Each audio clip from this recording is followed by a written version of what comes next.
Dominic. South Mafia Wars, Book 1, written by Paige Price, narrated by Alessia Santos. From author Paige Price and narrator Alessia Santos comes a Mafia enemies-to-lovers romance about an enforcer and the runaway he tracks down. My next colossal mistake in life has a name: Dominic Leavitt. He is the last man in the world I should ever want. Dark, deadly, dangerous. The man is like an Asgardian god come to life. A single look from those sexy eyes makes my knees weak. Too bad he's an arrogant first-rate jerk on a job to find a missing girl. Me. When I discover his ties to the Russian Mafia, I know I should keep my distance. Mina Melchor thought she could escape her past, and me. This doe-eyed beauty ran away and joined the Friendly Skylines. Bright, blushful, breathtaking. The sordid past she left behind is catching up to her. The Mexican cartel, the Russians, and the Italians all want her. The girl doesn't stand a chance in hell, and she is bound to be ripped to shreds. By me, if I don't keep my distance. But neither one of us can ignore the flames of growing attraction. A single glance makes our hearts race. A single touch leaves us aching for what we can't have. A single blissful night sends us spiraling out of control and falling fast. Dragging her back into the sordid world she fled long ago is wrong. But it doesn't matter. The girl is mine. 1. Mina. The man candy in 212B wants that scotch. Felipe strutted into the flight prep area. He had perfect cover-spread hair forced into submission by sculpting spray. His pants hugged every curve of his scrumptious ass, a hell of a lot tighter than my stockings latched onto my thighs. And those stockings, well, they held on for dear life under the Friendly Skylines uniform that draped over my 5'1" frame. Why are you telling me? Get Mona. I poured some vodka into a plastic cup, then chased it around with several splashes of orange juice, trying to keep the pulp out of the mixture. That's her section. Why the hell do they always stock orange juice with pulp in the bar? Not anymore, darling. Excuse me? A bit of the orange juice pulp oozed out and left a gelatinous glob of orange guts on the counter. Damn it, I sighed. It's 3 in the fucking morning. People need sleep, not alcohol. You've been promoted to first class. Wait, what? But I'm already working half of economy with you. A quick swipe with a paper towel, followed by a sanitizing wipe, and the reflective counter sparkled. Why me? God, they're so needy over there. Just like Sonia and the co-pilot, Mona's barfing in the loo, among other things. He fanned his face. Girl, it ain't pretty. I imagine not. And let me tell you, it sounds even worse coming out the other end. You can smell it through the door. He made a crisscross sign over his heart. I'm not joking either, I swear. Cross my heart. Felipe swiped his chest with an X, and the second he did, a stupid nursery rhyme from my childhood played full blast in my mind. Cross my heart and hope to die, stick a needle in my eye. To you, my little love, I'd never lie. Oh, wait a moment, I just spoke a lie because I never really intended to die. Nausea rose to the back of my throat, forcing me to swallow the hurt and pain from another time, another life. The rhyme droned on. But on this night I may, and I might, my heart to you, my little love, stays open only for tonight. And though my lips remain sealed, my promise to you is forever true. Unshed tears burned my eyes, forcing me to struggle to keep my composure intact. I'll never tell, Papi. I blinked back the moisture. I will never break my word to you. Wow, way to overshare, Felipe. Visions of blood drops danced in my head, followed by the dead, sightless eyes of my father. His murder scene, now forever etched in my brain, was an image I'd never be able to unsee, along with the horrors inflicted by those present. Hey, as a team player, I'm just keeping you informed. Yeah, right. Shaking my head to dislodge the memory, I forced the vivid image inside a rusty trunk deep in the confines of my head, where all bad memories belong, then turned the lock. So, how are you feeling? Me? I'm good. Only tired. He yawned with a musical flair. And you? How are you acclimating to the longer international flights and their time zone jumps? It's way different from the shorter ones you've worked over the last few years. Fine. I paused a moment. It was a bit of an adjustment the first few flights, but I think I'm settling in. Am I, though? Am I really fine? My stay over in Dallas, my first trip back in the States in almost 9 years, proved more emotional than anticipated. The pay's way better, too, he grinned. Just wait until you see your next pay stub. I hope so. I have some bills to pay, namely dental, thanks to that extra sticky taffy you had to have. Sure, I'd seen pictures of my mother's and father's graves, but I hadn't visited since his death. Couldn't even attend my father's funeral or burial back then, the risk of capture being too high. So seeing their headstones filled out only solidified my orphan status and brought up emotions I'd fought hard to numb over the years. Hey, how's that temporary crown doing? It hasn't fallen off, if that's what you're asking. I chuckled. Thanks for helping me get an appointment in Dallas with such short notice. Your uncle was great. Hey, that's what family does. And your family now. My Uncle Rafa said so. Good to know, I chuckled. Any more pain? He stared at my jawline. Nope. Once the swelling went down, the pain went away. But I'll have to go back in a few weeks for the permanent crown. Yeah, I figured. So, 212B, how does he want it? Oh, girl, he can have it any way he wants it. Not helping. I resisted the urge to roll my eyes. Don't know. Felipe plopped on a seat. Want me to ask? He stifled another yawn. I grabbed the screwdriver for the handsy guy at the front of economy, a carton of apple juice for the kid in the aisle seat a couple of rows in front of the emergency exit, then a bottle of water for his nursing mother. No, I got it. I walked toward the opening that led to the economy section. Hey, while most of the passengers sleep, get some rest. I'll let you know if I need help. I'm already dreaming about 212B and his... A soft chuckle met my ears. Sliding open the overhead storage, he grabbed a regulation-sized pillow and blanket embroidered with the Friendly Skylines logo. Uh-huh. You know there's this thing called oversharing, right? You might want to give privacy a try. Where's the fun in that? He fluffed the pillow, curled on his side, then pulled the blanket over his shoulders. Dim floor lights illuminated the center walking strip between the aisles. Most of the overhead lamps remained extinguished, and the seats reclined. Sounds of slumber, some louder than others, reverberated through the confined chamber. Here you go. I handed the juice box to the boy, no older than 2, then turned to his mother. Let me know if you need anything else. Thanks. She nursed an infant in a football hold.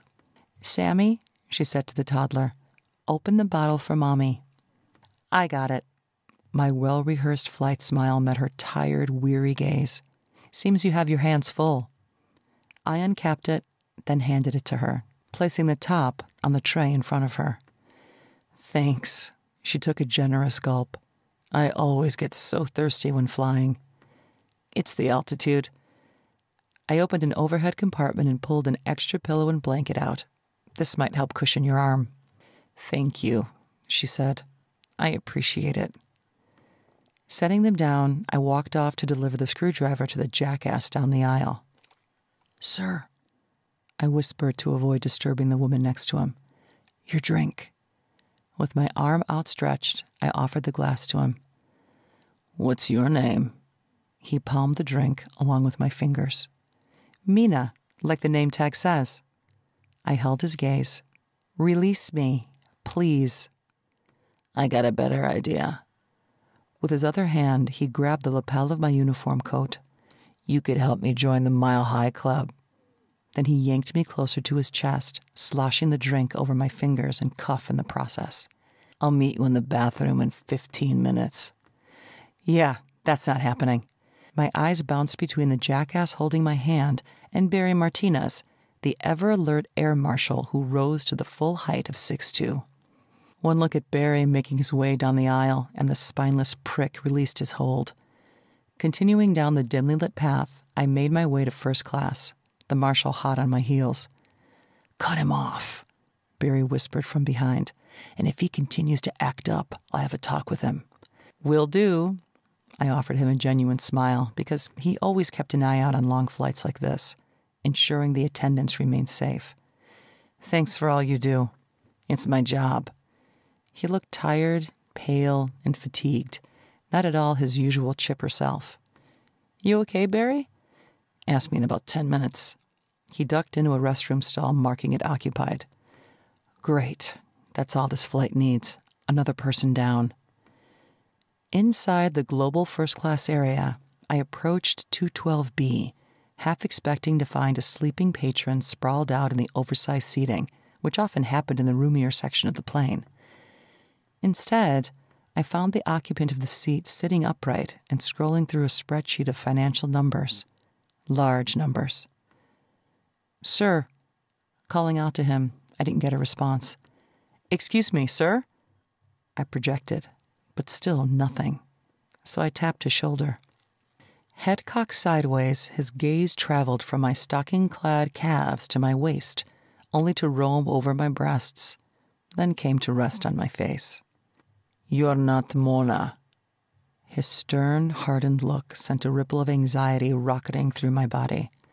No, sir, I am not. Something about him seemed familiar, but I wasn't exactly sure what. She's, Felipe wasn't joking. The intense guy perched in 212B was definitely eye candy, from his sculpted jawline that carved out a path of confidence to the smoldering, sexy as hell hazel eyes piercing my soul, which I was sure had panties dropping at every turn. She is what? A 5 o'clock shadow covered his face, and my fingers itched to touch it. Focus on the job, I scolded myself. He's a passenger like all the others. Well, not like the others. He looked like an Asgardian statue of a god come to life. Oh, I swallowed hard, pushing thoughts of how his face, namely his lips, would feel against mine. 2. Dominic. Do I need to repeat the question? My words, intentionally direct and to the point, would help me see how she dealt with conflict. Submissive or uncompromising? Which will you choose today? What? Those big brown eyes of hers really popped beneath mahogany brown lashes and equally dark hair. And now that I'd seen her up close, the image I had didn't do her justice.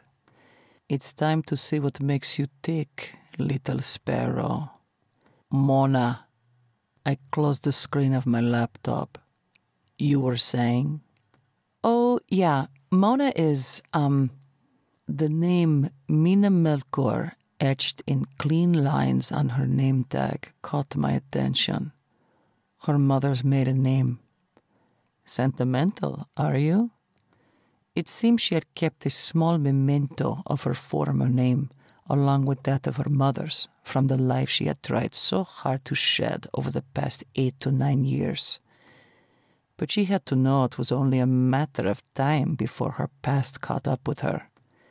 Yasmina Onacosta, a.k.a. Mina Melchor, caught the edge of her lower lip between her teeth, and her nose twitched twice. Well, now, that's an interesting quirk combination. She had my full attention now. I wonder if she does that when fucking. She's taking an extended break, getting some rest. The uncertainty displayed on her face smoothed out, leaving a well-rehearsed, deadpan expression of corporate professionalism. It's a long flight, sir. Back to business now, are we, Mina? The way she shut off her emotions in a flash only reminded me who had sired her. Mateo el Matador Costa, el Jefe, the Mexican cartel boss of the South. Rumor had it, he met the end of his reign at the hands of his brother Joaquin Mad Dog Costa, which forced this little birdie to spread her wings and flee all those years ago. Living abroad, she managed to stay off the radar until recently, but a misguided trip to her parents' gravesite had set off some red flags. It didn't take the feds on payroll long to lift her prints and match them to flight attendant Miss Mina Melchor, and her recent dental visit only provided dental x-rays that, when compared to earlier films, confirmed her identity. So then, you're her replacement? My gaze trapped her like a doe blinded by high beams. Yes. Her ears drew my attention this time, or more precisely, the lobes that now wiggled. Mina, are you telling half-truths, flat-out lying, or nervous? Which is it? Then all is well, I guess. The fasten seatbelt light flashed, drawing not only my eyes but hers as well. Then an audible bell chimed. Attention, passengers. A male's voice screeched through the intercom. At this time, the pilot has turned on the fasten seatbelt sign.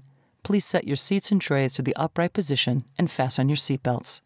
Breathing people had always come easy for me, and in my line of work, under the tutelage of the main Russian Mafia mob boss, my pakan, Alexei Stepanovich, knowing a person's mind before he, or in this case, she, knew her own, kept me one step ahead of the curve.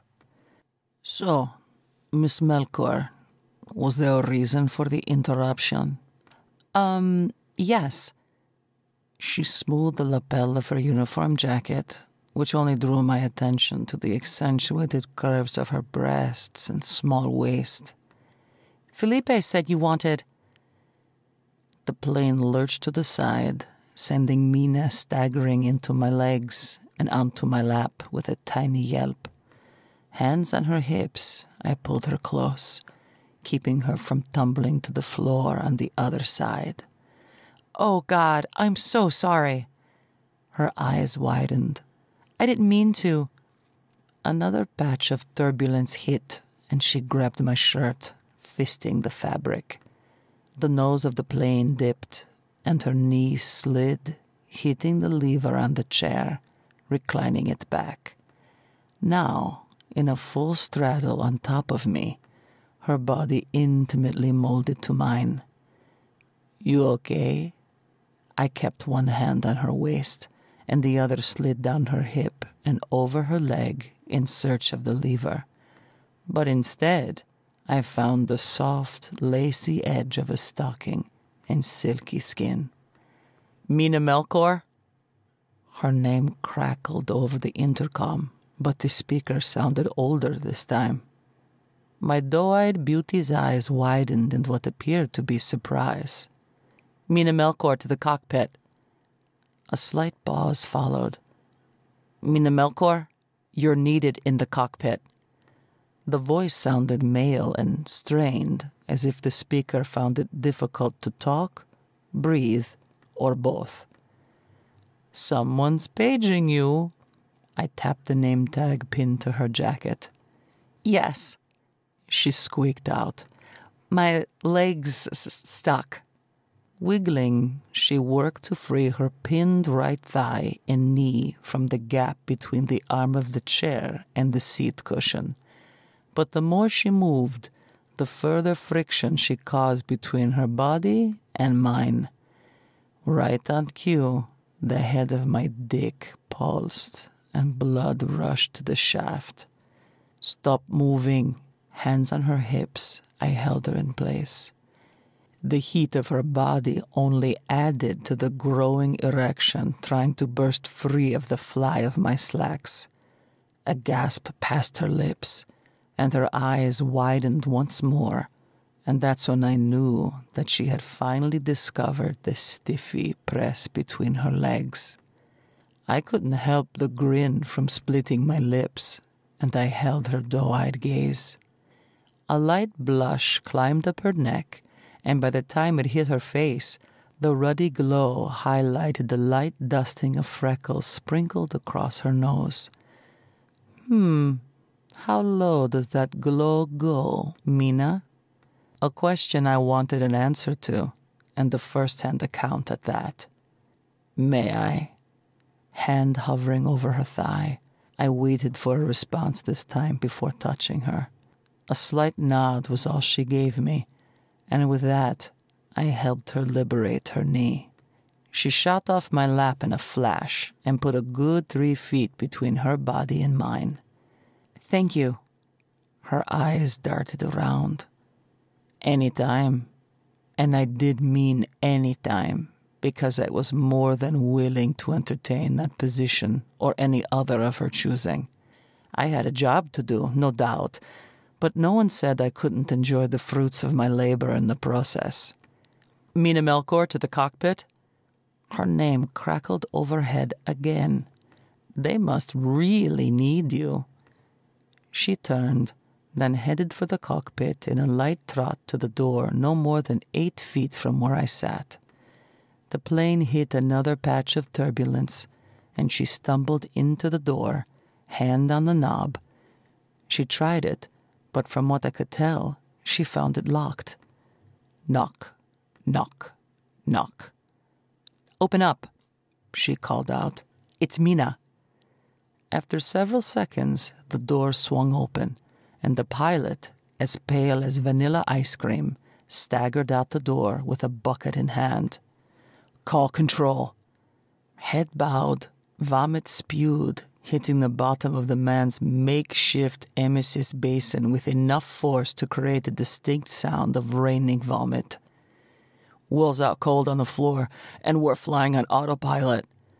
More vomit spewed forth, and he swayed into Mina, nearly knocking her over.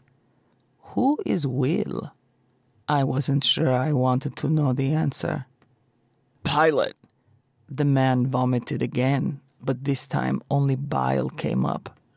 Let me help you, Dan. She shot a glance in my direction, pleading with those eyes of hers. You need to sit down. Wonderful. Dan's the co-pilot. Just fucking great.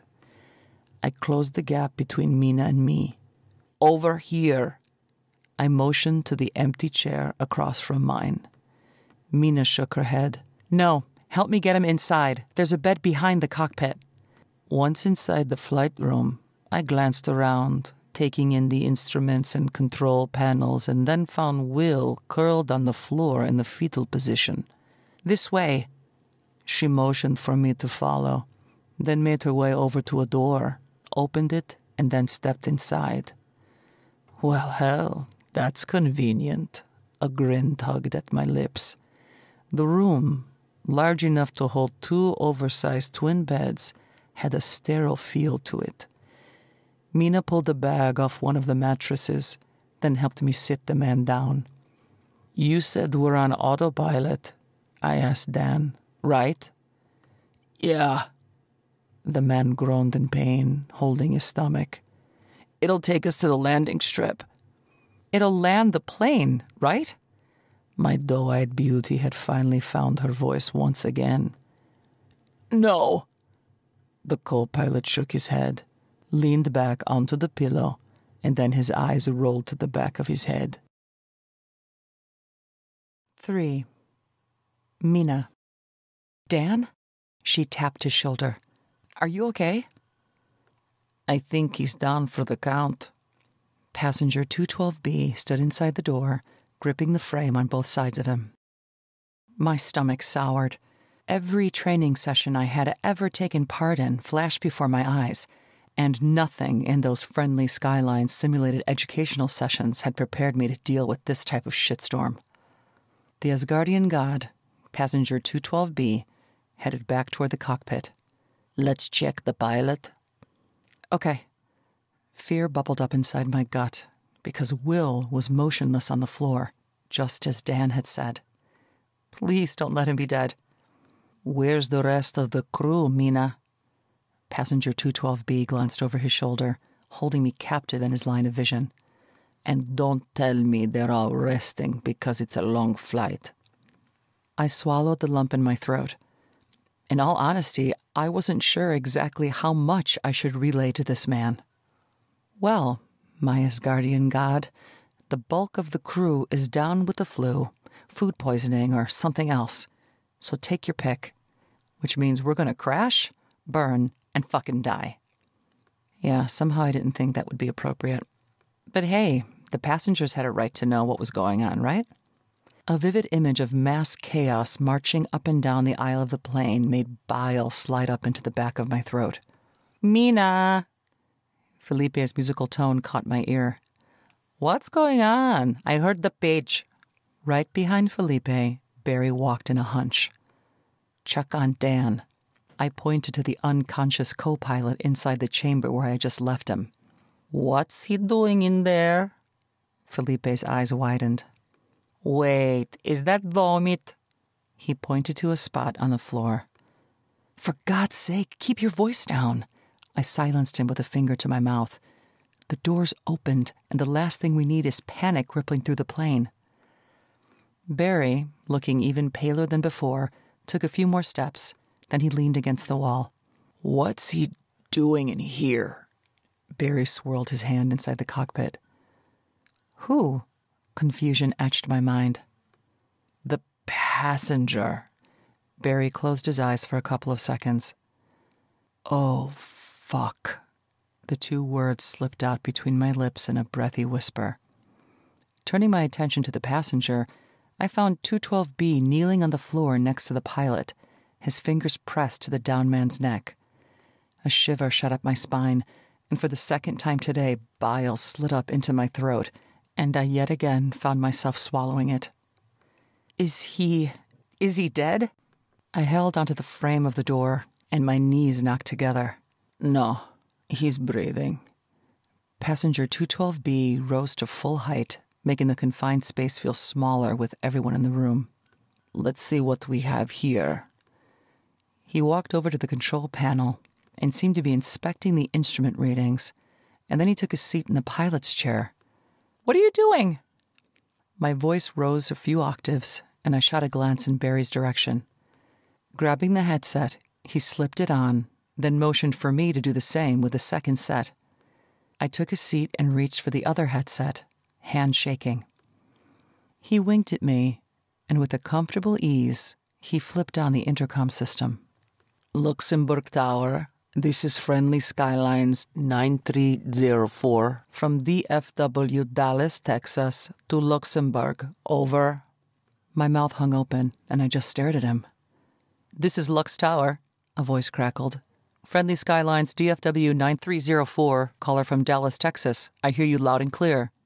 How do you hear me?" "Fine, Lux. Over," he replied. "I gotta declare an emergency. Both the DFW 9304 pilot and co-pilot are unconscious.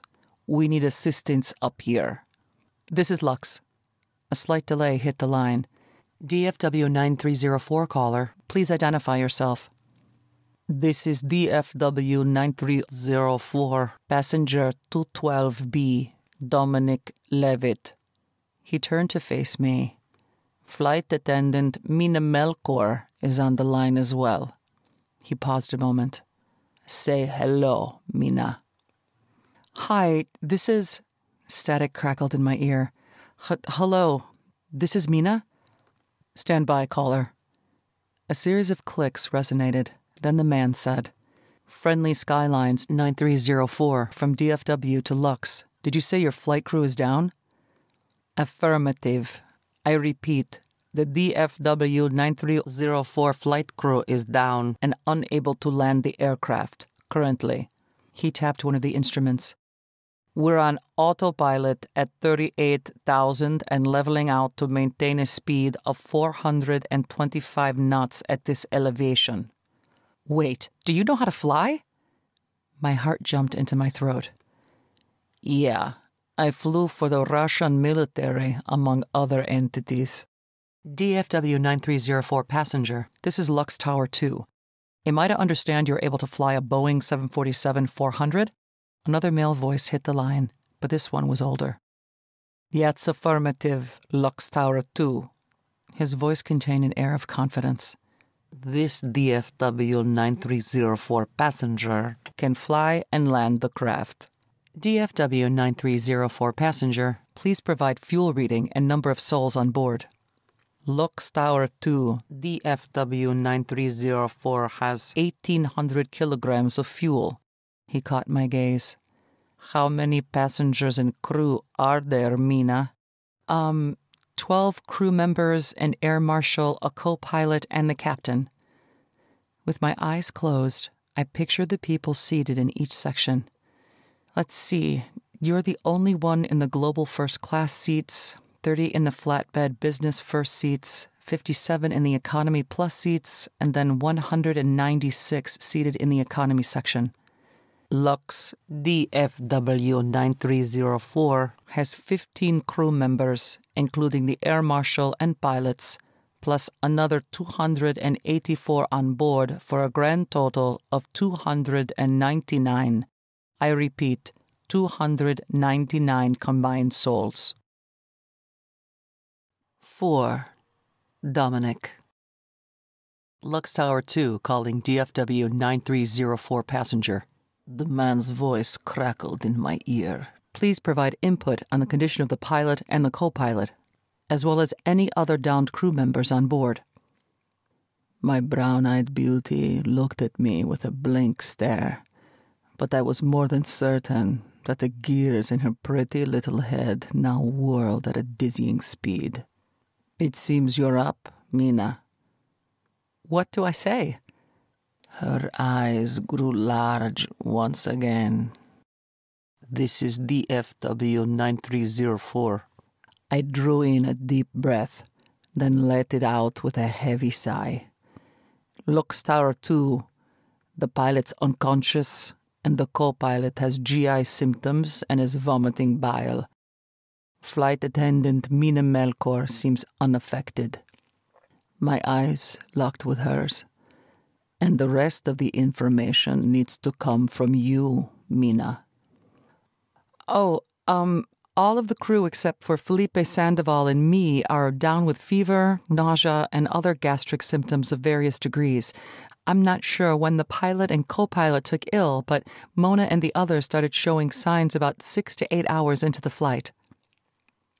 An audible click hit my ears, then a couple of beeps sounded. One of the two men had picked up an extra set of headphones and opened the channel by the entrance. Lux, this is Barry Martinez, DFW 9304 Air Marshal. I'm affected as well. Martinez stood at the mouth of the cockpit. The man hunched over, then removed the headphones. He glanced in my direction. Hey, said Barry. Did I hear you say that you can fly? Yeah, I replied, then nodded, glancing at him over my shoulder. Well, hallelujah, darling, said a male standing behind the marshal. If guessing, I'd put money on him being Felipe, since he didn't show any signs of distress like Dan, Will, and the marshal. This is Lux Tower 2, calling DFW 9304. A new male voice came over the headset. What's the status of the passengers on board? I shot a glance at Mina, then my eyes drifted to the marshal and Felipe before flicking back to my doe-eyed beauty. Well, I motioned to Mina, prompting her to respond. Is anyone sick?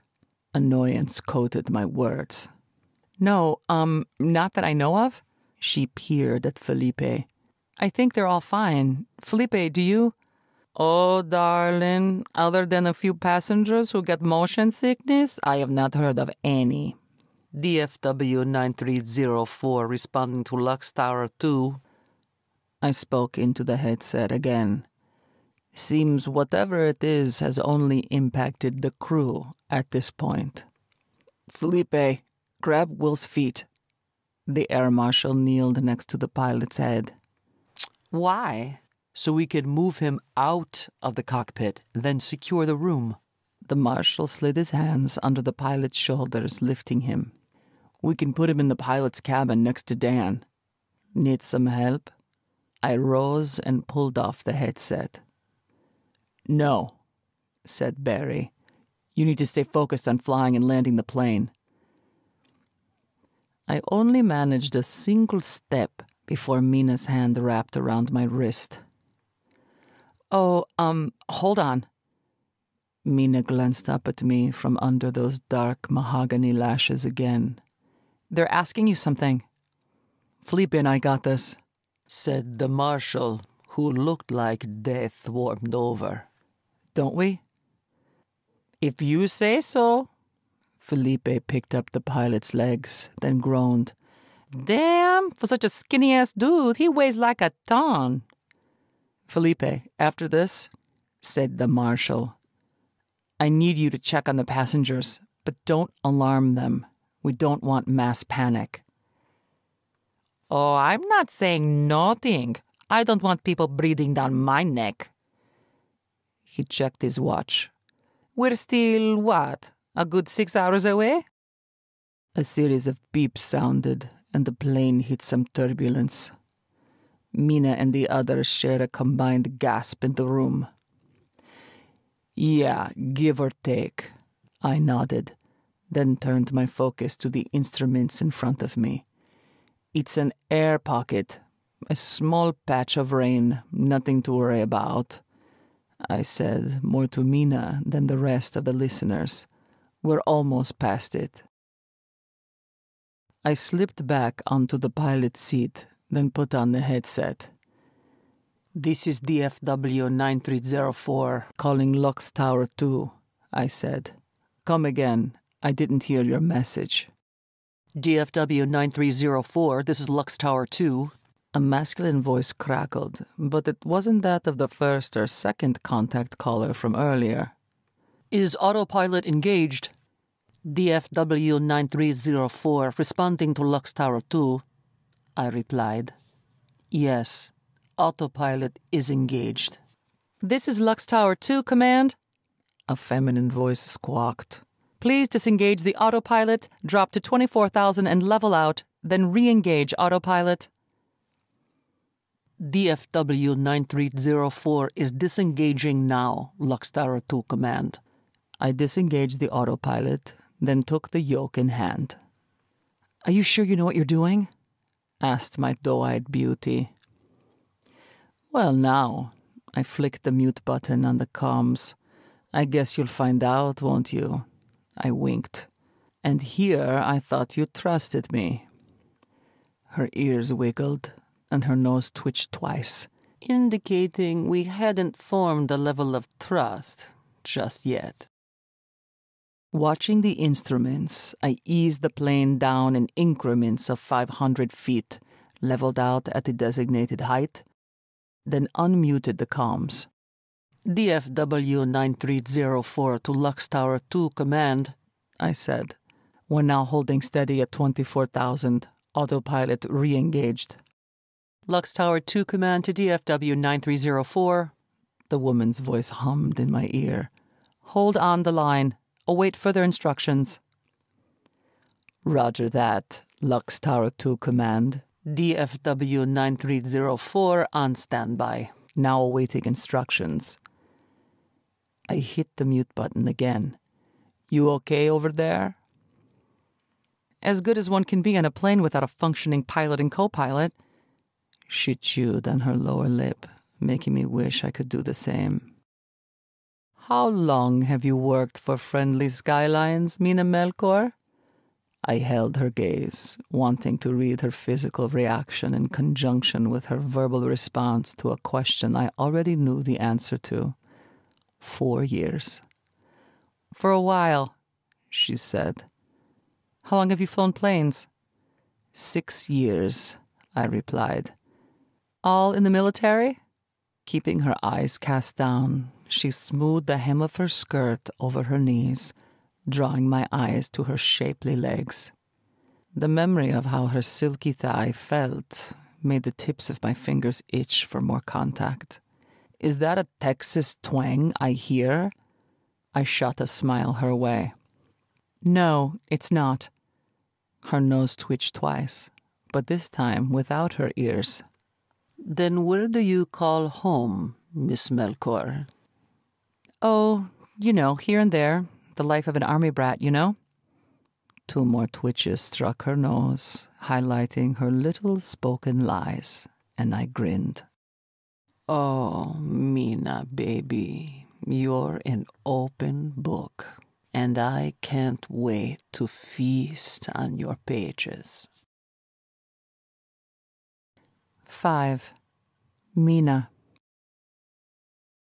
Are you sure you remember how to land? Nervous energy made my body buzz. Flying a plane is like riding a bike or having sex. He flipped off the autopilot, then took hold of the yoke. Once you do it, you never forget. The gorgeous Asgardian man-god winked at me. I'll have to take your word on that one. Which part? Landing a plane? Riding a bike, or having sex? His brow arched. That flying a plane is like riding a bike? I wasn't about to touch the whole sex comment. Well, not allowed anyway.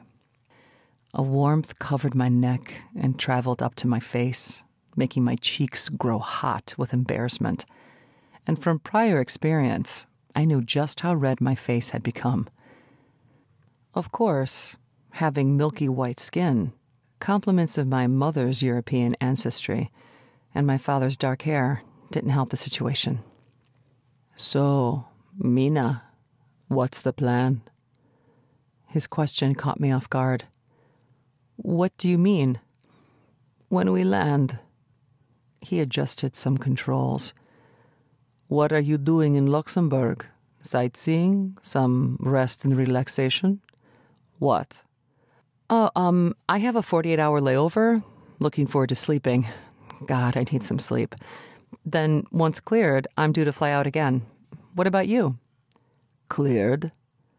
Yes, after long assignments, flight attendants go through a health screening. Didn't know that. He checked the instruments, then made a few adjustments. Yeah, it's something the general public isn't aware of, at least not usually. But to answer your question, once cleared, which usually happens after the first 8 to 12 hours, I can either go sightseeing or stay indoors. I usually like to lounge around and stay off my feet, maybe even read a book. The man seemed at ease in the pilot's chair. Hey, you should check on the flight crew, see if they need anything. They've been pretty quiet back there. Good idea. I pulled the door all the way open, between the cockpit and the small cabin, and then did a quick check of Will and Dan. Thank God. I exhaled a sigh of relief. They're still breathing. Dan opened his eyelids and glanced at me with unfocused eyes. You okay, Dan? I kneeled next to him. Touching his forehead, it felt hot, and not just a little. The man was burning up. A quick inspection of the first aid kit confirmed they had already wiped out the over-the-counter fever reducers. I'm going to find something to bring down your temp, okay? Maybe even locate a thermometer while I'm at it. He only nodded, then moaned. I bet Mona has one of those electric fancy ones that scans the forehead in her purse, among other things. The woman carries a mini kitchen and bathroom in that thing, along with a sewing kit containing a variety of threads representing every color under the rainbow. Without disturbing the resting men, I first pulled off Dan's shoes, placing them at the foot of the bed. then did the same for Will. Rising, I made my way to the small vanity and washed my hands twice, left the room, and then entered the cockpit once again. Well, any change? No, I shook my head. They're about the same. Dominic rubbed his eyes with one hand, then slid his palm onto his chin. Tired? I recalled how I had found him, sitting up with his nose in numbers. It left me wondering if he had slept any, or if, like me, he had remained awake for the duration of the flight. No, I'm good. He leaned back in the chair. I'm going to get some hot tea. I made my way to the exit. Want anything? Well, you do owe me a drink. A wolfish grin tugged at his mouth. What you offering? Oh, black tea. Hot or cold? Soft drinks and juices? Oh, and there's milk, too. I could feel myself rambling, but I couldn't stop the flood of words from spewing forth. And there's a few select beers and some hard liquor, but you shouldn't drink those and fly. It'd be against regulations. You don't say. Well, of course. Oh, God, I just need to shut up now. Coffee? That sexy-ass grin of his widened. Black? So no sugar creamer, right? That is what black coffee is. He winked, and I swear my knee joints almost turned to jelly. Oh, right. I'll be back. I couldn't exit the cockpit fast enough. Close the door on the way out. We don't need other passengers wandering in only to find another passenger sitting here. He shot a glance over his shoulder, flashing those hazel eyes, and I just know panties somewhere must have dropped. Just knock, and I'll let you in. Yes, sir. I gave him a little salute. What the fuck is wrong with me? Can I be any more awkward? Maybe I shouldn't answer that. Halfway down the aisle, the nursing mother with the toddler flagged me down. What's going on? Her son struggled to climb out of the belt, holding him in place. Is everything okay? Several other passengers turned their gazes in my direction. Yes, I nodded. We just hit some turbulence from a mild storm earlier, so it's only a precaution. Telling half-truths made my chest feel tight, but it beat the alternative. Alerting the passengers to a potential crisis, I could only imagine what people would think if they knew the pilots and some of my crewmates were sick, and a passenger now flew the plane. Keeping my head down, I made my way to the service area. It didn't take long to brew a pot of hot coffee, microwave a hot teacup, and rummage through Mona's stash. I didn't find a thermometer or anything for nausea, but I did find an analgesic to help bring down the fever. When the microwave rung, I splashed a bit of creamer into my mug, then headed back. Once inside the cockpit, I took in Dominic's profile. It didn't take long for him to glance my way. Here you go. I set the mug down along with my tea. Be careful. It just brewed, so it's sweltering. Thanks, he said. I'll let it cool a bit. Steam rose from the mug. I'll be back.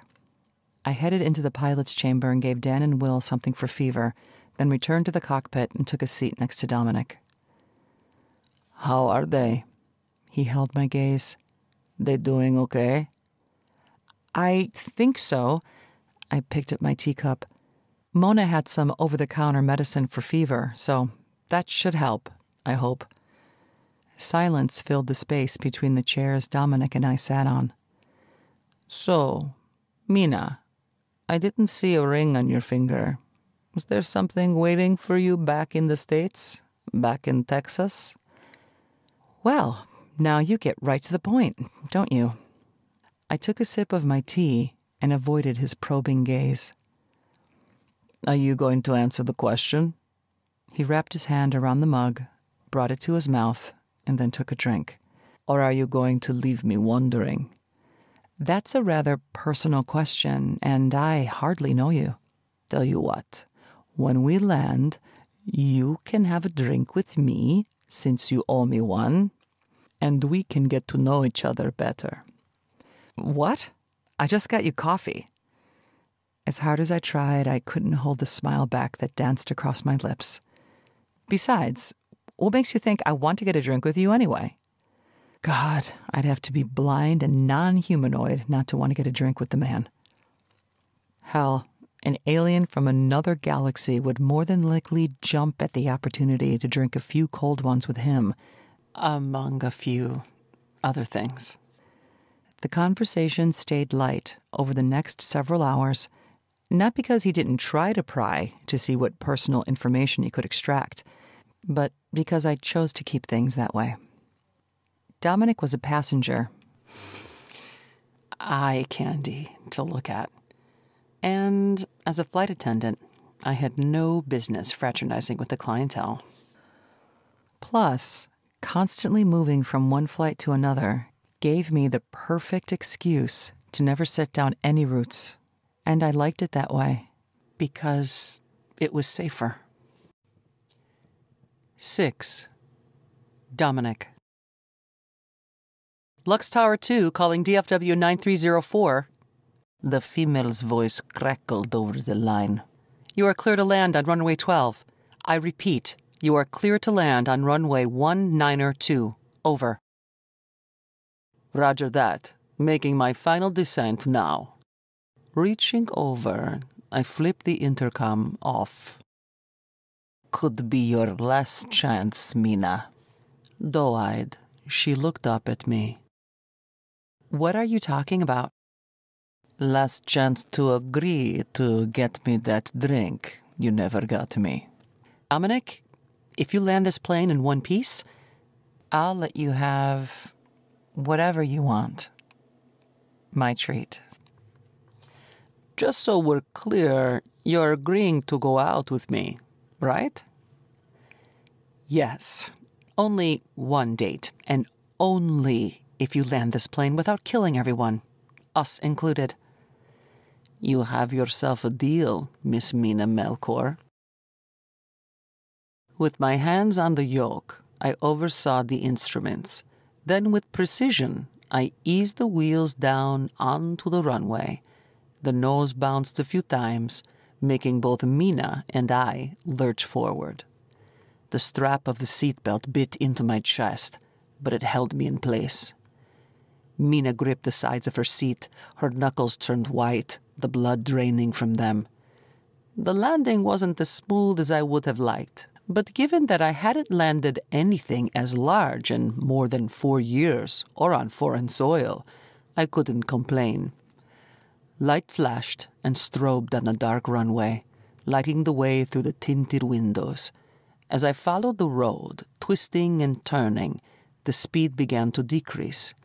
At the end of the pathway, several emergency vehicles waited.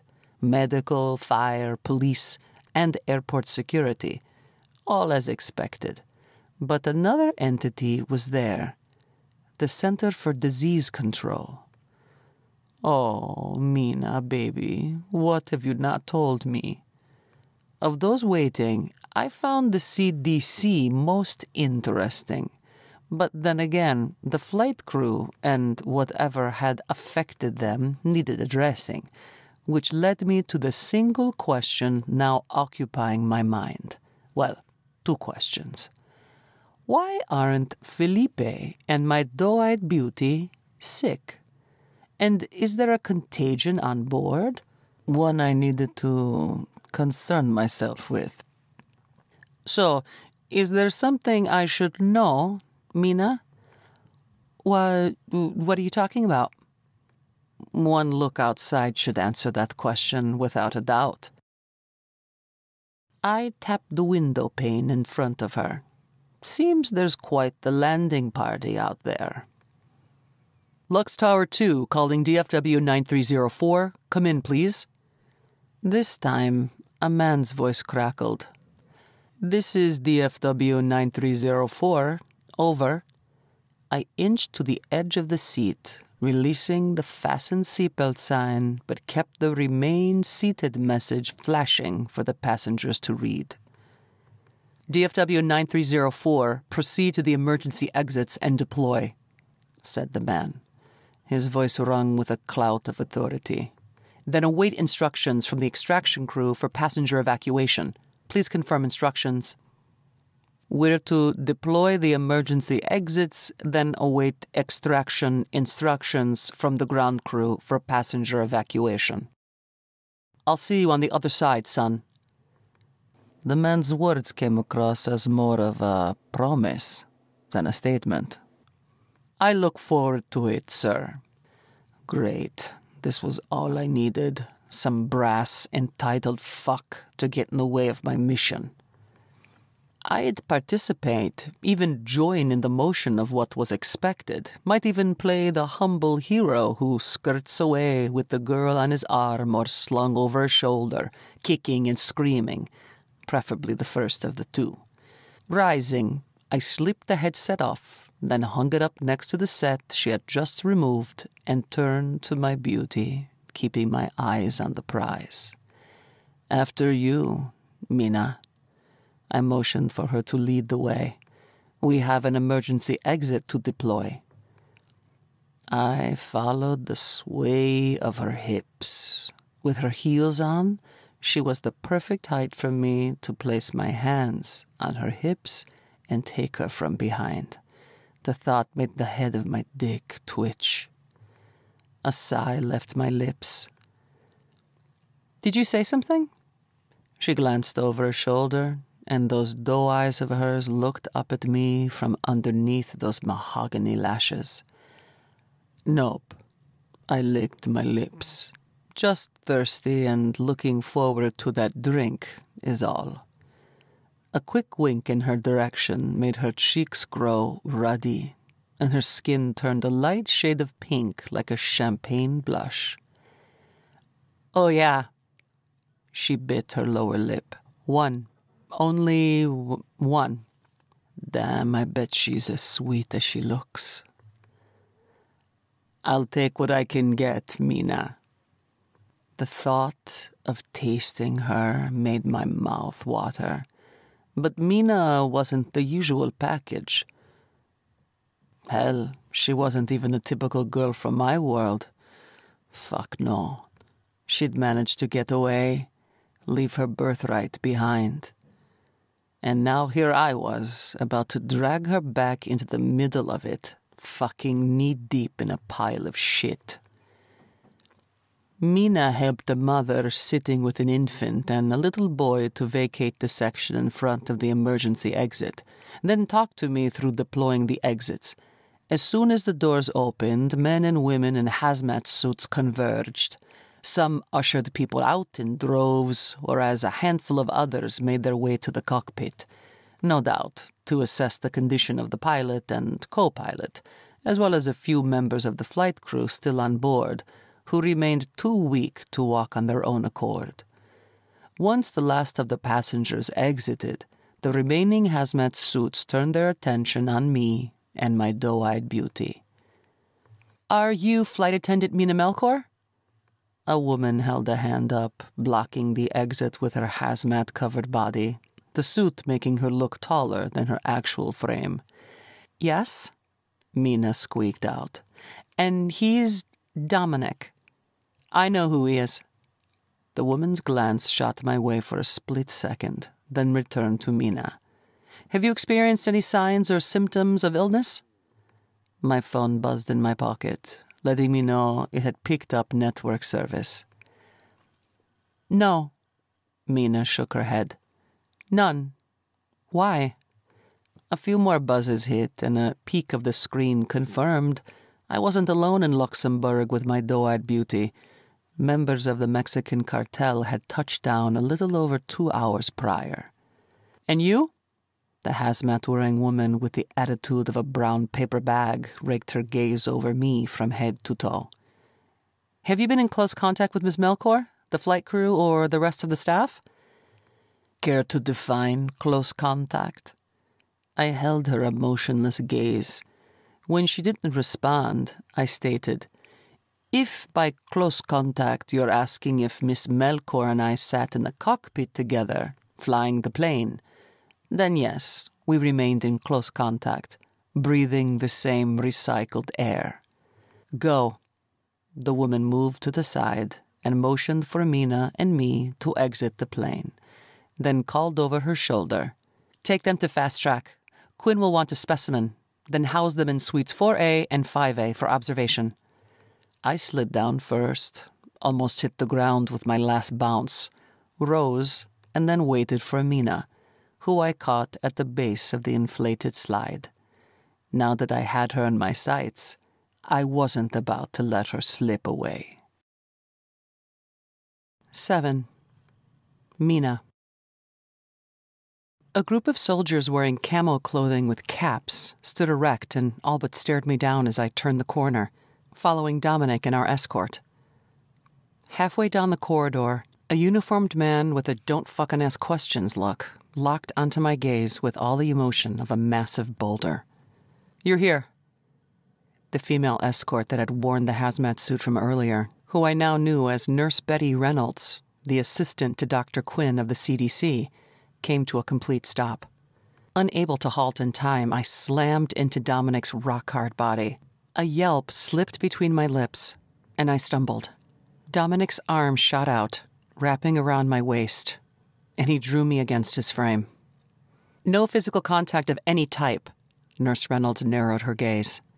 "Sorry, I withdrew from his arms.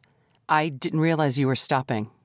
"As I was saying," Nurse Reynolds' clipped tone kept an even tempo, "this is your room, Miss Melchor.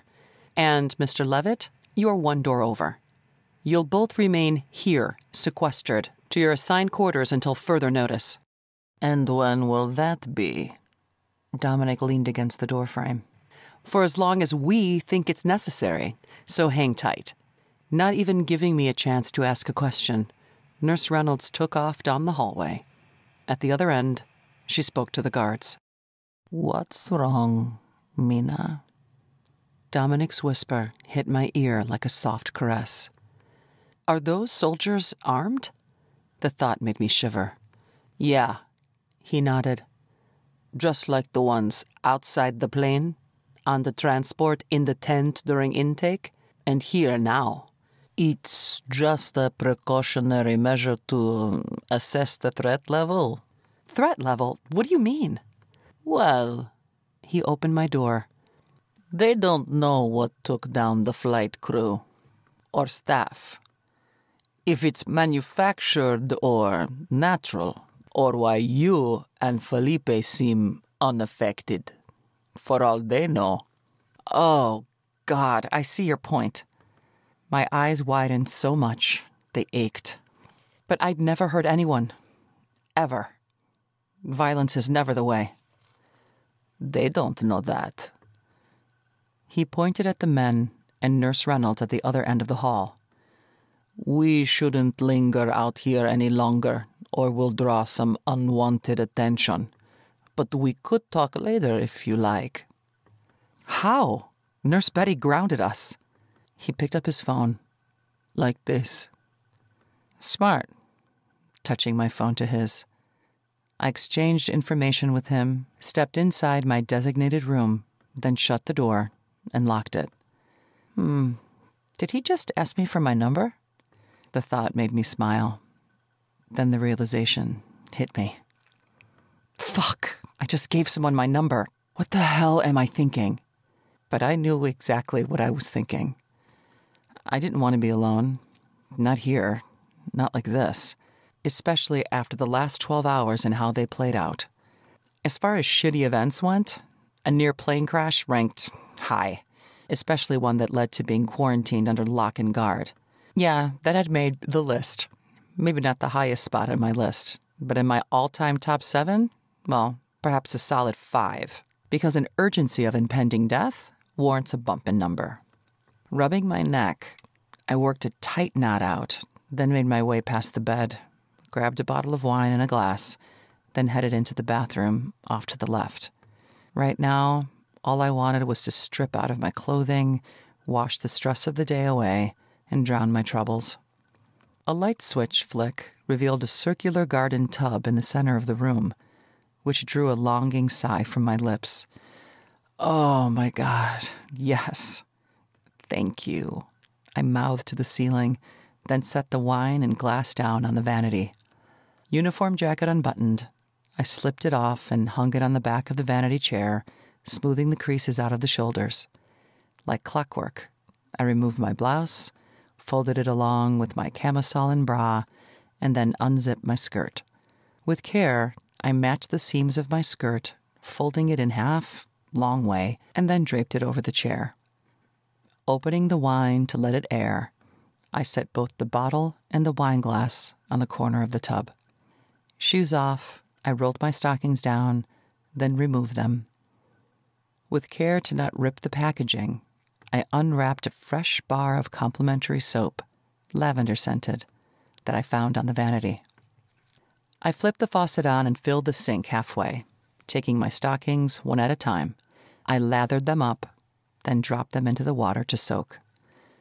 Once done, I slipped off my panties, tucked them under my folded blouse, then made my way to the tub. Within minutes, I had liquid bubble bath and hot water splashing into the tub. Once the surface level rose more than ankle deep, I stepped into the tub and slowly let my body acclimate to the temperature of the water. I poured a glass of wine, then took a couple of gulps. The room temperature liquid burned going down and made me cough. Mona and Felipe always drink it chilled, the thought hit me. But I'm sure one can get a buzz with it chilled or warm. A smirk split my lips. After a few more gulps, it wasn't so bad, so I poured a bit more. It wasn't long before I knew what all the chatter about having a buzz was all about. Never one for losing control. It was an odd sensation, but freeing just the same. My pale skin turned a rosy pink, and steam rose all around me. Eyes closed, I willed the events of the last 12 to 24 hours to vacate my mind. As always, during these quiet, meditative states, I let the heat of the water melt the tension from my tense muscles. Slowly, my shoulders relaxed, and my breathing grew deep and steady. A pair of distinct hazel eyes blew through my mind, rippling through my memories. Their confident stare held a playful glint, one wrapped in a heated passion. The sensation of his hands on my hips when he held me came to mind, along with his growing erection that had pressed between my legs. With a slow slide of my palm, I made my way down south, past my sternum, beyond my navel. Then, with a shift of my hips, I made room at the Y between my legs for a hand. My index finger found the sensitive little nub hiding under the delicate hood, then gently moved in a slow, steady rotation. Keeping my lids closed, I pictured my Asgardian god in all his glory, from that panty-dropping smile to those smoldering eyes. Those lips of his, I imagined, felt like pure heaven pressed against my flesh. My hand and its fingers became an extension of my dream lover. God, I wanted to come. I needed a release after such a stressful day. But it seemed that right before the moment came, something broke my stride. Noise out in the hallway somewhere, the pipes banging, a ringing phone in the distance. Frustration set in, and I tried again. This time more determined than ever to reach the much-needed goal with my Asgardian dream lover. It didn't take long to rekindle the sensation, and that deep-seated throb only alluded to the promise of the sweet release to come. My hand movement picked up speed, and my thighs quivered. Yes, that's it. Almost there. 8. Dominic. There's nothing like an old-fashioned ass-chewing to close out a fucked-up day, and that's exactly what my boss, Alexei Stepanovich, had done for the last 20 minutes. I'm not sure what the fuck he didn't understand when it came to the word quarantine, primarily when issued by the CDC.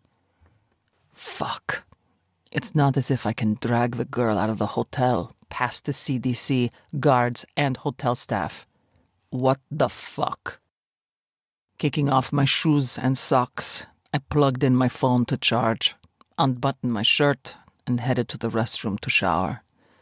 On my way, I glanced at the coffee pot, set up to make 4 cups, knowing a long night awaited, then continued on my way to the bathroom. As soon as the door opened, a dense wave of steam hit my face and filled my lungs, and I could have sworn I'd heard my name. Within seconds, I saw her. Eyes closed, my doe-eyed beauty soaked in a bath, looking like an angel surrounded by fluffy clouds. One of her pink, erect nipples broke the surface of the bubble-filled water, begging for attention, and the other one stayed hidden just under the surface. She gripped the side of the tub with one hand, and her other moved rhythmically between her legs, stimulating her clit, if guessing. "That's it, Mina. Baby, show me what you like." A bottle of wine sat open on the corner of the tub, and next to it, an almost empty glass. From the looks of things, she's had at least 2 cups, maybe more, if she hit the minibar. "Please."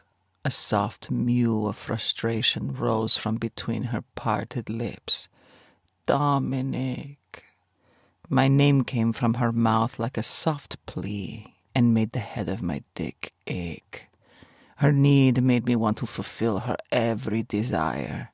And right now, my doe-eyed beauty was experiencing some significant sexual dissatisfaction. "Need some help?" I leaned just inside the doorframe. Her eyelids sprung open, and she shot up in the tub, exposing more of her perky round breasts, then drew her knees to her chest. "What are you... No, I don't need any help. Her skin turned an even deeper shade of pink. "You sure about that? Because I'm pretty sure I heard my name pass your lips." I took a step inside, and I'm more than happy to assist, just so you know. She remained in the tub, looking up at me all doe-eyed and wet. "Or I can leave if you'd rather I go. It's up to you." I winked at her. "You're calling the shots." "So, what's it gonna be, Miss Melchor? Are you coming tonight, or not?" "Well, Dominic, I'm not sure." She seemed more relaxed than when on the plane, which I knew the wine had a heavy hand in. "Why is that, pray tell?" A small smile bloomed on her lips. "Because that would require some close contact, and I'm not sure Nurse Reynolds would approve." She bit down on her lower lip, and a subtle twitching of her nose hit. Not like the noticeable double twitch that struck when she lied, but something different, something I'd need to keep an eye on and assess. Well, what Nurse Reynolds doesn't know won't kill her. And I meant that rather literally. I didn't particularly care for that bitch, and there was something about her that set me off, a layer of distrust that didn't bode well. A small, nervous giggle escaped Mina's lips, which let me know she was at least entertaining the idea along with a buzz. So I didn't want to give her more time to talk herself out of an enjoyable moment for both of us. "Tell me, Mina, what's it to be?" I licked my lips, wishing I had found her willing on a bed instead of in a tub, but more than happy to work with what was now available. "As I said, it's your call." "My call?" "Yeah." "So, if I said no, you'd walk out right now?" "Yes, I would. Is that what you want?" She shook her head. Then tell me what you want.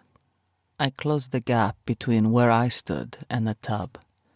What you need. I want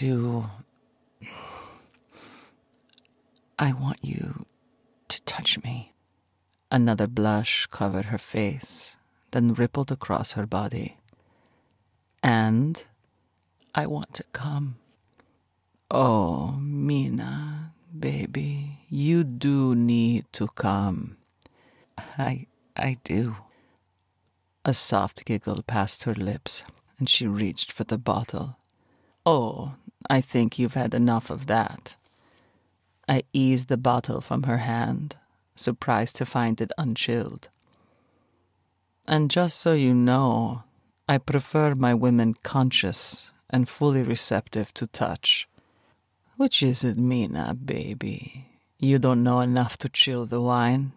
Or you just needed a drink to tide you over and get rid of the shakes? Thinking back to the plane, even under high stress, I had never noticed the signs of alcoholism, nor smelled any liqueurs on her breath. I set the bottle and glass on the vanity across the room, noting how orderly her folded clothing sat displayed, not to mention her stockings soaking with such care in the sink. Removing my shirt, I hung it from a rack on the wall next to a white, fluffy robe, then turned my full attention to the tub and the woman occupying it. You have tattoos. Eyes open in a dreamy gaze, she laid back and followed my movements. Yeah, got them when I was younger. Well, I kind of like them. Do you now? Oh, you're just a walking list of contradictions, aren't you? Baby, you were strung so tight on the plane I thought you'd snap, and now you're almost putty in my hands. Grabbing a towel, I set it on the floor next to the tub, adjusted my slacks, then kneeled on top of it. Alexei Stepanovich's words resurfaced in my mind. I know she's your type, Dom, so fuck her if you must. But don't let lust get in the way. You've got a job to do. I had never let the man down in all the years I served him. So why the hell he thought I'd dick him around now didn't settle well. What information do you have hidden away, little birdie? Whatever she had locked up tightly had both the Mexicans and the Russians looking for her. Enough. I pushed all thoughts of my pecan from my mind because I had more important matters to attend to, such as my doe-eyed beauty and making her come. Slowly, I skimmed a hand along the side of her jaw, down her neck, then right before my hand reached her right breast. She sunk out of reach. Never breaking eye contact, I allowed my hand to dip below the surface of the water. Then, with a wolfish grin, I cupped her breast. A small gasp escaped from between her parted lips, and her breaths came in quick, shallow waves. Slow your breathing, I whispered next to the side of her head, then lightly brushed my lips against hers. Gently, I caressed her breast, then tenderly took the nipple between my fingers, teasing it until it hardened under my touch. A slight moan passed between her lips, and I grinned once more. My little doe was highly receptive to touch, but just how much still remained to be seen. Claiming her lips, I kissed her, coaxing her to open to me. And when she did, I plunged inside her mouth, tasting her. All the while my hand made its way down past her navel, then to the near hairless strip between her legs. That's nice. I stroked the groomed landing strip area, then found her clit. The little acorn nub, already erect, now begged for my attention, and I wasn't about to deny it an ounce of pleasure. Keeping steady pressure, I massaged the throbbing flesh, and soon she ground her hips, matching the rhythm of my pace. A moan rose from between her lips. That's it. I drank in the view of her in the tub. Don't hold back. 9. Mina. Water lapped around my breasts, and the combination of the hot water and cooler, misty air, along with his gentle caress, brought forth goosebumps to erupt up and down the length of my body. He slipped a single finger inside me, pumping slowly. Then, with the pad of his thumb, he resumed the intense stimulation of my clit. I like that. I'd orgasmed through masturbation in the past, but if the sensations my body now rode provided any indication as to what the big O moment had in store, I was more than eager and willing to ride that wave out with the man I just met. Sure, he was almost a stranger, but a stranger who stepped in and landed a plane, saving me and everyone else. The man's hot, can fly a plane, and has wickedly talented fingers. What more do I really need to know? It's not as if 72 hours from now any of this will matter. I'll get on with my life, and he with his.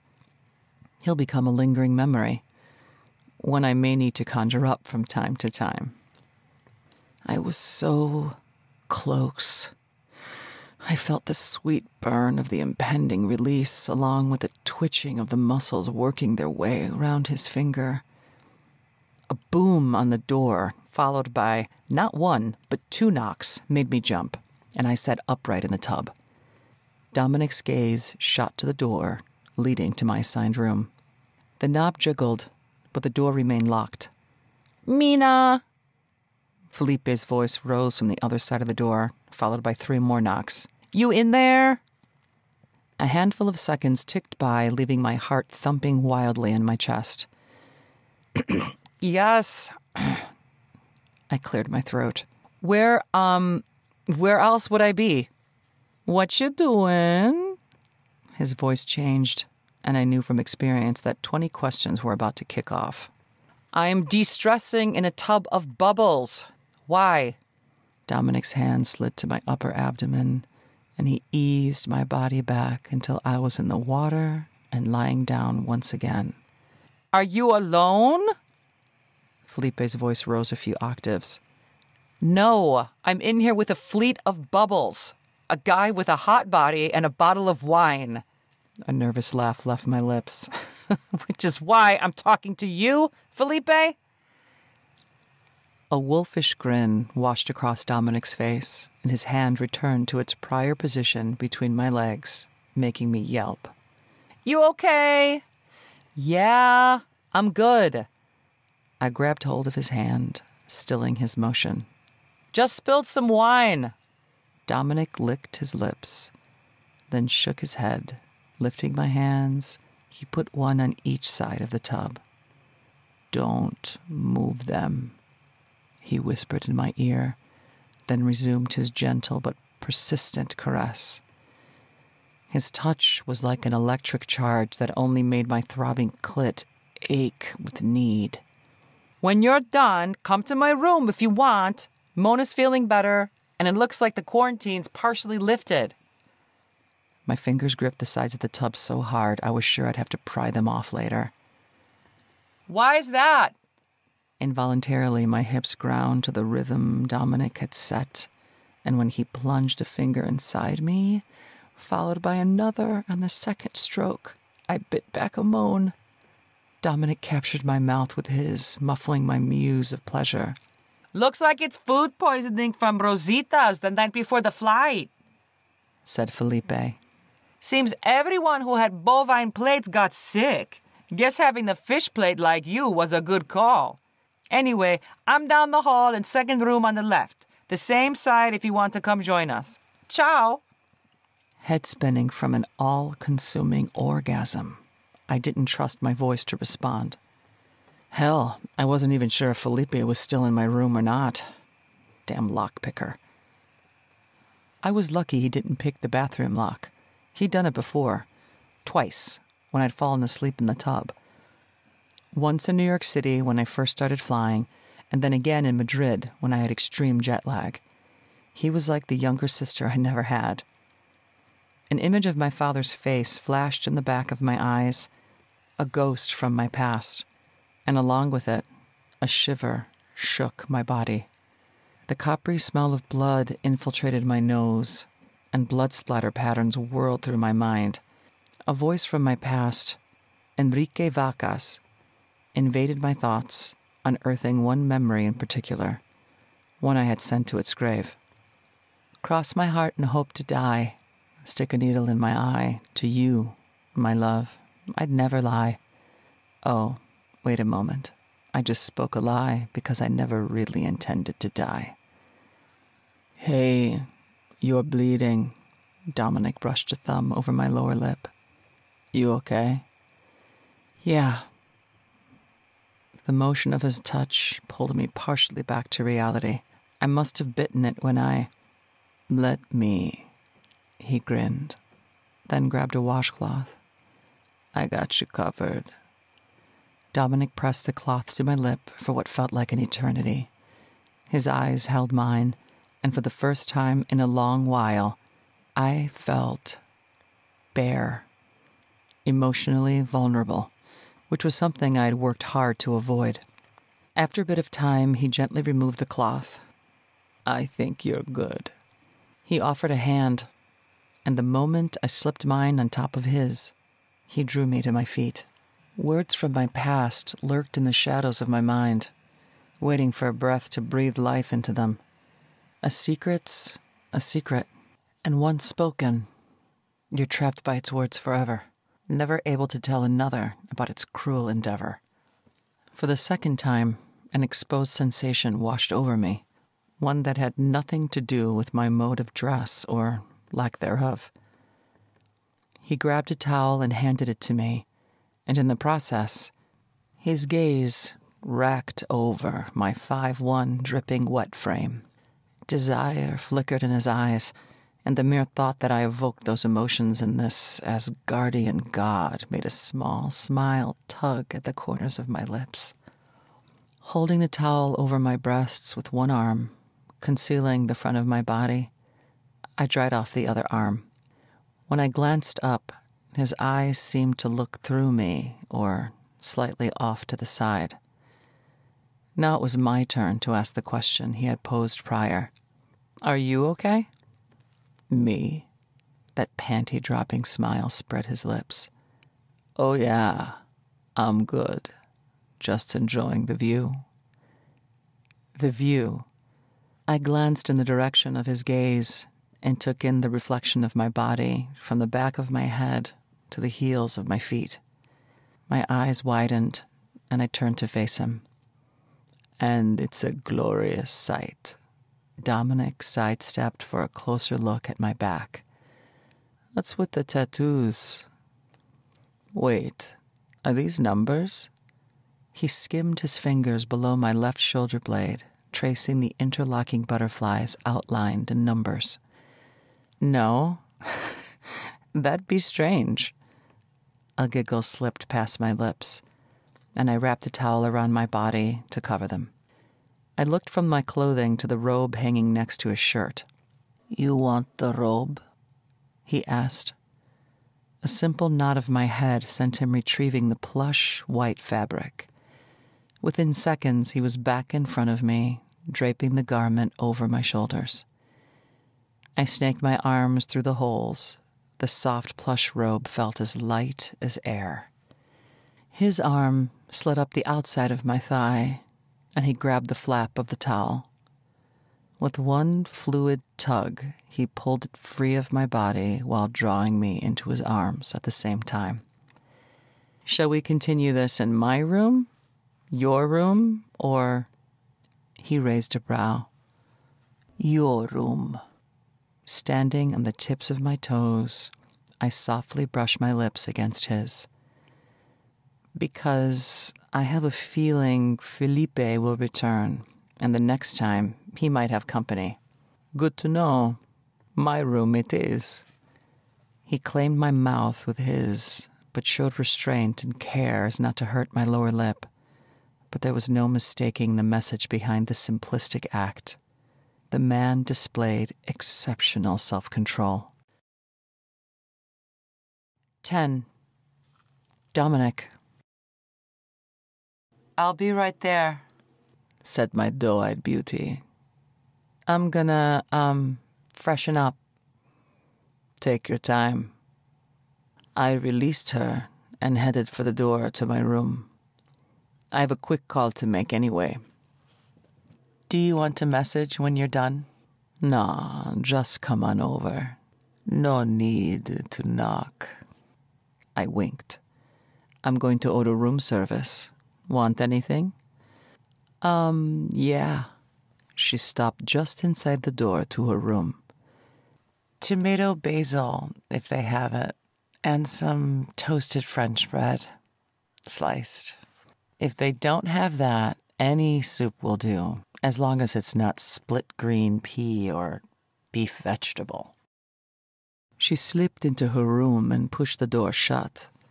As soon as she did that, I headed into my assigned quarters, leaving the door open, then grabbed my phone. Accessing the screen, I drafted a text to Stepanovich. No contact from the Mexican cartel. Package is in my possession. We'll work on extracting information. I'll send notice once released by the CDC.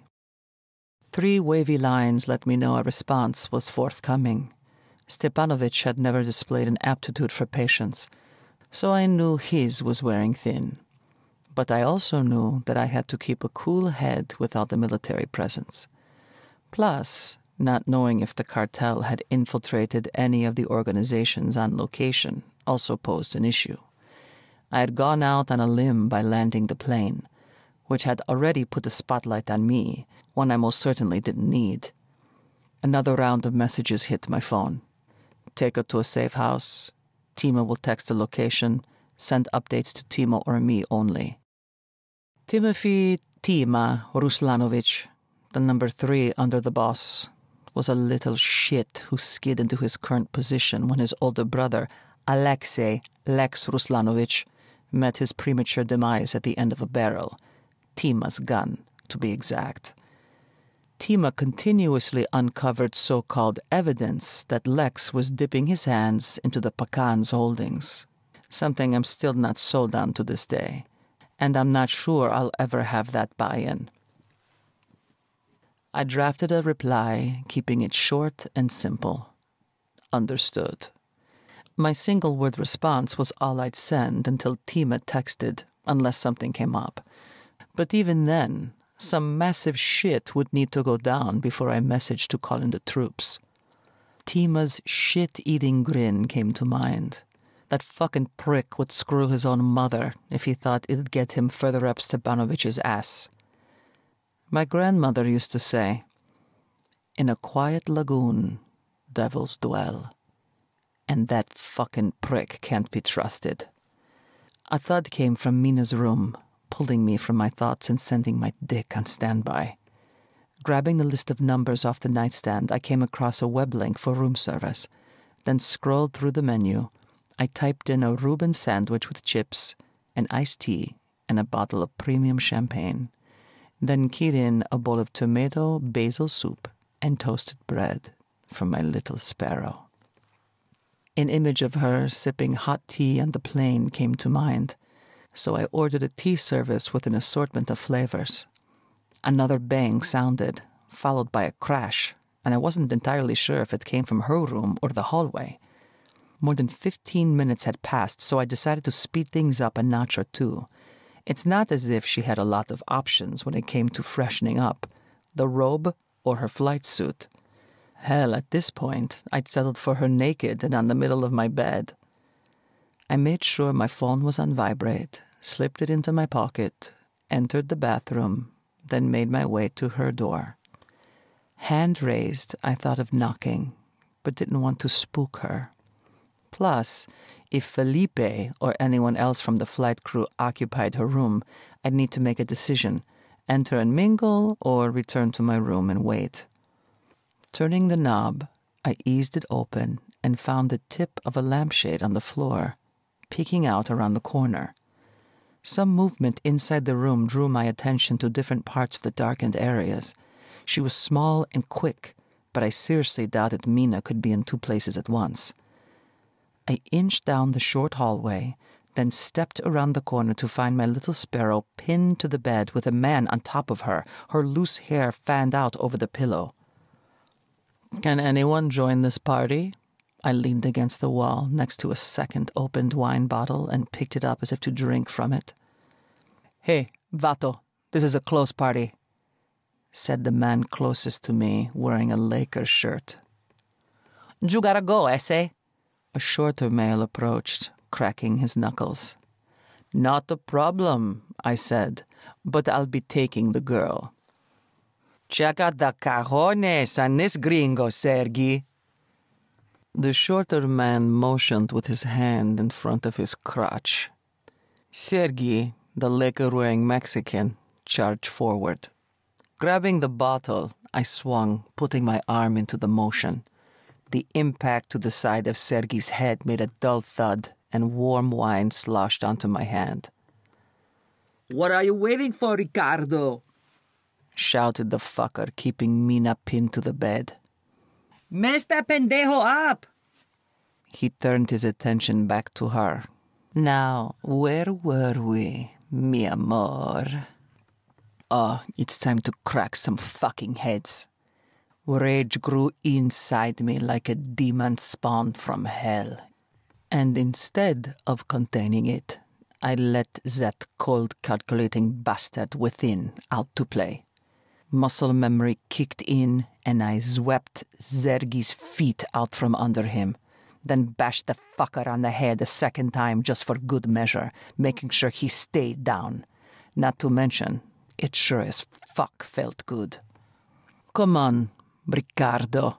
I waved him forward. "Or do I just call you Dick for short?" "Hijo de las mil putas," growled the approaching dickhead. "Son of 1,000 whores. Really? Can't say I've been called that before."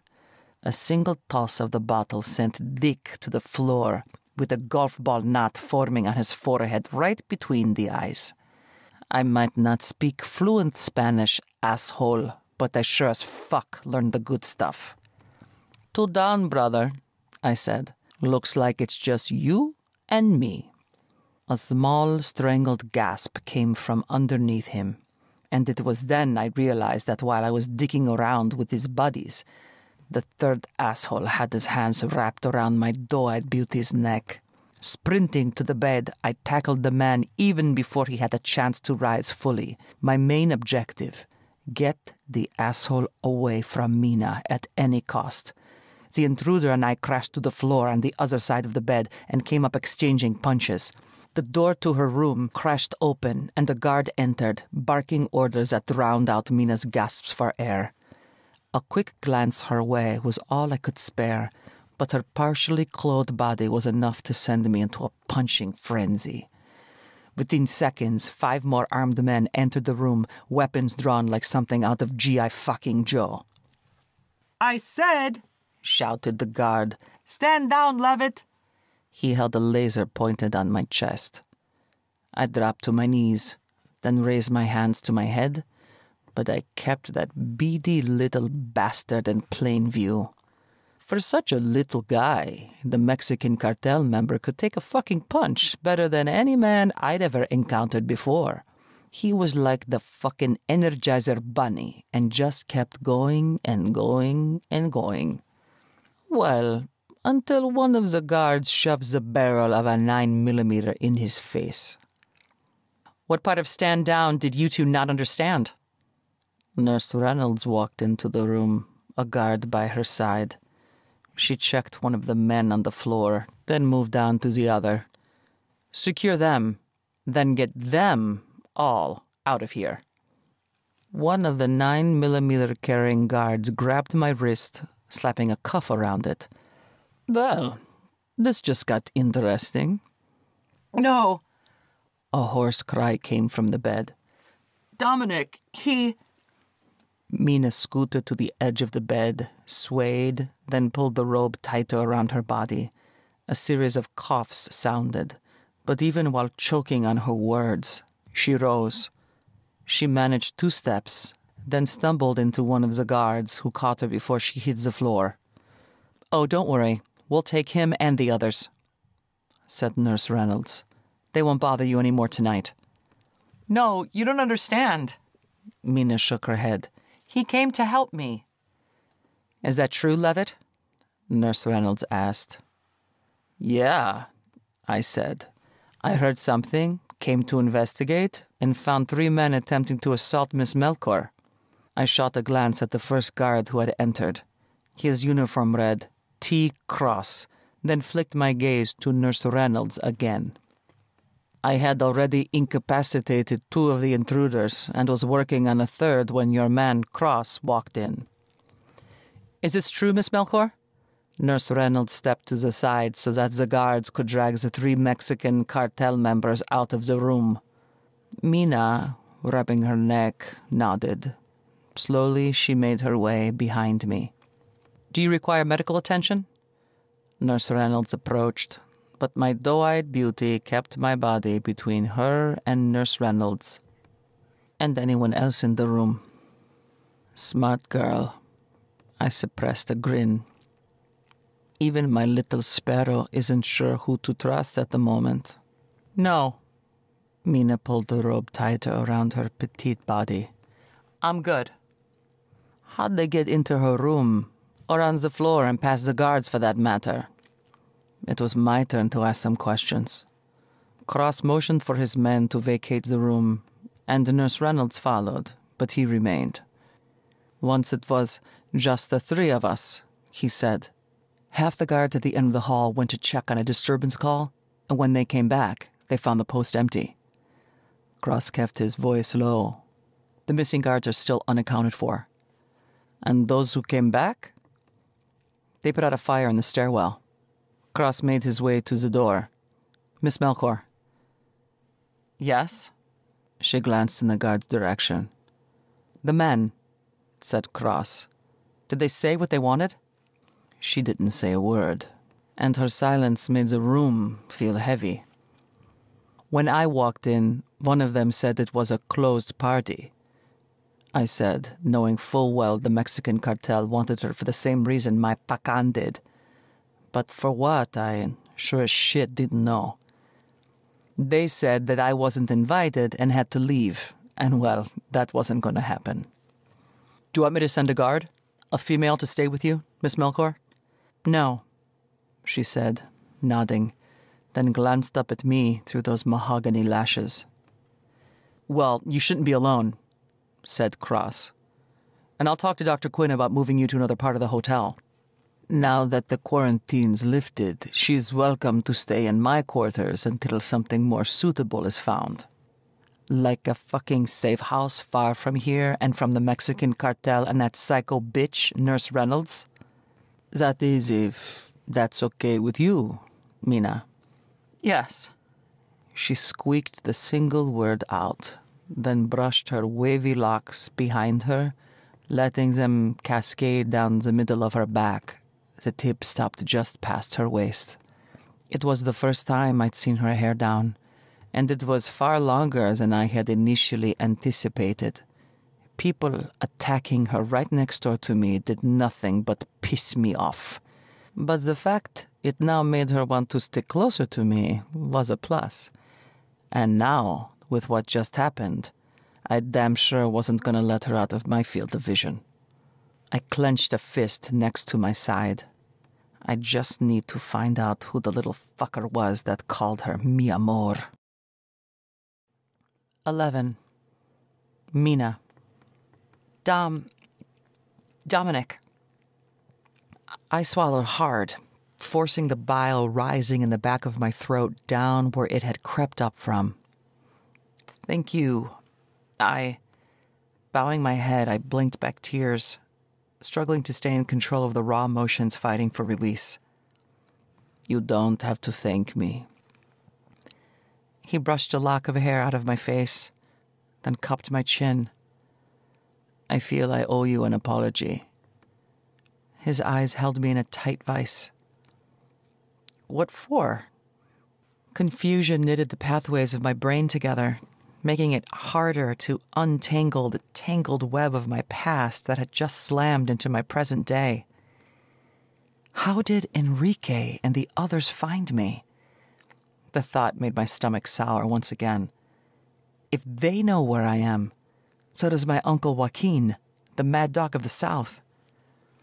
For not stopping what happened to you. He brushed the fluffy collar of the robe away from my collarbone and neck. A heavy sigh left his lips, and he shook his head. It's not your fault. My hand shot up to the fabric covering the tender flesh of my neck. It is. I shouldn't have left you alone. He drew me to his chest and held me. At the very least, I should have checked on you long before now. At that moment, I gave in to the weakness, to the loneliness of the plight of my life had caused. I'd kept myself secluded and locked away from others, and now I clung to him as if he was the only life preserver in a vast ocean. It had been a long time since I had interacted with another person on a physical level, much less an emotional one.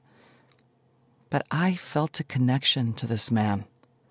Perhaps it was the near-death experience of being on a plane with an incapacitated flight crew. Either way, right now, he provided a tether, keeping me from spiraling out of control. I'm just glad you're here now. The words left my lips in a whisper, and I wasn't sure he heard me. Me too. He kissed the top of my head. A boom made me jump, and I shuddered in his arms. Shh. He pressed 2 fingers to my lips, then focused his attention on the open bathroom door. Hello? A woman with a mousy voice called out. Room service? Hello? Anyone here? A brunette in a hotel uniform with straight hair pulled into a tight ponytail stood inside Dominic's room and knocked on the doorframe of the bathroom. Yeah, we're coming. Dominic released his hold on my body but laced his fingers with mine. Just leave the food, and you can put it on T. Cross's tab or Dr. Quinn's. Oh, it's covered, sir, by the CDC. She backed out of the doorframe and into Dominic's room, then headed for the door. The champagne's in the bucket, chilling, sir. If you, either of you, require anything else, please feel free to call or order online. The kitchen's open 24/7. Will do. Dominic shut the door, locked the slide at the top, then made his way to the bathroom door, closing it. He checked to make sure the lock engaged, slid a narrow decorative table in front of it, then set a clay pot with a fluted top on the middle of the slick surface. If you need the facilities, let me know and I'll move it, he said. I'd just like to have a bit of a warning if the door's opened. His words made my muscles tense, because I knew Joaquin would have his men out before morning. Hell, for all I knew, any one of the guards served the cartel, or if they had a price, my uncle would pay it for my retrieval. Hungry? Dominic lifted one of the tray dishes. No sense in letting good food go to waste. Thoughts of Mona and the others coming down with food poisoning came to mind. Would Joaquin have tampered with the food? The thought turned my already upset stomach, because things could have turned out differently up in the air. My phone buzzed in my pocket. Checking the screen, I scrolled to find several messages and missed calls from Felipe, Mona, and Will's wife, Marie, thanking me for taking care of her husband and safely bringing him back home to her and baby Emma. Who messaged you? Dominic held my gaze, unblinking. A friend? Family, or your amour? Ha! As if. Genuine laughter left my lips with a nervous quiver. I wish I had a love. But hey, with a busy schedule like mine, who has time? Enrique's words whispered ominously in the back of my head, reminding me of his hands roaming over my body and how he had called me, mi amor. Fuck, did Dominic hear him? My brain worked overtime trying to piece together the scene, starting with the moment Enrique and his men had noticed Dominic in the room. How much had he seen and heard? Was my identity still concealed? Or did he know who I really was? Yasmina Ona Costa, the daughter of the slain Mexican cartel boss, Mateo El Matador Costa. You okay over there?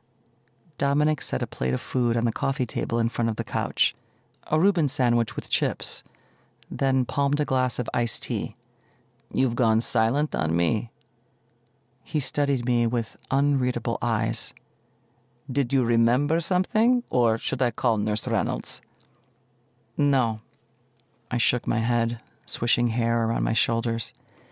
Felipe messaged, checking in on me. Dominic removed the top from the other tray. He grabbed the bowl of soup and toasted bread service, and then set them on the coffee table next to his food. I two-thumbed a reply to only Felipe, letting him know I was okay. I'm good. Text and let me know how Dan's doing. Felipe read my messages instantly. It was as if he and his phone were one, and it looked as if he was responding again. Come, sit. Dominic patted the couch next to him. He took a bite of the Reuben. On my way to the couch, I poured myself some hot tea from the tea service, splashed a bit of creamer in it, took a seat next to him, then sat the phone between us on the cushion. I put my tea down and grabbed the soup bowl and spoon.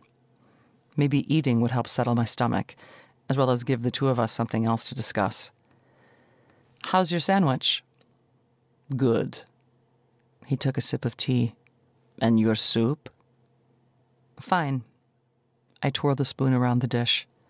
Is it warm enough? Yeah, I'm just not hungry. My phone buzzed on the couch, indicating I had a message. One-handed, I checked the text from Felipe. Was told Dan needed intubation. His heart stopped, not once, but twice. He's in critical condition, but stable in ICU. A gasp left my lips. Oh my God. Dominic looked over his shoulder, eyeing my phone. At least he's in ICU, and he'll be able to get the care he needs.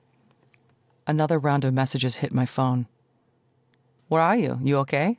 'Cause you ain't in your trashed room. It's always the quiet ones.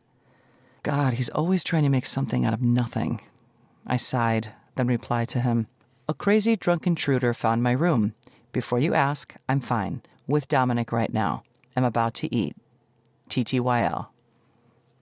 I hit send, then set my phone on the couch once more. Taking hold of my cup, I relished the warmth it provided with each sip. My phone buzzed yet again. Wait, back up, girl. You're with 212B? Oh, I need details. Juicy details. Size, diameter, length, and skill level. Don't leave anything out. Felipe, being the immature, oversharing idiot he was, followed the last written text with pictures of vegetables. Among other things, a carrot, several eggplants, water, and a gif of a rocket firing into space, followed by a lot of fireworks. So, you gonna answer the man? A wolfish grin spread Dominic's lips. I swallowed the tea in my mouth, choking on it as it slid all the way down. Hot fluid splashed on my fingers and trickled over the front of the robe. He took the cup from my hand, eyeing me with keen interest. You good? Yeah. I swallowed. I continued to cough. It just went down the wrong way when I swallowed. You know, that sexy-ass grin returned. I've heard practice makes perfect. My eyes widened and the tips of my ears warmed, signaling I was in full-on blush mode. We're still talking about tea, right? 12. Dominic. But of course. The ruddy glow covering her face and ears just made me want her more. Great. She brushed a hand over the front of the robe. Now I'm all wet. Miss Melchor, the places your mind goes. She flashed me one of those doe-eyed looks, and it was clear the gears in that pretty head of hers now turned, piecing together the spoken innuendos.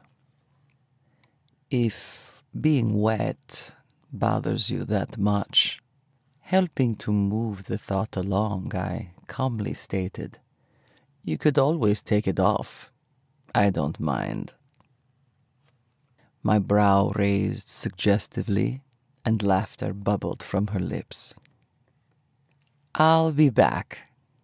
She rose and approached the table, blocking the bathroom.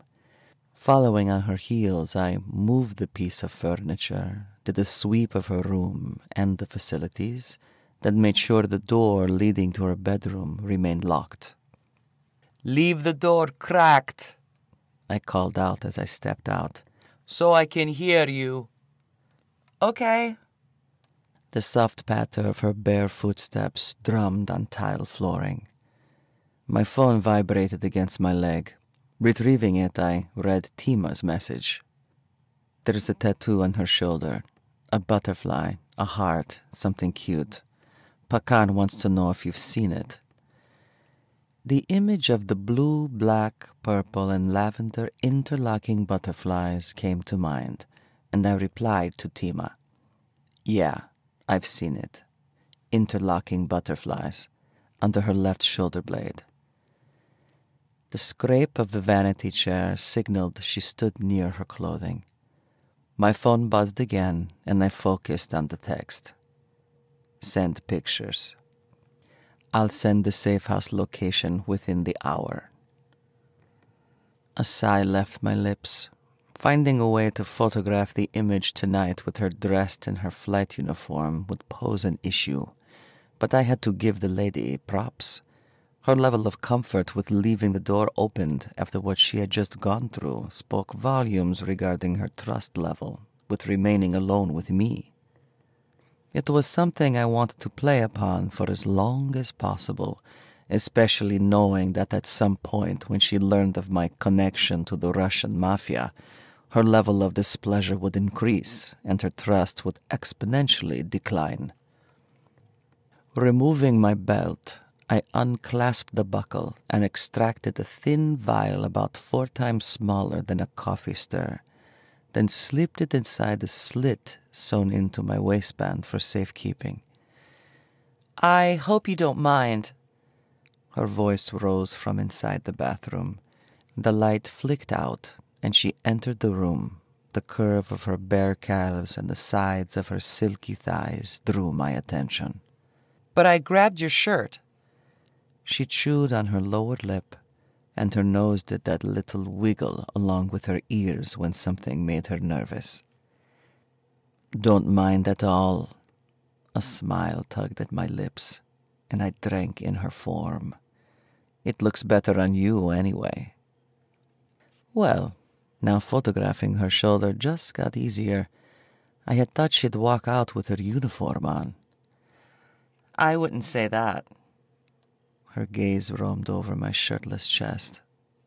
Closing the distance between us, I locked and shut the bathroom. With ease, I put the decorative table and vase back in front of the only other entry point into the room, other than the front entrance and the balcony. However, 7 stories up without joining balconies made it unlikely anyone would try and breach the room from the sliding glass door, unless climbing gear came into play. So for now, it remained a low security risk. No, I imagined that if an attack occurred, intruders would either storm the front or flank the side entrance or both simultaneously. She sat on one end of the couch, drew her legs partially under her, which innocently flashed a bit of her white, lacy panties. A single vibration alerted me to a message, more than likely from Tima at this hour, sending me the location of the safe house. Next to the room service roller cart sat the bucket of ice and its content. I grabbed 2 glasses, wiped the sweat from the bottle, then opened it, extracting the small vial from my waistband. I broke open the container, spilling the fluid into a glass. Slowly, I poured the champagne, allowing the liquids to mix, then poured the drink for myself. Champagne? I held her gaze, her brows furrowed, then scrunched together. Don't tell me you don't drink champagne. I playfully grabbed at my chest as if wounded by the mere thought. No, it's not that, I promise. I just really don't drink much. Really? I raised a single brow in question. Cross my heart, hope to. Her eyes widened, and what color she had in her face drained. Die. I knew the rhyme she had mentioned from my childhood. Stick a needle in the eye seems a bit barbaric in any culture, don't you think? Yeah, she nodded. I guess so. Now, what I want to know about is the hot wine in the bathroom. I winked. Since you don't drink. The flight, well, it was tense, and I wanted to relax, and I thought it would help me. She chewed on her lower lip. You know, unwind, and, that's when I found you in the bathroom and eased your torment. Yeah. A nervous laugh slipped past her lips. Something like that. I just thought that after what you just went through, you needed something to help you relax. Sitting next to her, I handed her a glass. You don't have to drink it if you don't want to. I took a long drag out of the glass I now held, then draped an arm behind her on the back of the couch. She leaned back, then took a sip, coughed slightly, then giggled. What's so funny? Mina rubbed her twitching nose. The carbonation tickles my nose. By my estimate, she'd already downed 2 glasses of wine 3 to 4 hours ago, which her body had more than likely metabolized. So the clock on what she now put into her body would start the moment the combined champagne and sedative hit her tongue. And I needed her relaxed, unclothed to a degree, and sleepy enough to nap long enough for me to photograph her tattoo. On the couch, Mina and I talked about how she had first met Felipe, how much she enjoyed flying from location to location, and explained that her favorite route, by far, was anywhere from the United States into Madrid. She talked about the areas she had toured by herself. The more she drank, the more she opened up. And in all of her stories, her outings included Felipe, Mona, or Will and his family, as well as many excursions on her own. Listening to her, I built a profile of a private, lonely person, one who found it hard to trust or put down roots, a concept I fully understood, especially in the position I held as a tracker and enforcer for the Russian Mafia. After her first glass of wine, the yawns started, and even before she finished the second glass, she had laid her head against my arm, and her eyelids fluttered several times, then shut. Lifting her in my arms, she stirred. Yasmina Ona, I whispered her given name. Those big brown eyes of hers contained a dreamy gaze that seemed to look through me. Her head stayed cradled on my shoulder, and her warm breath blew over my neck.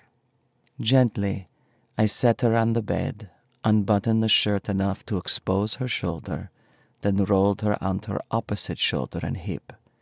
After I adjusted the shirt, I took several images of her interlocking tattoo, texted them to Tima, then blew them up on my phone and stared at the numbers hidden in the outline of the colorful swirls.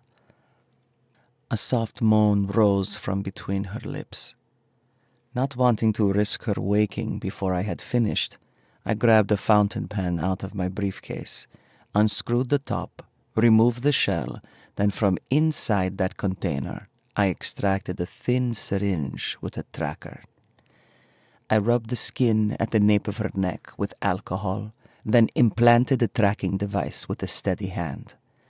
A small bead of blood appeared, and I applied pressure until the slight tear in her skin closed. Taking a second alcohol swab, I cleaned the area again, then rolled her onto her back to button the shirt she now wore. Taking my phone out of my pocket, I activated the tracking device and paired it with the software on my phone. Once the red blip came on screen, I plugged in my phone to keep it charged, then covered my sleeping, doe-eyed beauty. After a quick sweep of the area, I dimmed the lights just enough to keep an eye on my little sparrow. On the couch, I stretched out, keeping my visual field open to the points of entry, as well as on Mina. The minutes ticked by with only a little bit of traffic outside. Her phone, still on the couch, chimed. Picking it up, I unlocked the screen using the combination I'd seen her use. Let's see who you talk to, Mina, baby. Other than Felipe, Mona, Will, and a handful of other co-workers' numbers, as well as contact information for Friendly Skylines and her bank, her phone remained clean.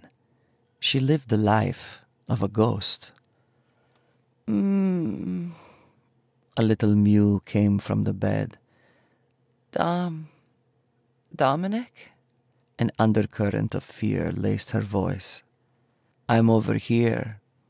I closed the open screen on her phone, set the device on the coffee table, then rose. You okay? Yeah. She sat up, dazed in the bed.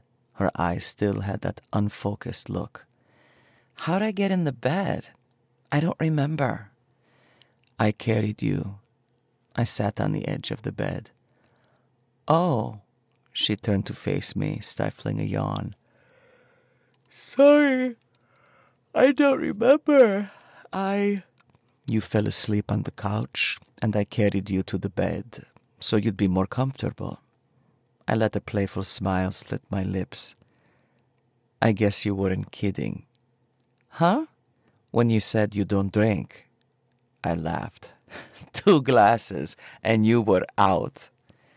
Sorry, I didn't mean to. Confusion clouded her eyes, and she yawned again. Get some rest. I covered her exposed arm. I'll be on the couch if you need me. I rose, but she reached out, grabbing my arm. Will you lay with me? A deep-seated innocence or vulnerability in those doe eyes held me in place. Sure. She peeled the covers back, then scooted to the middle of the bed, making room. Stretching out beside her, I drew her into my arms, molding her warm body to my frame. Within minutes, her eyes closed, and her breaths evened out. Awake, I stared at her face, memorizing the delicate lines near her eyes and mouth. My eyes roamed lower, and I took in the bruising flesh of her neck. The anger monster woke, feeding on every mark, marring her delicate skin and neck. I'm gonna take that fucking Mexican Soldado member down, and when I'm done with him, there'll be nothing left on his bones for the Texas vultures to pick at. 13. Mina. A shroud of warmth encased my body, and a warm, rhythmic wind caressed the back of my neck and the side of my face. For a moment, my mind raced, trying to put the pieces of the room together. Where the fuck am I? And whose fucking arm is this? My heart pounded, and my breaths came in short, sporadic bursts. You okay, Mina? Asked a familiar male voice from behind me. Memories crashed in my mind, making my temples throb. Cottonmouth, I swallowed, but a bitter taste stayed on my tongue. Dom? I recalled drinking the champagne, but I didn't remember finishing the second glass. Yeah. He drew in a deep breath, then stifled a yawn. You okay? He asked me the question a second time. Fuck. Was I? Hell if I knew. How'd I get here? In bed? I carried you, remember? We've already had this talk. A quick check confirmed I still had on his shirt and my panties. Plus, he had on pants. His chest was bare and glorious, but he still had on his slacks. We didn't, have sex. I nodded, unable to finish the sentence. Nope. He propped his head up on an arm and looked at me in the eye. I already told you, I like my women alert and highly receptive to commands, as well as responsive to my touch, which I can tell you, you weren't any of those three last night after drinking the champagne. Well, in my defense, I told you I didn't really drink. Yeah, I can tell. You passed out with just 2 glasses. We'll have to keep an eye on that. He winked. Oh, don't worry. I'm done drinking. I stretched, and a tinge of pain at the back of my neck made me wince. What's wrong? Nothing. I rubbed my shoulder, slid my fingers to the base of my skull, then flinched. Doesn't seem like nothing. He paused a moment. Turn around. Let me see. No, it's nothing. Probably just a crick in my neck. Turn around, he commanded, his voice taking on a more serious tone. Fine. Grabbing my hair, I pulled it away from the back of my neck. Do you see anything? Does it hurt here? Gently, he skimmed a finger over the nape of my neck. Yeah, it's sore. You have a bruise forming. He pulled the collar of the shirt back. What about here? His finger slid to the sides of my neck. A little sore, but nothing like at the back. Scooting forward, I tossed the covers back. Where are you going? One hand encased my wrist, and his free arm wrapped around my waist, drawing me back into an embrace. To the bathroom, I giggled. Nature calls. Dominic rose from the bed, looking sexier than any man should, in slept-in slacks and bed hair. He moved the table and vase in front of the bathroom, opened the door, stepped inside, flipped on the light, then inspected the area. Leave the door. He turned around and ran into me. Cracked. I two-palmed his bare chest, and his arms wrapped around me. Yeah, I know the drill, but just so you know, I have a shy bladder. God, he smells as good as he looks. Fine, but hurry back. Dominic released me with a chuckle. The bed's getting cold. He walked out into the room. I took care of my bodily needs inside the bathroom, which was more challenging than first imagined. The idea that the door remained open and he was only a few steps away unnerved my poor bladder. Once done, I washed my hands, grabbed a complimentary toothbrush and small tube of paste, and brushed the foul taste out of my mouth that came across as disgusting as week-old gym socks. What the fuck did I eat or drink? On my way out, I spotted the coffee pot and a small kettle, along with a modest setup for each. I said over my shoulder. Do you want some coffee? Yeah. Why? You gonna make some? Sure, why not? A slight coffee ring sat in the bottom of the pot, but I recalled he had rinsed it last night after he ate. There's some bottles over there. After reading the instructions, I filled the coffee maker with water, tossed in a pre-measured pillow pouch with grounds, then turned on the pot. I twisted another cap off a water bottle, took a drink, then opened the kettle, and that's when I felt it. His vibrating phone. Glancing over, I caught the tail end of a message, and my chest grew tight. It simply read, "Got pics of the girl." You almost done over there? He called out from the bed. Yeah, keep your pants on. I shot a glance his way and grinned. I'm going to warm some water for tea, too. Are you a creepy-ass bastard and I just don't know it yet? Maybe I'm wrong, and it has nothing to do with me. Hell, I don't even know what he does for a living. It might be part of his job for all I know. The bed's getting really cold over here. I plunged the button on the top, opened the kettle, then scrunched my nose. The inside was seriously disgusting. Keep your shirt on. Can't. He shot me a sexy-ass grin. You're wearing it unless you want me to take it off you. Give me a minute. I gotta rinse this thing out. It's really gross. Reaching over, I grabbed a hand towel with one hand and unplugged his phone with the other. Tell you what, I'll make it up to you when done. Pray tell. He chuckled. How do you intend to do that? Oh, I don't know. I made my way to the bathroom. But I'll think of something to get your blood pumping. His laughter followed me into the bathroom. Not wanting to draw unwanted suspicion, I turned on the hot water. Leaning against the counter, I examined his phone, identifying the areas where the smudges were most prevalent.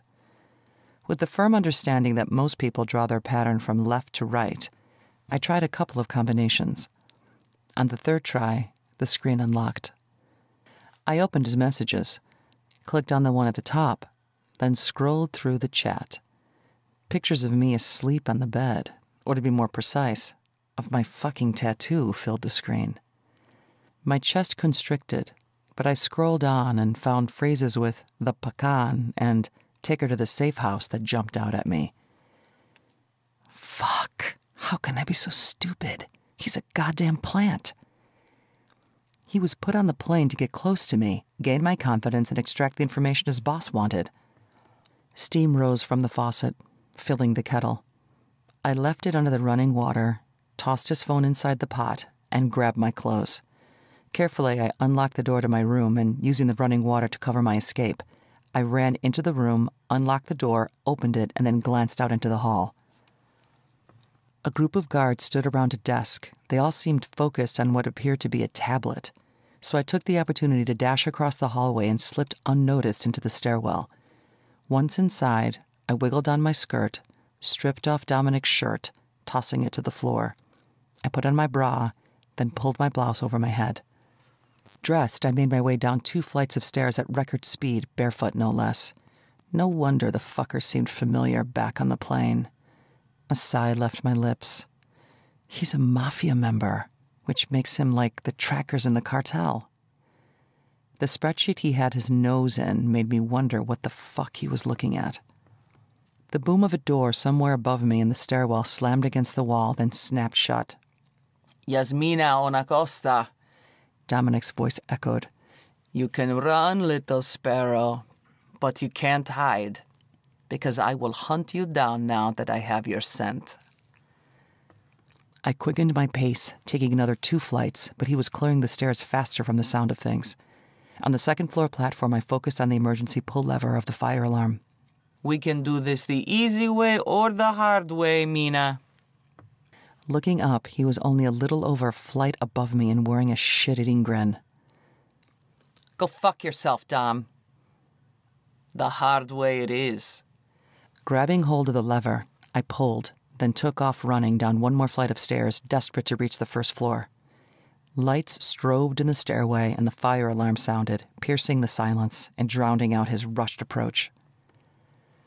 At the bottom, I wrapped my fingers around the door handle, yanked it open, then ran out. Halfway down the hallway, I glanced over my shoulder just in time to see him step out of the stairwell and into the hall. His eyes met mine with a cold calculation that made me shiver. Raising a hand, I flipped him off, then took off running. But I knew all too well that the cat-and-mouse chase had begun. 14. Dominic. Mina. I shouted her name, but she continued to flee, heading for the lobby with a horde of people rushing the doors to vacate the building.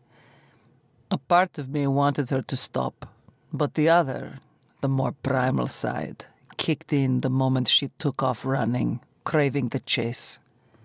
It's not often in this line of business that the target outsmarts me, especially one as delicate, delectable, and devious as this 5'1", 100-pound, angelic-looking female.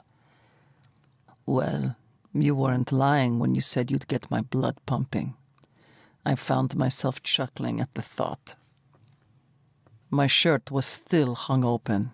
I found it discarded in the stairwell in a wrinkled clump, and it still held her alluring scent.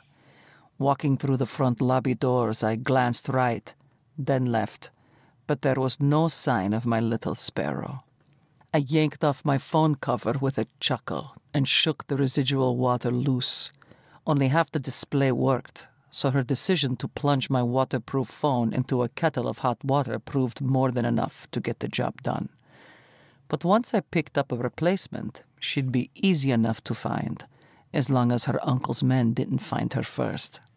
"Oh, Mina, baby, it seems you want to play." The thrill of the chase had my heart thumping in my chest. Well, she had my full attention, in more ways than one, and now that the hunt had begun, I couldn't wait to corner my prey and see what she'd do next. Barefoot, I jetted across the street and entered the first men's clothing store on the strip. Hello. Welcome to Sergio's, a place for men. A woman in her 40s greeted me with a smile as I entered the shop. How may I assist you today?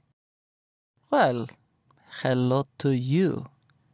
I read her name tag. Janet.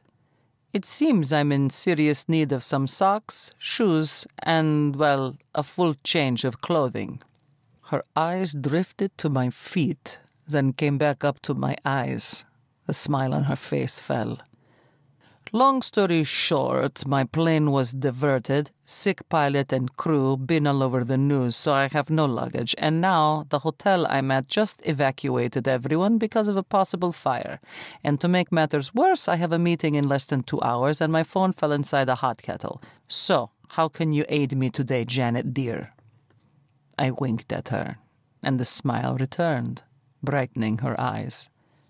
30 minutes later, I had on a clean change of clothing and opened dinner invitation at 7 sharp tonight with the newly divorced Janet and directions to a phone store less than a block away.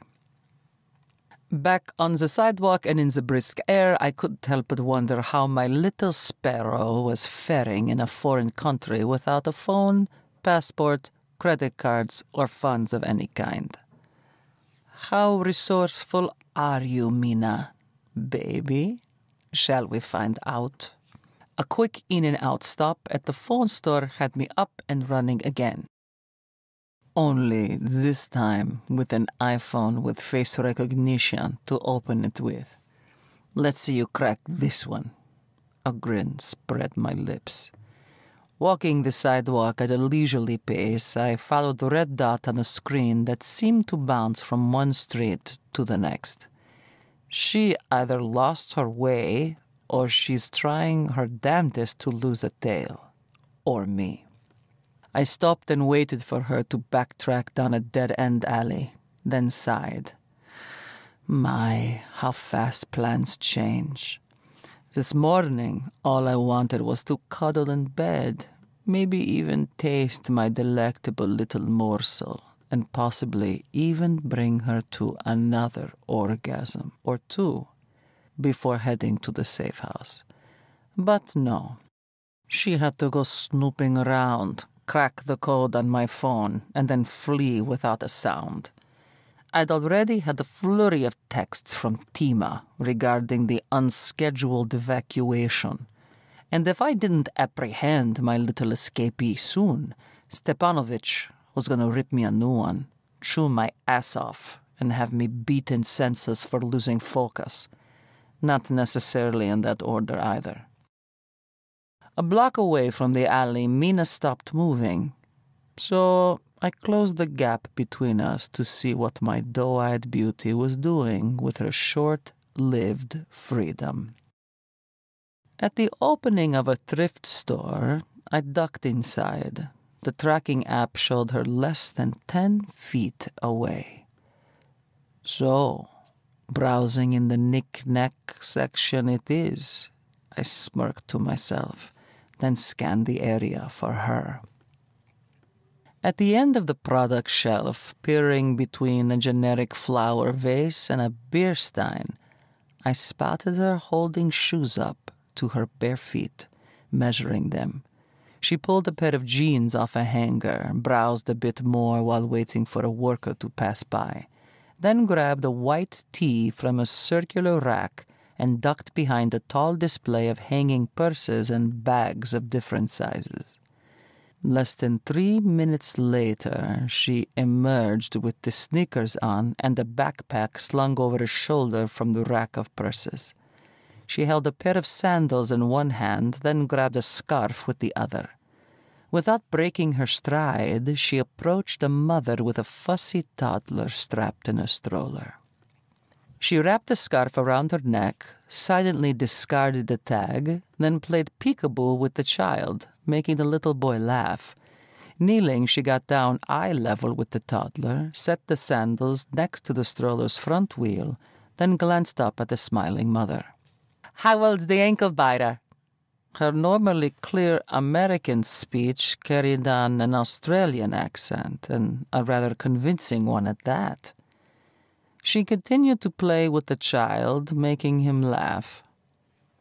"He just turned 2. The mother spoke with a heavy French accent. "I thought so. Me nephew's about his size." She continued to interact with the boy. "Now what made you as cranky as a frog in a sock, huh?" Mina got close enough that the boy grabbed the end of the scarf. He partially pulled it free of her shoulders, holding the fabric over his eyes to play peekaboo. He giggled, drawing his mother's beaming attention. From where I stood, a clear view of her sleight of hand under the cover of the scarf revealed Mina snatching the woman's wallet from the open purse at the base of the stroller, under the boy's dangling feet. "It's past nap time," replied the woman. "Isn't it, Lucien?" "Aye, that'll do it." She stayed a bit longer, retrieved the scarf, and then walked away. The woman, no wiser to the theft, pushed the stroller, but the shoes next to the wheel kept it from moving. A quick inspection by the young mother had her scooping up the sandals and chasing after my little actress. Upon closer inspection, the female resembled Mina in a rudimentary manner. Mahogany hair, fair skin, brown eyes, and similar build. "Thank you," my doe-eyed beauty said. "I'd lose me head if it weren't attached." Her nose twitched twice, and those ears of hers wiggled, bringing another smile to my lips. Mina took the sandals from her, headed to the checkout, then paid for the shoes with the woman's cash, only this time she spoke to the clueless clerk in fluent French as if it were the language of her birth. She even rearranged the stolen scarf, then walked out of the shop. "Mina, baby, you're full of surprises, aren't you?" Keeping pace with her, I stepped out of the second-hand store and took off down the sidewalk, keeping my eye on the prize. At the end of the block, she stood next to the curb, waiting for the light to change, giving me more than enough time to catch up to her. But this time, curiosity had me wondering where she was now headed. The woman didn't appear lost, and clearly seemed to have a plan, one that interested me on many levels. "What are you up to, Yasmina Onacosta?" My new phone vibrated against my leg, and I knew exactly who had sent the text. With a heavy sigh, I reached into my pocket to retrieve the electronic device. Tires screeched, and the smell of burnt rubber filled the surrounding air. People on the street froze in place, wide-eyed like a deer on the side of a busy road. A cream-colored van with a Harry's Furniture sign on the side came to a screeching halt less than 3 feet from where Mina stood, and the side door slid open. 2 men from the hotel invasion, Sergei and Dick, jumped out of the vehicle, rushing Mina. A third, unidentified Mexican cartel member stood in the open doorway, motioning for the others to hurry up. Son of a bitch, I took off in a sprint. Mina spun around, running in my direction. Her eyes locked with mine, and she zagged to the right and into traffic to avoid staying on an intercepting path. A car screeched to a stop, nearly hitting her, and the driver yelled obscenities at her in French. 2 steps later, Dick grabbed her, then tossed her inside the van. As he slid the side door shut, the dickhead grabbed his crotch, then shot me the fucking bird. 15. Mina. A current of electricity surged through my body, making my teeth chatter like a fucking nutcracker during Christmas, and my body slammed against metal. Levántate, puta!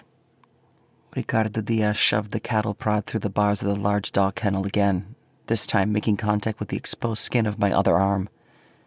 Wake up! You're not fucking Sleeping Beauty. The second jolt made every muscle in my body tense. Órale! It's time to play. Ricardo hit me a third time, and I cursed under my breath. I couldn't remember how I had got here, wherever here was, or how I had ended up in a fucking dog kennel of all places. From what I could tell, it was similar in size to the crates Papi had used to keep the dogs in sometimes. 37 by 26 by 42, and in one of those fucking cages was where my Uncle Joaquin kept me after he had murdered my father, before I managed to escape the living hell that he had unleashed on me. I fought back the memories of that time, memories I had locked up tight and vowed never to revisit. A high-pitched whistle drew Ricardo's attention to the other side of the stone chamber where a shadowy figure stood. Ven aquí, el capitán wants you, shouted Sergi Ferreira. I'd know that stupid fucker's voice anywhere. Your fucking master calls, I managed to croak out. Run along, asshole. El Capitan, the captain.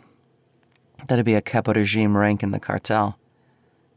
I'd kept up with a who's who list of some of the key players of the cartel over the last 9 years, gathering information from a few sources loyal to my mother's Mexican-Italian ties. My thoughts raced with the names of the captains I knew of. Xavier Sáenz, Bryce Marquez, and my mind settled on one. The bastard, Enrique Vaca. God, I'm fucked. Ricardo hit me a 4th time with the cattle prod, retracted the pole, then made his way to the mouth of the opening. Fragmented images of the street corner I had stopped at after my little shopping excursion at the second-hand store faded in and out of my thoughts, along with vivid hazel eyes. Dom, the shortened version of Dominic's name, fluttered off the tip of my tongue. Back on the street, I'd locked eyes with him. Did he know where I was? Where the Mexican cartel now held me? And if he did, would he and the Russian Mafia mount a search and rescue mission to find out what I knew? Did I even want him to come for me? Sitting up, I pressed my back against the metal bars. Fuck. I slammed the back of my head and the soles of my shoes against the bars on opposite ends of the cage. Fuck. Fuck. Fuck. Shh, came a soft, whispered voice. No talking. I couldn't tell if the owner of the voice was male or female. Who's there? I turned around in the cage, trying to locate the source of the vocal sound. Shadows crept along the stone walls and movement caught my attention. As my eyes adjusted, other cages came into view along with the images of males and females, all of them youthful and younger than me. My eyes flicked back to the cages where I found other females, some clothed and others were naked. Fuck. I whispered the word, then shook my head. They're trafficking. Footsteps echoed near the entrance. Against the walls on either side of me, chains rattled and clanged and soft whimpers sounded. Squinting my eyes, I tried to determine how many images had entered the chamber and counted 5. 2 of the figures each pulled a different girl from against the wall and unchained her. Hey, assholes! I shouted. Leave them alone! The 3 remaining men turned away from the wall, then approached the cage. Up close I recognized Ricardo and Sergi, but I didn't know who the other man with them was, or who had dragged the 2 girls out of the chamber. Gripping the sides of the cage, I braced my back against the metal bars and drew my knees close to my chest. Who the fuck are you? I held the man's gaze. That's Spider. Sergi slapped a hand against the silent man's chest. And he's your worst fucking nightmare, princesa. Sergei kneeled and unlocked the padlock hanging off the metal slit of the door. The moment the lock slid free, my fingers clasped the bars, and my legs shot out, hitting the metal door of the cage and smacking Sergei in the face. Hijo de la gran puta! Sergei grabbed his face and staggered back. I'm not a fucking bitch. I shouted. You are, Sergei. Orale! I'm gonna fuck you up. Sergei spat blood on the ground. You weren't man enough back then. I held his gaze, and you sure as hell not man enough now. I glanced over at Ricardo. Neither one of you. Ricardo grabbed my foot and yanked my leg partially out of the cage. Holding onto the bars, I kicked him in the crotch with my free leg, sending him crashing to the ground. You done? Spider stood motionless, his eyes trained on me. No. I shook my head. I'm just getting started. A thought occurred to me. The assholes caged me like an animal, so I should act like one for them. Get out of the cage, Yasmina Onacosta. Nearly a decade had gone by since I had heard someone say my name with that kind of tone, almost parental. Several seconds ticked by, and I didn't so much as flinch a muscle. I knew what they wanted, what my uncle wanted, and I sure shit wasn't going to give it up to them, because the moment I did, I'd become a disposable whore on my back, strung out on crack or heroin until my uncle, the mad dog, had a bullet put between my eyes, or worse, carved a smiley face into my neck from ear to ear, like he did to my father. Spider tapped the cage. Don't make me ask you again, chiquita. Fuck you. I held my chin up in defiance. And I'm not your little girl, so don't call me that, you asshole. With lightning-fast reflexes, he grabbed my right foot, pinning it to the side of the cage. Instinctively, I kicked with my left. He caught the hem of my jeans with his other hand, locked both my legs in an arm hold, then zip-tied my ankles together. My heart thumped in my chest. You son of a... He yanked me out of the cage and onto a hard surface, then dragged me halfway across the floor, gasping for air. When he stopped, without a word, he flipped me over, shoved a knee into my back, then with another zip tie, he bound my wrists behind me as if I were a calf on branding day. You've got some big fucking cojones, said Spider, for a little girl. 16. Dominic. What do you mean you don't have the girl? Alexei Stepanovich didn't yell. In fact, his voice stayed calm, with an even tone to it, which made me more uneasy than when he had chewed my ass earlier. I hunched down low, using a stone wall for cover, as I watched Mexican Cartel and Italian Mafia members converge from different locations and synchronize their movements.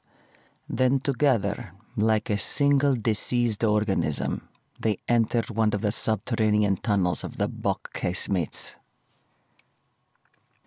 Nobody in his right mind ever sets out to displease or piss off a Mafia boss, their pacan, and I was no exception to that rule. And after losing an asset to not only one but two opposing factions, well, let's just say I was fucked. It was something I'd never done before. In reality, it was a thwart to my slated process, so this shitstorm unfolding was new territory. Then, having my pacan, Stepanovich, take such an icy, even tone meant only one thing. The girl was important to him, to the organization. So what does she really know? The Mexican Cartel swooped in and grabbed her off the street. I delivered the news, knowing it would no doubt cause a backlash and untold repercussions. Are you sure it was the Mexicans? A tinge of worry crept into Stepanovich's voice, which was unusual as well. And not the Italians? Yeah, I replied. Dick, Ricardo, nabbed her, the same guy from the altercation in her hotel room. Can you track her? Asked Tima. The man was always looking for the next step in the plan, and he viewed the world as a living, breathing chessboard. "Yeah, already did that," I said. "The signal took me to Monte de Closet." "The Buck casemates in Luxembourg City?" asked Tima. "Yep." I pictured him pulling up a map of the city and all its underground tunnels on his phone or a tablet. "Do you know where they're holding her?" Stepanovich's voice filled the line. "Can you get to her?" "Once they took her underground and into the subterranean tunnels, I lost the tracker's signal because of the rock," I said. "So I've been scouting out the area. They're bringing in live cargo, mainly what looks like underage females." "Get the Costa girl now," said Stepanovich, "and Tima will arrange to have the location infiltrated. Once I grab the asset, they'll move the live cargo to another setting, sir." "That's not your concern," Tima reminded me. "The girl is understood?" "Yes, sir." "Text when you have her in hand," said Stepanovich. Then the line went dead. Pocketing my phone, I did a sweep of the area, hopped over the stone wall, and then crept inside the same subterranean entrance the Mexicans and Italians had entered prior. Drawing a 9mm from the shapeshift ankle holster, I palmed the weapon, then kept it in the ready position next to my sternum. I came to an alcove and counted at least 5 Mexican cartel members, all male, and a female wearing only a bra and panties, with her arms held out in front of her. From what I could tell, one of the men was strapping drugs to her body. They're using her like a fucking mule. The rampant revelation made me want to take them out with extreme prejudice. I'd seen it done before, but the girl looked 12, 14 at the most. Quickly, I made it past the opening without drawing any attention, then continued my search. The deeper I walked into the bowels of the subterranean tunnel, the danker and denser the air became. In the distance, I heard yelling and crying, a female, and I followed the sobs. The closer I got, the more convinced I was that it wasn't her. It wasn't my Mina. I came to another alcove and peeked around the edge of the entrance opening, where I found a man pinning a girl against a dirty old cot. Her widened gaze flicked between the gun in my hands and my eyes, and at that moment, even without words, those eyes, the windows to her soul, pleaded for help. I'd done a lot of shit over the years, some I wasn't proud of, but I'd never forced myself on a woman. And I sure as shit never fucked a kid. Against my better judgment, I holstered my gun, then grabbed my knife. Placing a finger to my lips, I motioned for the girl to remain silent. Too wrapped up in his activities, the man didn't even hear my approach. One quick yank, and I ripped him off the girl, then slit his throat from ear to ear. I motioned for the girl to move, and she leapt off the cot. Within seconds, I eased the dying man's body onto the cot. He grabbed at his neck, trying to stem the essence of life from flowing from his body. The man looked vaguely familiar. I'd seen him before, but couldn't place him. But I knew 2 things for sure. He wasn't Mexican, and he'd never touch another female again. No, with those features and hair, he's fucking Italian. Rolling him over, I left the dying piece of shit facing the wall, then covered him. If lucky, they'd think the sick bastard was napping. The girl, standing in a dirty dress, stared at the man on the cot. She didn't even make a move to run. "Hey, look at me," I whispered. "Do you know how to get out?" She shook her head and hugged me. Tears formed in her eyes. "Fuck," I whispered under my breath. Once again, I motioned for her to follow me, and I backtracked, taking her past the room where the men were preparing the mule with drugs. "Stay close to the wall," I whispered, "and once outside, run to the first family you see. Understand?" She nodded, then took off barefoot to the tunnel entrance, keeping close to the wall. I watched her for several seconds, then continued my search for the asset. Right before I reached the alcove of men preparing the mule, footsteps echoed. Fuck, they're coming out. I slipped inside a hollowed-out rocky formation between the alcove and the tunnel. The temptation to grab my 9mm made my fingers itch, but then again, a shot inside the tunnel would only announce my arrival. A scuffle broke out down the stony corridor, and voices echoed off the walls. I counted 3 male figures in the dim light, and one was carrying something over his shoulder. "Pull it over her head!" shouted one of the figures. "I'm trying." Good old Dick came into view. "But she kicks like a fucking mule." A thump echoed, and Sergei groaned. "She fucking headbutted me." "If she bites me again," the man holding my girl said to Sergei, "I'm gonna cut off your pecker and shove it up his ass." "Do it!" Dick for brains yelled at Sergei. "Pull the shirt over the puta's head." "Don't touch me, you motherfuckers!" shouted my doe-eyed beauty, and her words were like music to my ears. 17. Mina. Mi chiquitita, we heard you all the way down here, my uncle said. Someone cleared his throat, evidently the second half of the we my uncle had referred to. Such language, said my uncle. What would Papi say, huh? Go fuck yourself. The 3 words rolled off my lips with surprising clarity. The sick bastard didn't have the right to mention my father, not now. Not ever. Even with the shirt pulled partially over my head, I just knew he had a mix between a shit-eating grin and a leer spread across his lips. Come take a look at this, said Spider. So it's true. My uncle's voice circled me like a giant cat stalking its prey. I had the information right under my nose all along. Yeah, was all that Spider said. Joaquin skimmed a finger over my exposed shoulder next to the interlocking butterflies. The combination of his touch and voice hitting my ears was enough to turn my stomach, and at that moment, the combined sensations transported me back in time to the night of my father's murder, the end of my innocence. And to think, said Joaquin, all this time, I thought my brother was a crazy-ass fool for letting my niece get a tattoo at 15. For your quinceañera, no less. He clicked his tongue once, twice, 3 times.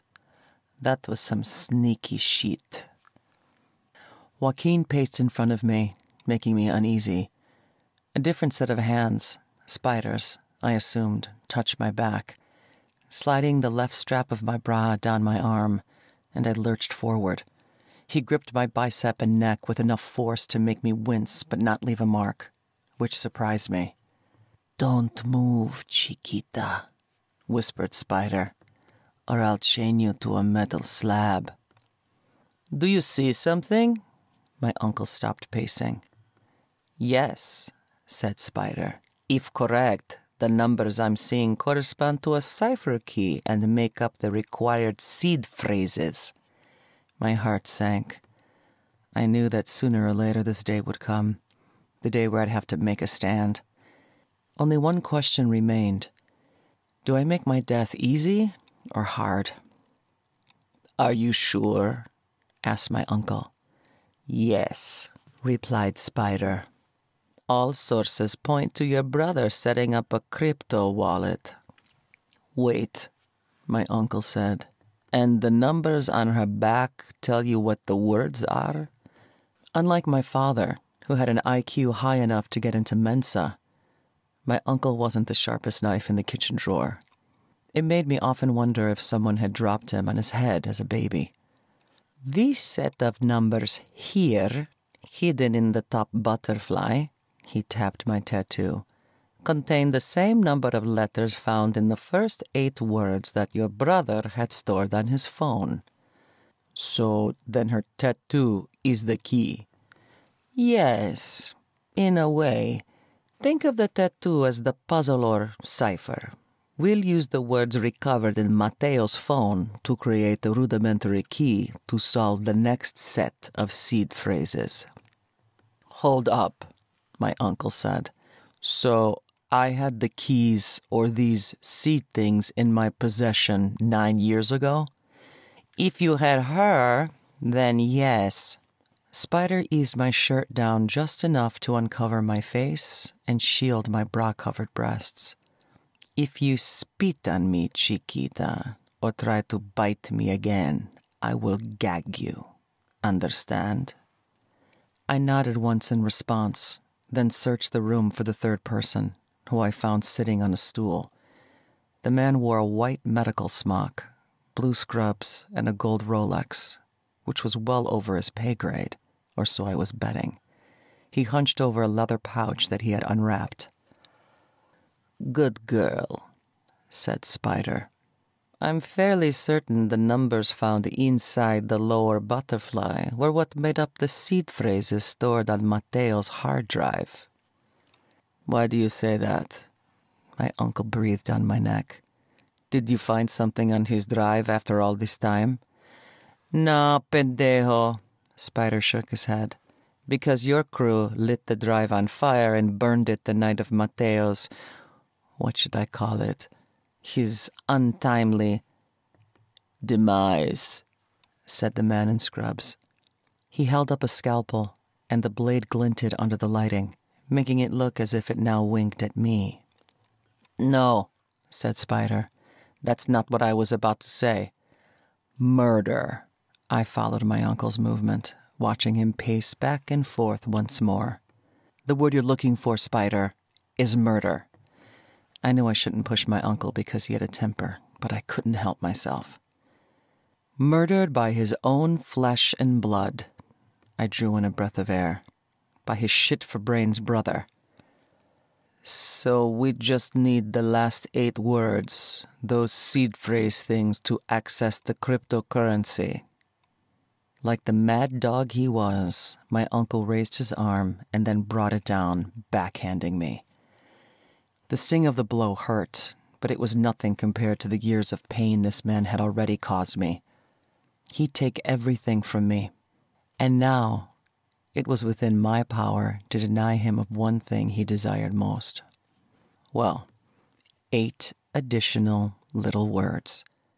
It just hadn't seeped into that thick head of his yet that he needed them, but I was sure it had already dawned on Spider. "I need you to pay attention, Esse," Spider said to my uncle. "The second butterfly will reveal the next 8 seed phrases, the words, but that's only 16 of the required 24. "So," said my uncle, "we need 8 more of them?" "Damn, Esse," Spider rubbed his chin, gathering the thin goatee between his fingers. "Took you long enough to figure that one out." "But she doesn't have any other tattoos." A confused look knitted my uncle's brows together. "No, she doesn't," Spider tapped my head. "But I think they're up here." No matter what he or others did to me, regardless of the heinous acts he inflicted, I'd embrace the pain and degradation, endure it with a smile, because it was the one thing that I could hold over his head. And as long as I held tight to the information, he wouldn't kill me. So in essence, I had the upper hand. If you think you can trust my uncle, either of you, then you're both as stupid as everyone else, because sooner or later, that motherfucker stabs everyone in the back. He holds loyalty only to himself. And just so you know, I said with a matter-of-fact tone to Spider, I'm not telling any of you shit. That is most unfortunate, Chiquita. Spider held my gaze. And why's that? I wasn't sure I wanted to know the answer. Because that means I must extract the information needed by any means. The man let out a quiet, heavy sigh. And I do not like hurting little girls or breaking them. For some reason, I believed him, and that revelation alone actually scared the shit out of me. Then why are you hanging around here? The trafficking mecca? My lips curled into a snarl. Rumor has it he likes them young. The younger the better. Isn't that right, Uncle Joaquin? I hope you don't have a daughter, Spider. If you do, keep her far away from this animal. My uncle struck me again, snapping my head back. This time the coppery taste of blood filled my mouth. And with that taste, I surrendered to my lonely, dark fate. Is that all you got? I laughed, licking blood off my lower lip. Seems having others do your dirty work has made you soft, viejo. Your niece has some humongous cajones on her. Robust laughter erupted from between Spider's lips. I think they're bigger than yours, cabron. 18. Dominic. Lady Luck is a bitch. I mean, vengeful, nasty one at that. The irony of the situation didn't elude me, not by any means of the word. Here I was, creeping about the dank tunnel looking for my asset, when all of a sudden, Lady Luck magically appeared like a fucking leprechaun at the end of a rainbow to bring me a pot of golden opportunity. The mad dog himself. No shit. The man huddled with a group of men no more than 20 feet from where I stood. I'm not going to lie. The temptation to grab my 9mm, bring the hairs together, then squeeze that goddamn trigger had my finger itching to do the job. But that only solved one issue, snuffing out Joaquin Costa. And it'll do nothing to aid an escape with my little sparrow in arm. The man who had carried Mina over his shoulder prior now walked by empty-handed and texting on his phone. He wore an unreadable expression. His features, clearly Italian, left me wondering how long the Mexicans and Italians had been in bed together. Like the fortune cookie read, patience was a virtue, and right now I might as well have donned a black suit and worn a white collar around my neck, because today, right now, at this hour, I couldn't touch the bastard. And to make matters worse, when I tell my boss how close I came to the mad dog, the man's gonna go apeshit. Or, for all I knew, he'd go out of character again and clam up, turning into an ice sculpture. Several men converged in the hallway, pointing in the direction the dickhead Sergei and the stranger took my little sparrow. Their dress and stances differed, but their mannerisms remained the same. Curious, guarded, and somewhat somber. Laughter broke out among the commingling Mexicans and Italians, along with some shoving, making them look rather chummy with one another. A shout of pain, followed by an ear-shattering scream that pierced my ears, shot straight to my heart. Fuck! That sound dug down deep with a primal raw edge, and it sliced into me like a sharpened blade. It was a mere thought that someone had drawn it from my little sparrow's lips fed the rage monster within me. The group of men grew silent, none of them speaking a word. An overwhelming urge to leap out of my hiding spot made my skin both crawl and buzz with raw, adrenaline-powered energy. But acting in haste would only ensure a quick end to my life, and would surely draw her nightmare out. Her blood-curdling scream reverberated through the underground tunnel again, and I put a death grip on the rocky formation shielding me from view. The devil himself approached, engaging the mixed group, and after several minutes of unintelligible conversation, the mad dog headed for the mouth of the cavern, taking the bulk of the men with him. Those who remained headed deeper into the tunnel in the direction the stranger had originally come from with Mina. Her cries ate at me. No longer able to wait, I slipped out of the crack and followed the painful cries of my doe-eyed beauty. At the edge of the opening, I listened for a couple of seconds to some isolated movements in the room, then charged inside with my knife in hand. To my surprise, only 2 people remained inside. Mina was strapped to a metal slab, and a smock-wearing man was carving the flesh off her back. Within seconds, I was on the man and slammed him against the stone wall. He had fast, cat-like reflexes and recovered much quicker than anticipated. The man palmed the scalpel in an ice-pick hold, then wielded it skillfully like an extension of his body. His movements were fluid and designed for close fighting, an advanced Kali knife fighting technique. I held my knife in a hammer grip, flicking outward, then brought the blade back in. With each new cut, I diced the man's biceps, chest, ribs, abdomen, and when he kicked, I managed to get off 3 fluid flicks of the blade before he put his leg down. Each time I swung, I cut a bit deeper, which didn't seem to really affect him all that much. She groaned on the table, but I resisted a glance, knowing it would give him all the advantage he needed. And the longer we danced, exchanging slashes, the greater my chance of injury grew. Blood on the tip of the scalpel caught my eye. "Is that hers?" "Why, yes, it most certainly is. Thanks for asking." He worked his way closer, as if looking for an opening to a prime kill point area. "She's such a charming little thing, isn't she?" The man wasn't playing around, and as much as I wanted to mimic a predator toying with its prey, it was time to put this rabid animal down. Blocking a forward jab, I hooked his arm, rotated my blade, slid the edge down his forearm, then sliced up through his wrist, cutting deep.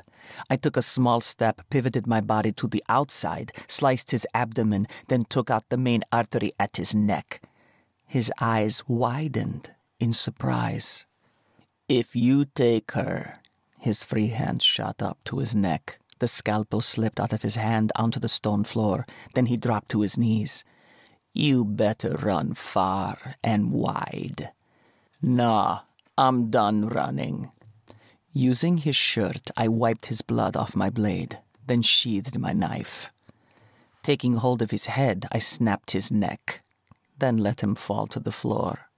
I made my way to Mina, not sure what kind of shape she was in. On quick inspection, the top corner of the skin of her tattoo was flipped over, exposing the muscle underneath. Fuck. The word left my mouth. Dotted lines around her tattoo had marked the cutting lines. The fucker, now dead on the floor, was in the process of slicing the skin off her back when I entered the room. No wonder she was screaming. The cut didn't pose an immediate danger from bleeding out, but having her go into shock was possible. I grabbed a roll of tape, tore off several long pieces, repositioned the carved skin, then tapped it in place. A small groan passed her pale lips, and her eyelids fluttered.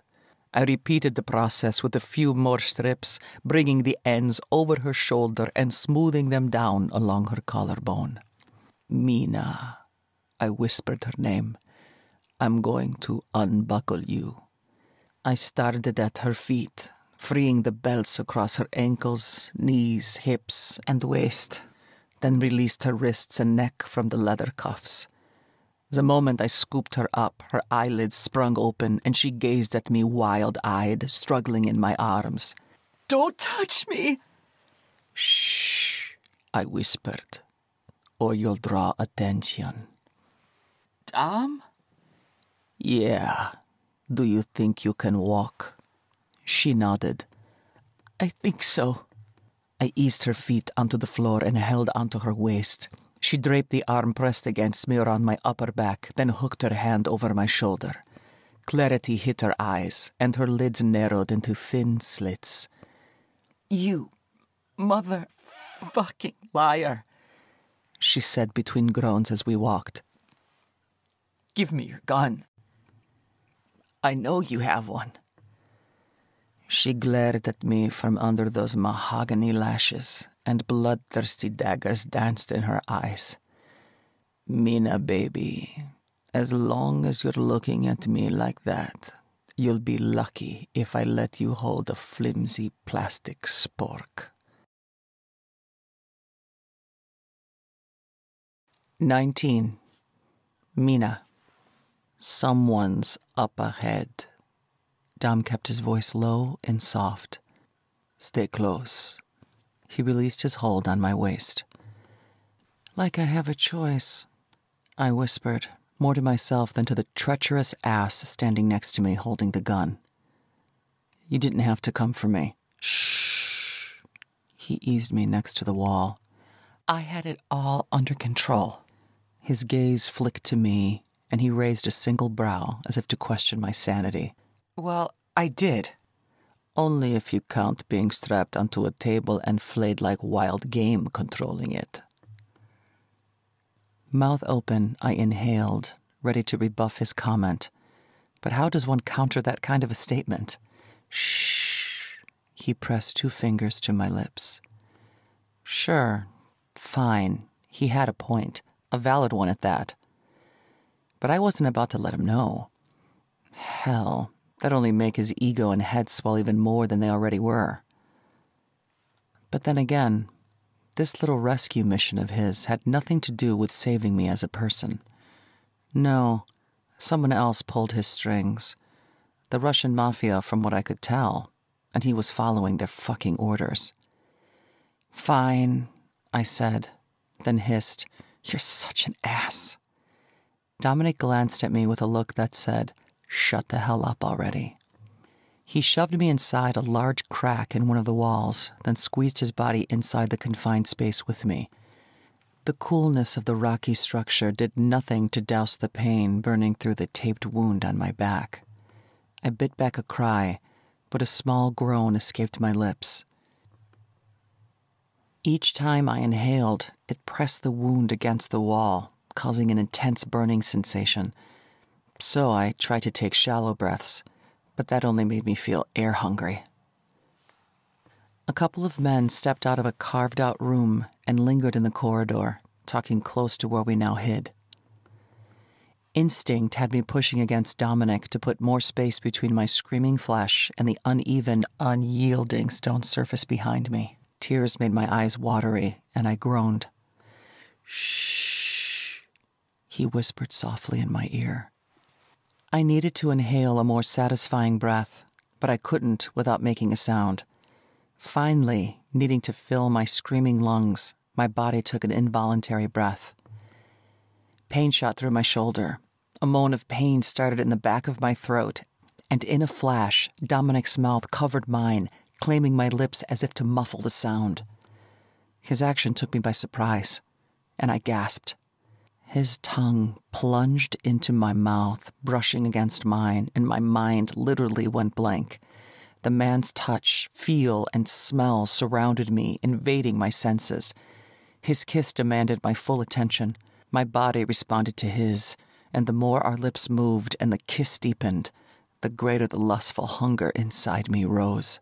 My head spun, and confusion set in because I wanted to kiss him and kill him at the same time.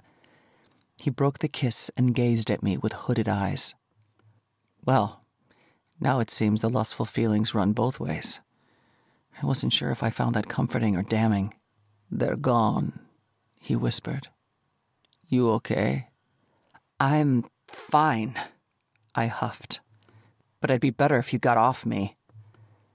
Hands pressed against his chest, I shoved him. He didn't budge for a couple of seconds. Then he backed up, giving me some much-needed space. As soon as I stepped out of the crack, he pivoted behind me, took hold of my bicep, then lifted my shirt. What are you doing? Making sure none of the tape pulled loose. I'm fine, so don't touch me. I hissed in a whisper. And what the fuck was that? I spun around to face him. You talking about the kiss? That shit-eating grin was back. Yeah, I said. Don't pull that shit again. Why not?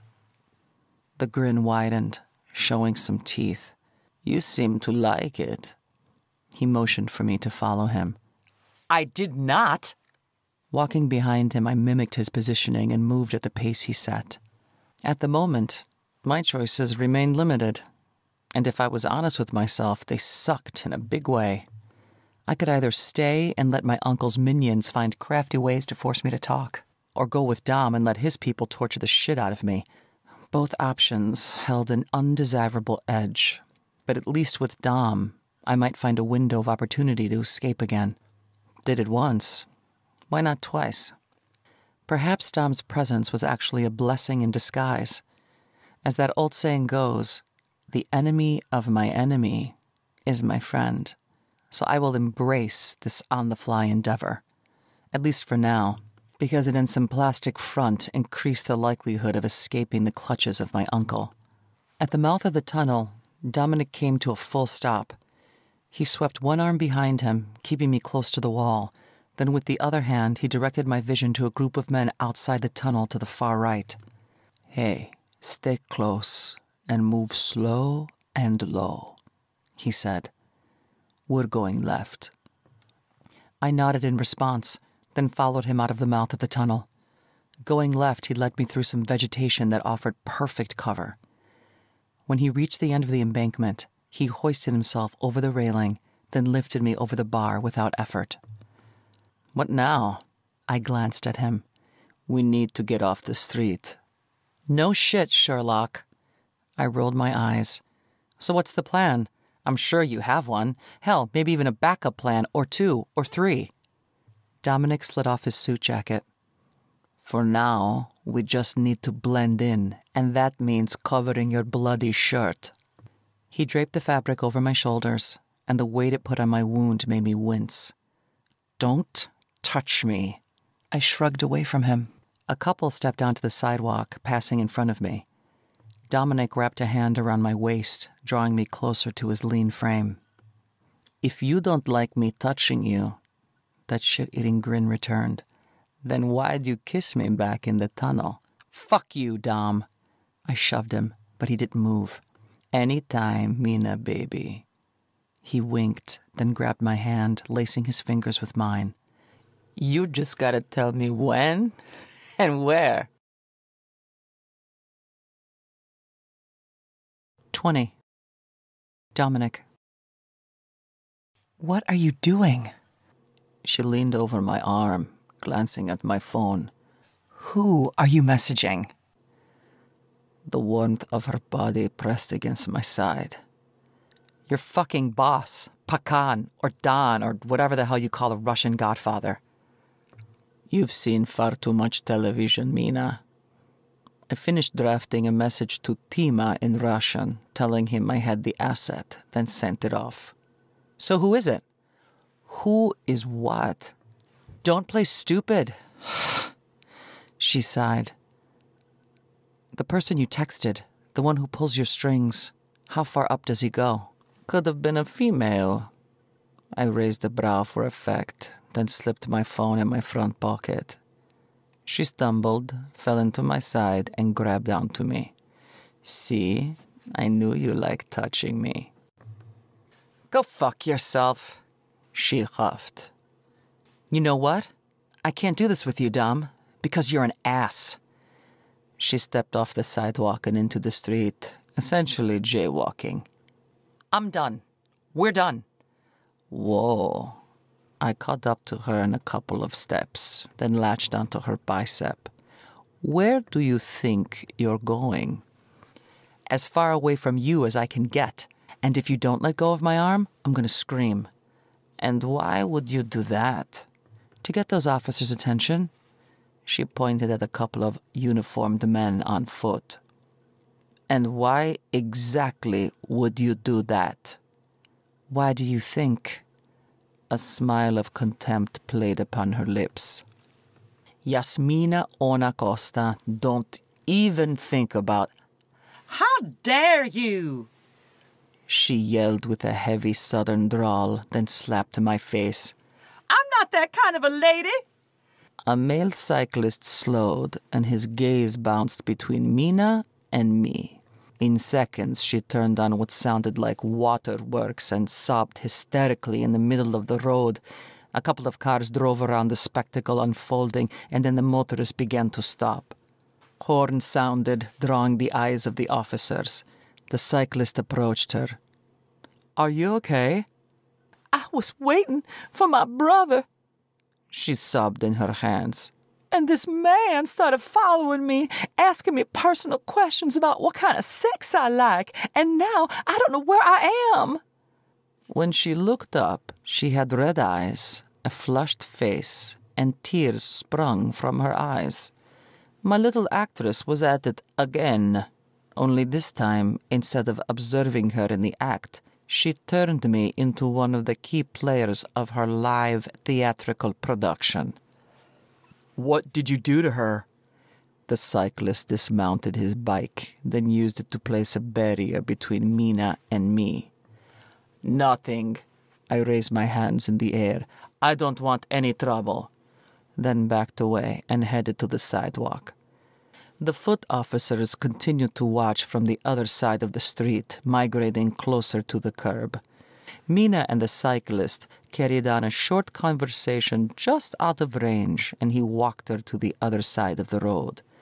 Once there, she dried her tears, stuck a hand in the pocket of my suit jacket she had on, and to my surprise, she pulled out my fucking cell.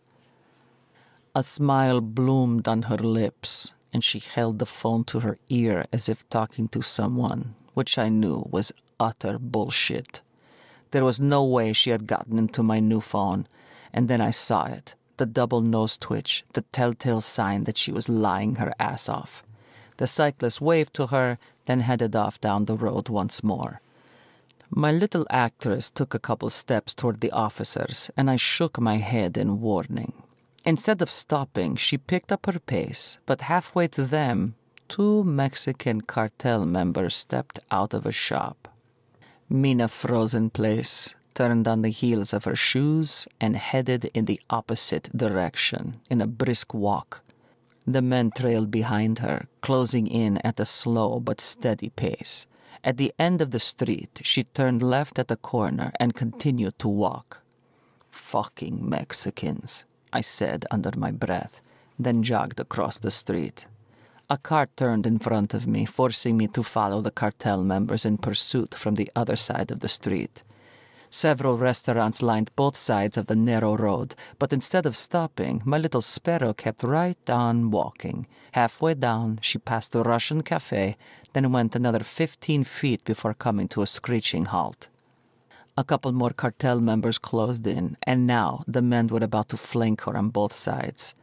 Doing the only thing I could think of, I dashed across the street, somehow avoiding the oncoming traffic. Her wide eyes met mine, and I swear, for a split second, it looked as if a glimmer of relief washed across them before the daggers resurfaced. "Sorry, I'm late," I said, laying my Russian accent on thick. "I see you found the cafe okay. You will love the food here."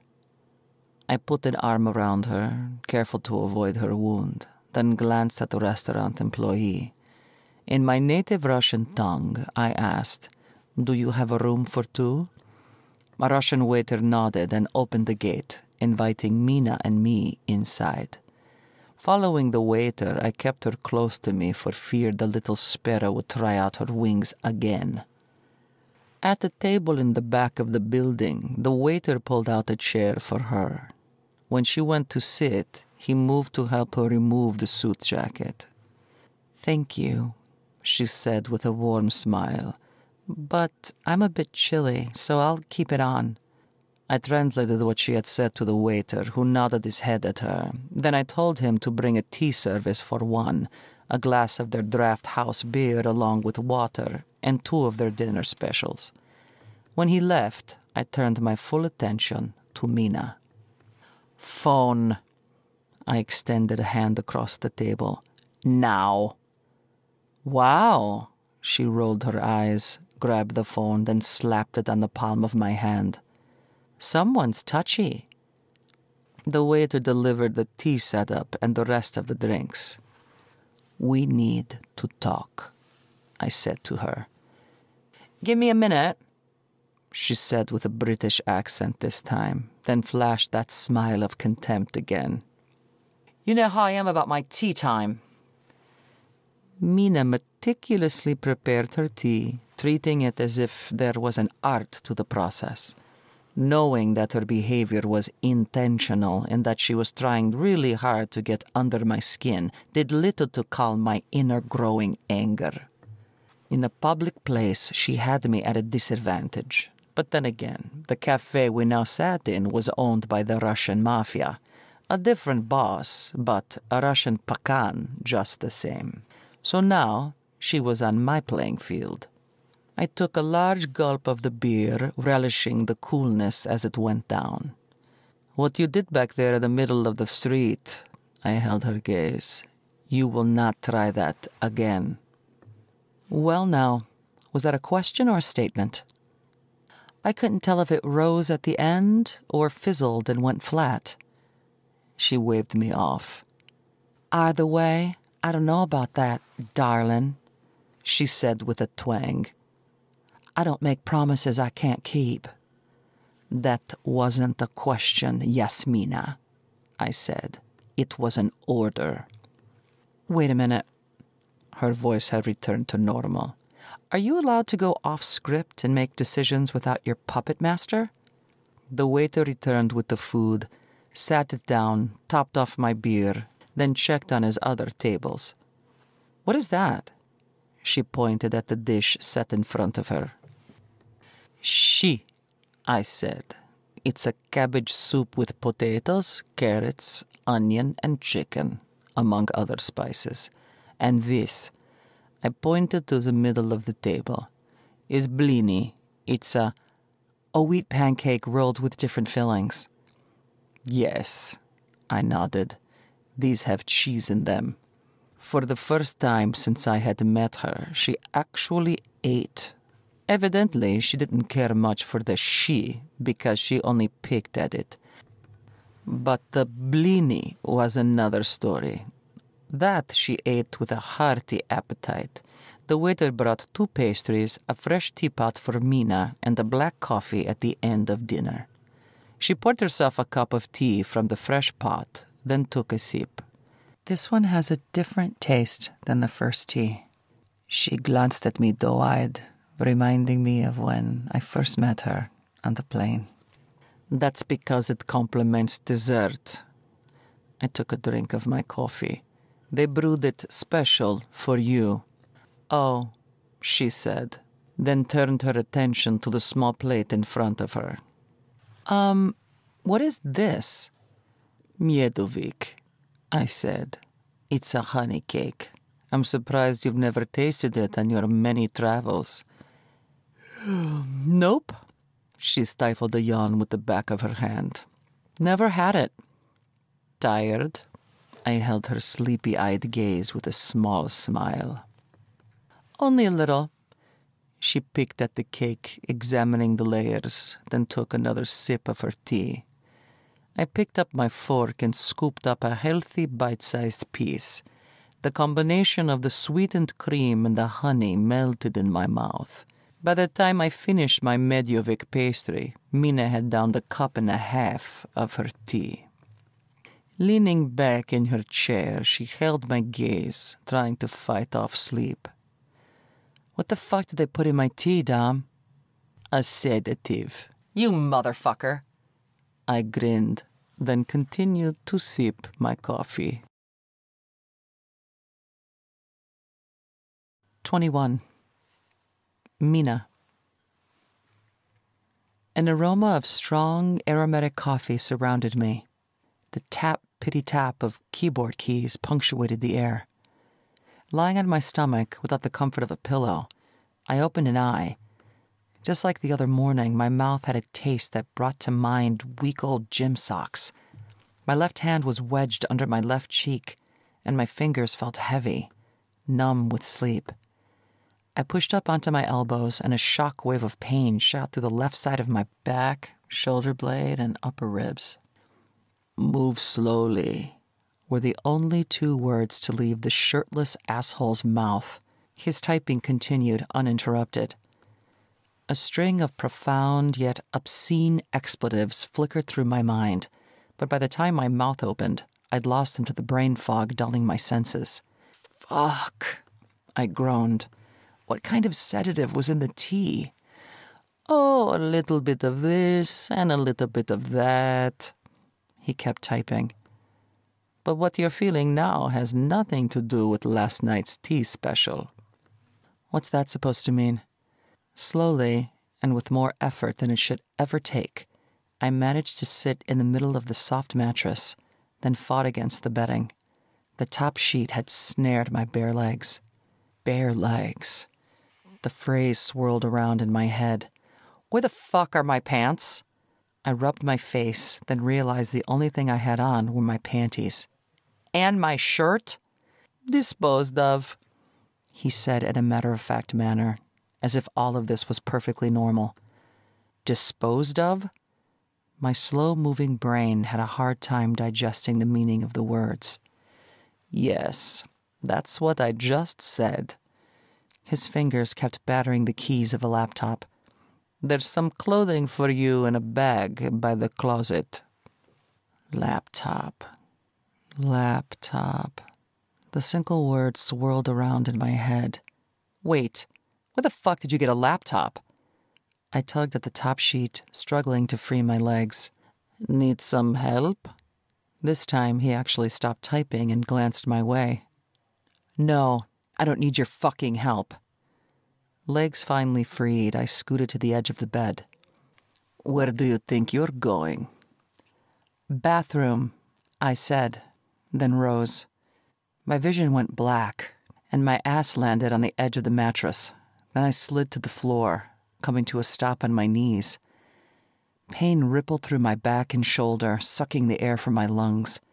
I lurched forward and ended up on all fours. You planning on crawling there? His bare feet came into view, along with the dark slacks covering his legs.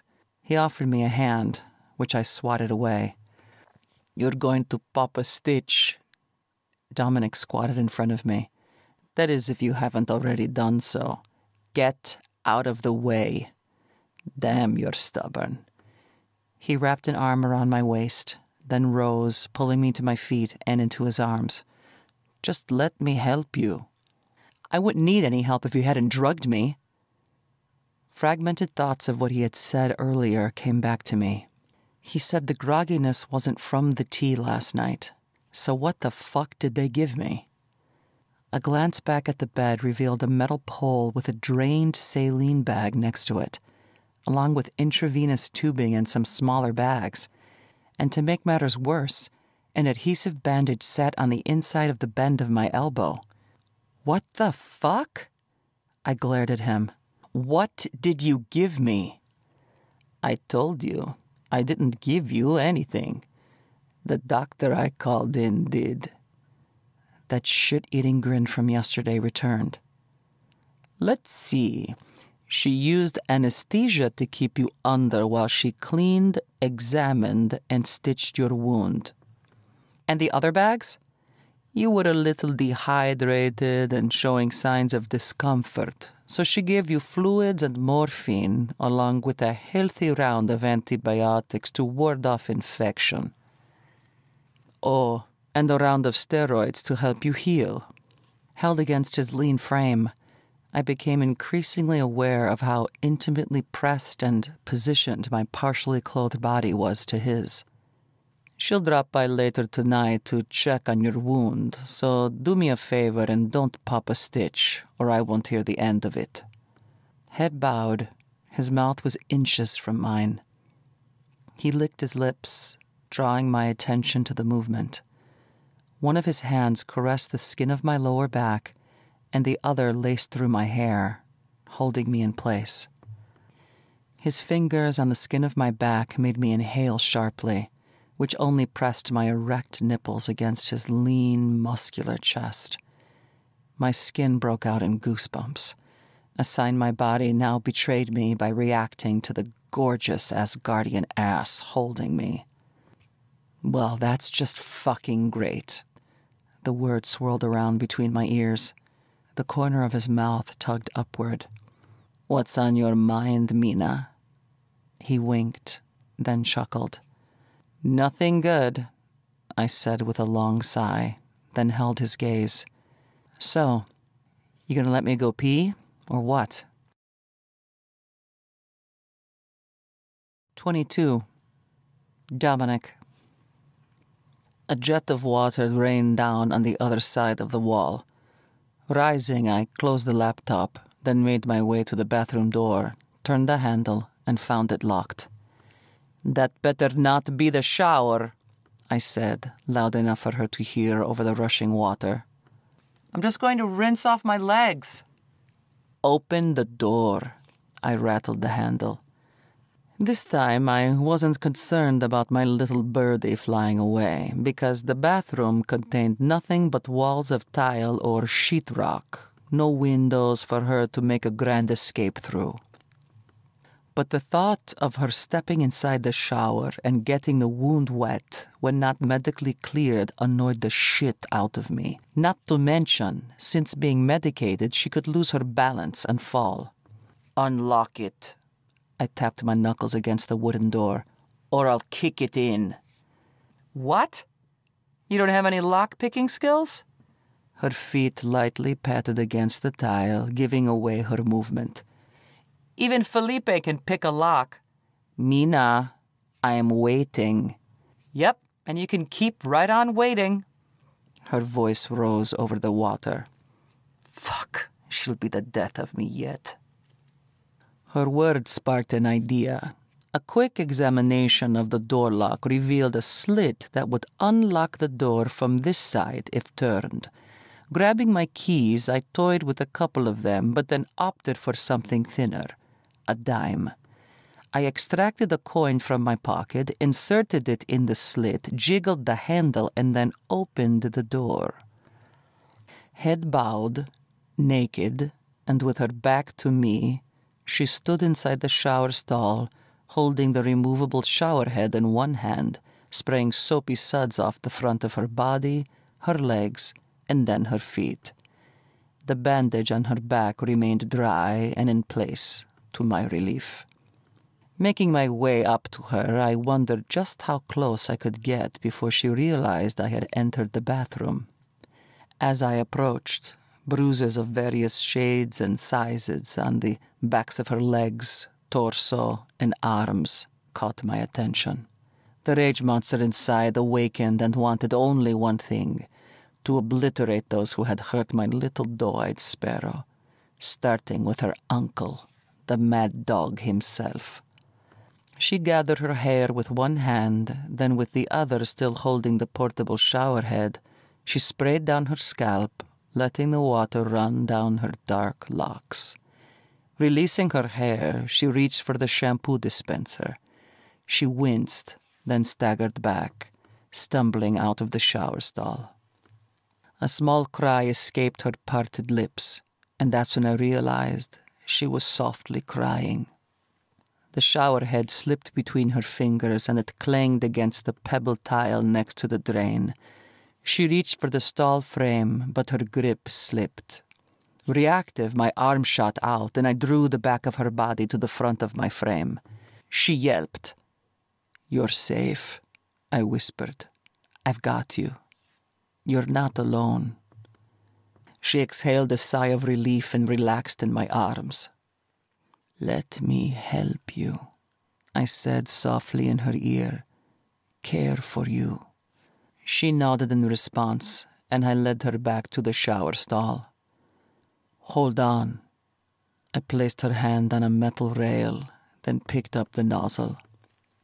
She shut her eyes and tilted her head to the side. Once her hair was wet, I dispensed a quarter-sized dab of shampoo in the palm of my hand, then lathered up her dark locks. I rinsed her hair, careful to keep her back dry, then repeated the process with some conditioner. When done, I grabbed 2 towels, wrapping her hair in one, and then dried her off with the other. Curling an arm around her waist, I drew her naked body against me, then breathed in her fresh, clean scent. Dom.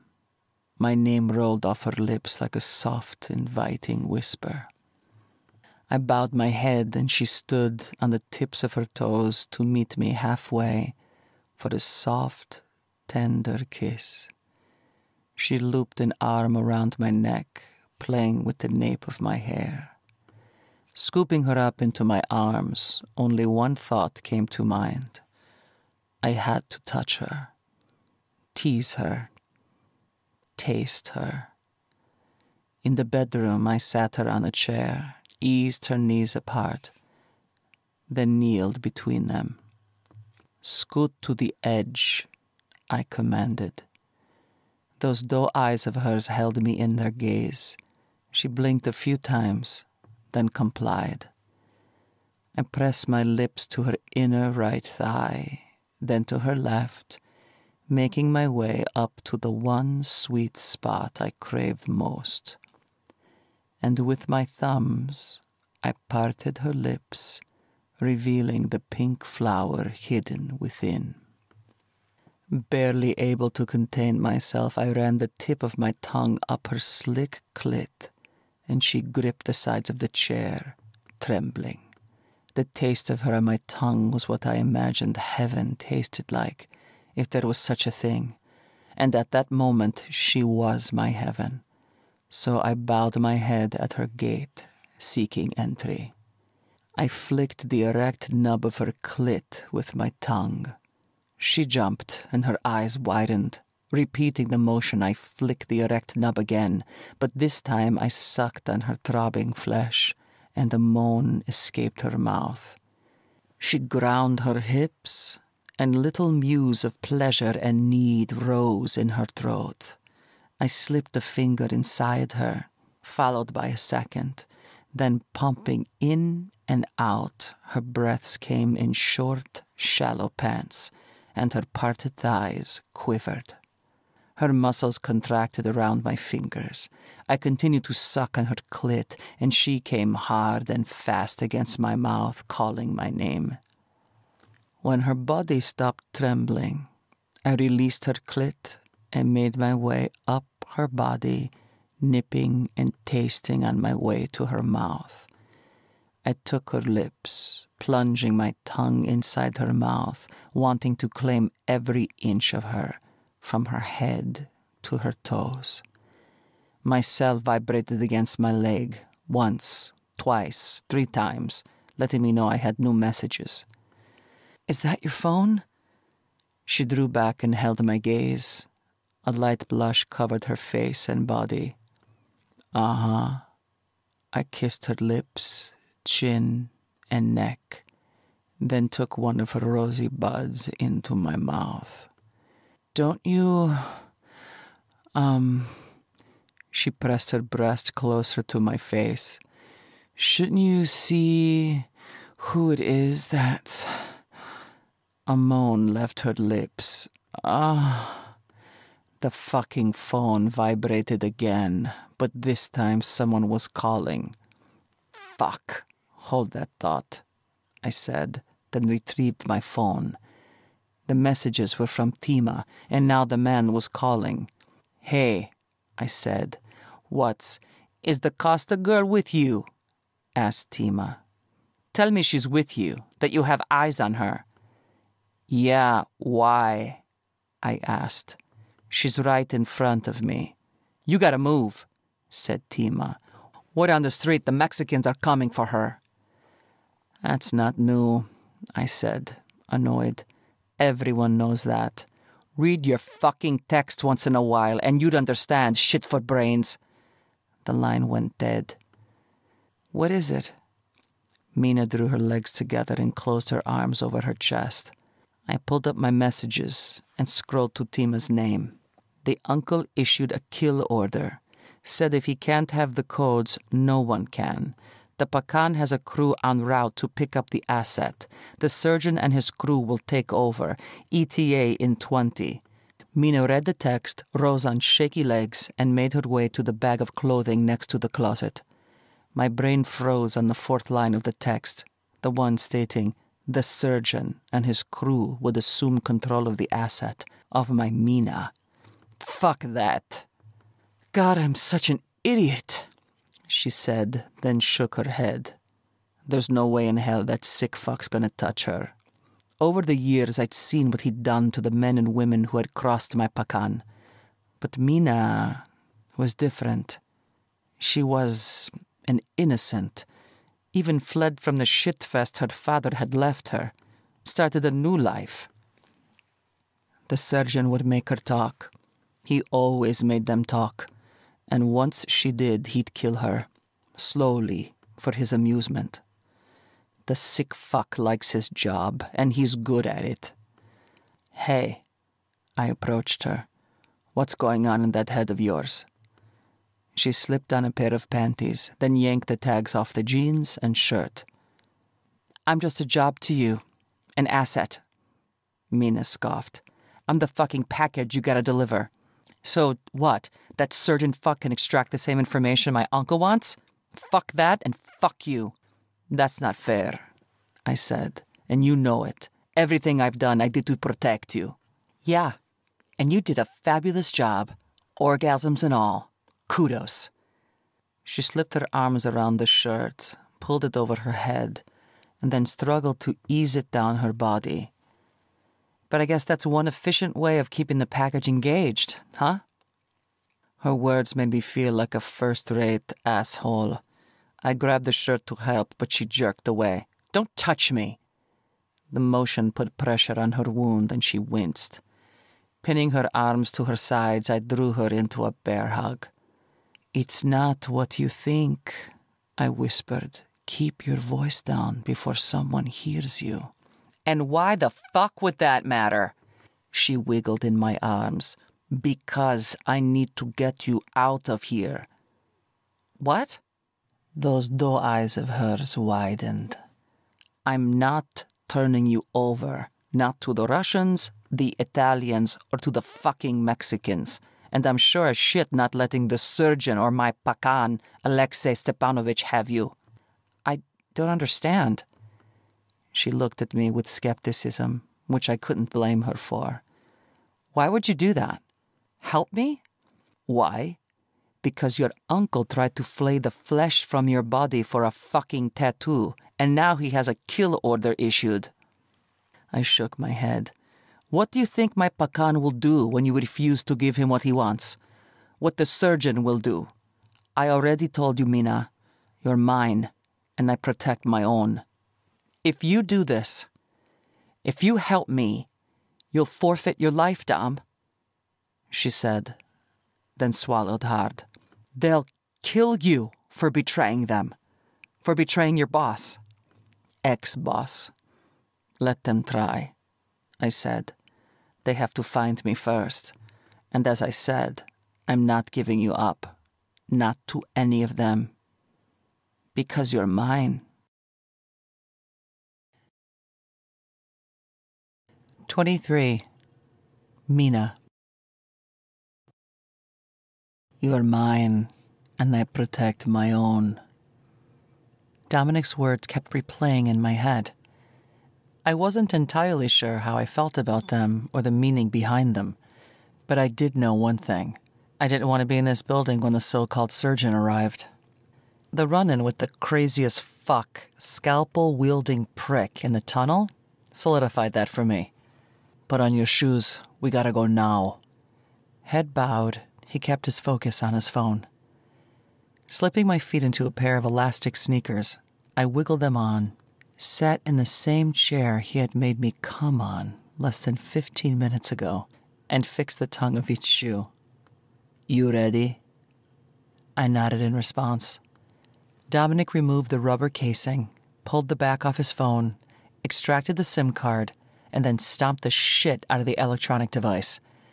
Just when I thought the man had finished, he stooped, picked it up, and entered the bathroom. What are you doing? I followed close on his heels. Taking a page out of your playbook. He winked, turned the tub lever all the way to hot, engaged the plunger, and then dropped the smashed phone inside the filling tub. Ready? He rose and held my gaze. Sure, but how are we getting out of here without alerting the people downstairs? Follow me. He headed to the bathroom door. I have a plan. Oh, joy! I let out a heavy sigh. I hope it's better than your last one. You know, the one that landed us here. He stepped out into the hallway, peeked around the corner, and then motioned for me to follow. You do know, he whispered. Us ending up here was purely improvisational, and your fault. Mine? How do you figure that? You're the one who decided to give a performance in the middle of the street, playing the helpless victim. He glanced over his shoulder, then rubbed his cheek. And you're anything but. A victim?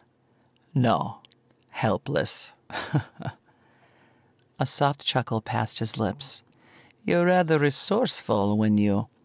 He put a hand out, halting my forward momentum. No more than 6 feet away stood the service entrance to the stairs that led to the restaurant kitchen below. Clanging pots and pans, along with men and women speaking over each other, carried up to where I stood, and I froze in place, wishing I could become one with the fucking wall. Dominic laced his fingers with mine, making me hyper-aware of the clammy, cold sweat that now coated my palm.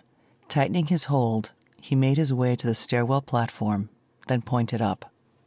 I'd been so focused on the stairs leading to the first floor that I'd overlooked another set leading up.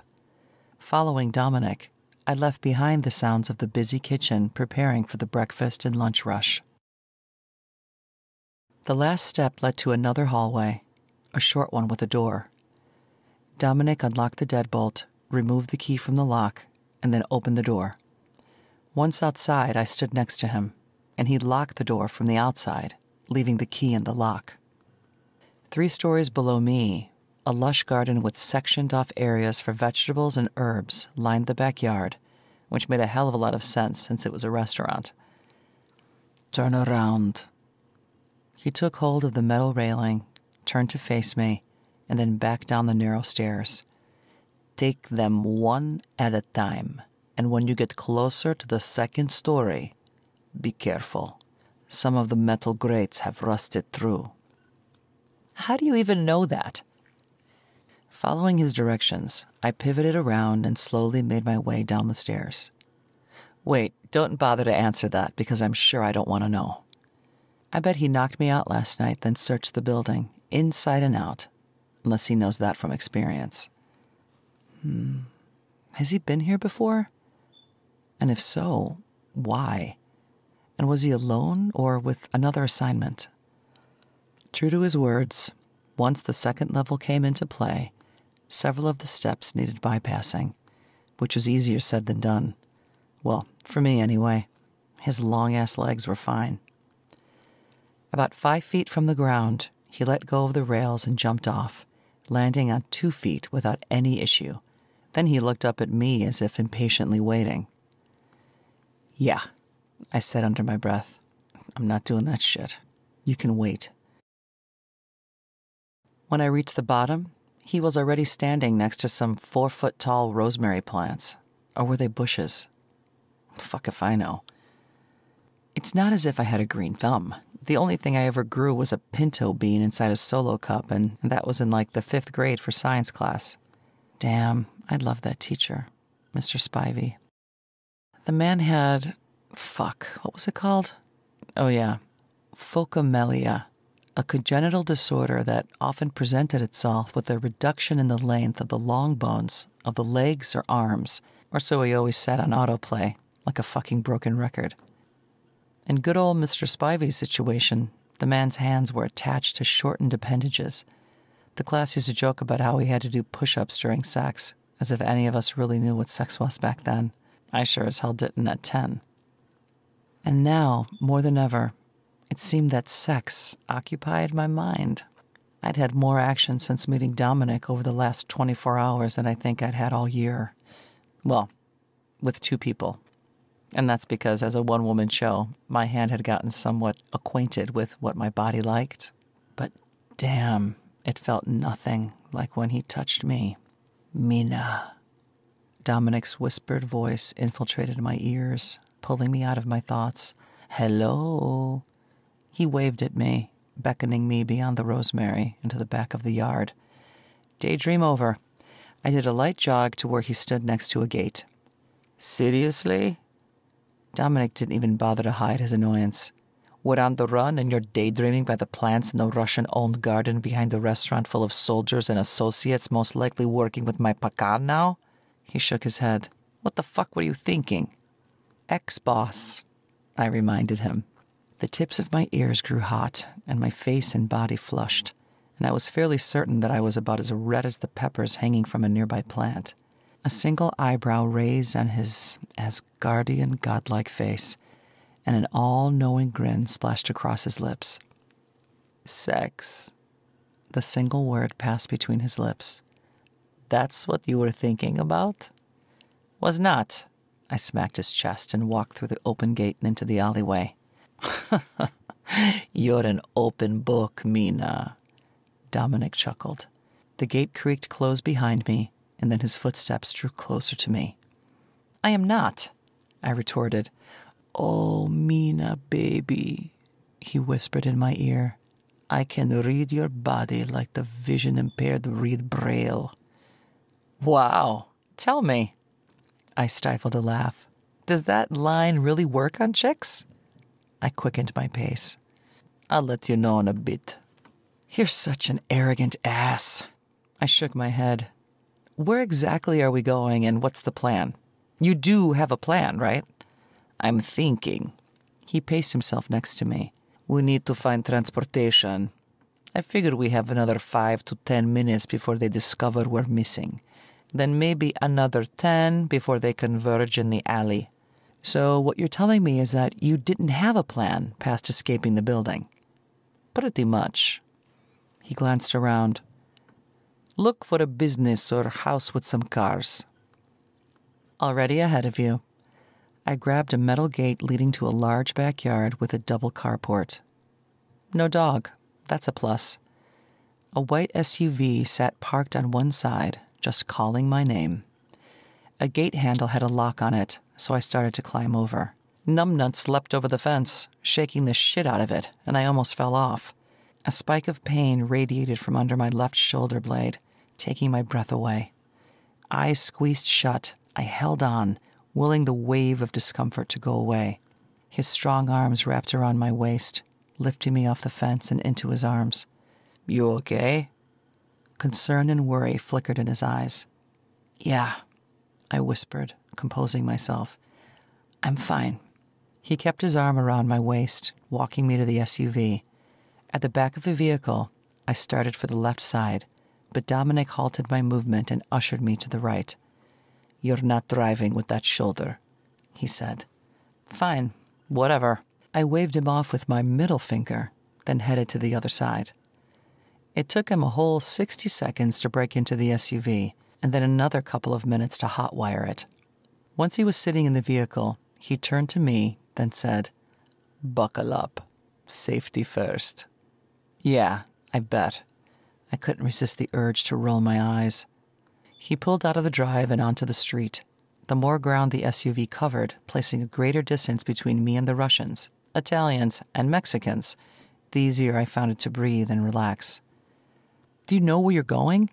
I asked, then glanced over at the gas gauge, noting a full tank.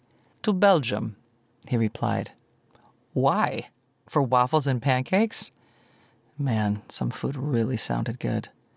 It's the closest country, about 90 miles away. Why there? To regroup and think. Once on the freeway, he eased into the fast lane, passing cars. You hungry? A bit.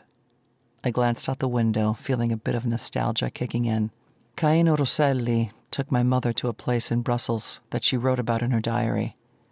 Maison d'Andoy said it was the best waffles she'd ever had. How'd she get mixed up with Rosselli? He was her boyfriend. Your mother's boyfriend was Italian? Yeah, she was too.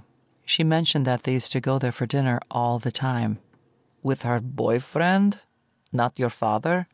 Boyfriend as in before the arranged marriage to my father. I turned on the radio and found a classical music station. Their union was meant to unite the Italian Mafia and Mexican Cartel, ushering in a new era of peace. How'd that go? Well, let's see, I said, drawing in a deep breath for my extended response. I got stuck in the birthing canal, killing my mother. My father evidently siphoned money from both the Mexican and Italian bosses that he later loaded into a crypto wallet. Oh, then he conveniently tattooed some of the seed phrases for that account on my back as a cipher. Great birthday gift at 15. I should have known something was up because he let me get a fucking tattoo. So, you've known about the seed phrases since 15? No. Well, yes. Kind of. I guess. It's confusing. Yeah, you don't say. I knew the numbers were actually strings of words, I said. I think 16 in all on the tattoo. My fucking uncle in Spider said, "Who is Spider?" Hell if I know, I said. But I think he was Italian. He carried me into the chamber where the slice-happy doctor tried to cut off my tattoo, where you found me. Spider, you say? Yeah, that's what they called him.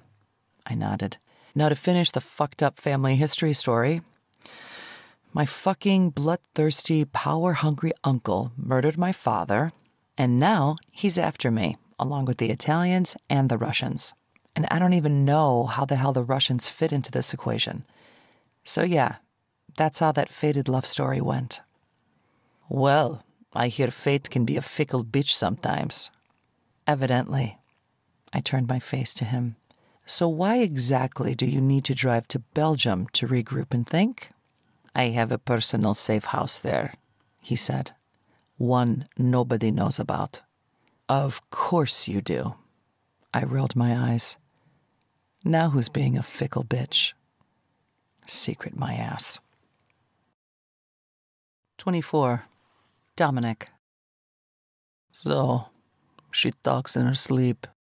Lowering the radio volume, I tried to make out the gibberish escaping her lips, but it was no use. For every general word I did make out, 10 to 20 remained unintelligible. I'd been behind the wheel for a little over an hour and a half and had just hit Belgium. In another 10 minutes, I'd arrive at the entrance of a private drive that led to a spacious villa with a private pool, full-on camera security system, and panoramic views that allowed me to see anyone coming within a mile of the property. "Hey," I called out, "sleepyhead." She yawned, started to stretch, then winced. "Starting to hurt?" I glanced at her. "I'm okay." "That's not an answer, so let's try that again," I said. "Are you hurting?" "Yeah, a little." She yawned again. "It's stiff." Her stomach growled. "You got anything good to eat in that safe house of yours?" "There's a stash of canned food and other dry goods. Plus, there's a little grocer down the road we can shop at." I turned onto the private drive, and in the distance, I spotted the villa. "Is that it?" "Yep." "It's up on a hill." She kept her eyes face front. "And it's unassuming. Plain, really." "What do you expect?" "I don't know, something more modern or flashy." "Stay in SUV. I put the vehicle in park. I'm gonna open the garage." "Okay." She nodded. Once the SUV was in park, I got out of the vehicle, then keyed in the code to open the garage door. When the light flicked from red to green, I lifted the door, deactivated the alarm, then got back into the SUV and parked it inside the garage. "Come on." I shut off the stolen vehicle, opened the door, and went around to the other side to help her. But she cut me off at the nose of the SUV. "Does that work?" She pointed to a battery-powered candy apple red Fiat parked on the other side. "Yeah." I shook my head. "It gets me to and from the local places without sticking out." Laughter bubbled from her lips. "What's so funny?" You thinking that you don't stand out driving a red Fiat? She continued to laugh. I'm sure all the women in town know the hot mystery man's car by memory. So you think I'm hot then? Who's being fickle now? She rolled her eyes. And that's not what I said. Yeah, that's exactly what you said. Well, now you're just being a blatherskite. You don't say. I walked past her, keyed in the digits to deactivate the alarm, then opened the door. After you, Princesa. Mina curtsied, then walked into the living room and glanced out the windows. She ran her fingers along the fireplace mantel, touching the beak of the most prominent white clay duck of 3, then tiptoed around the rest of the room, checking out the items on the shelves, tables, and hanging on the walls.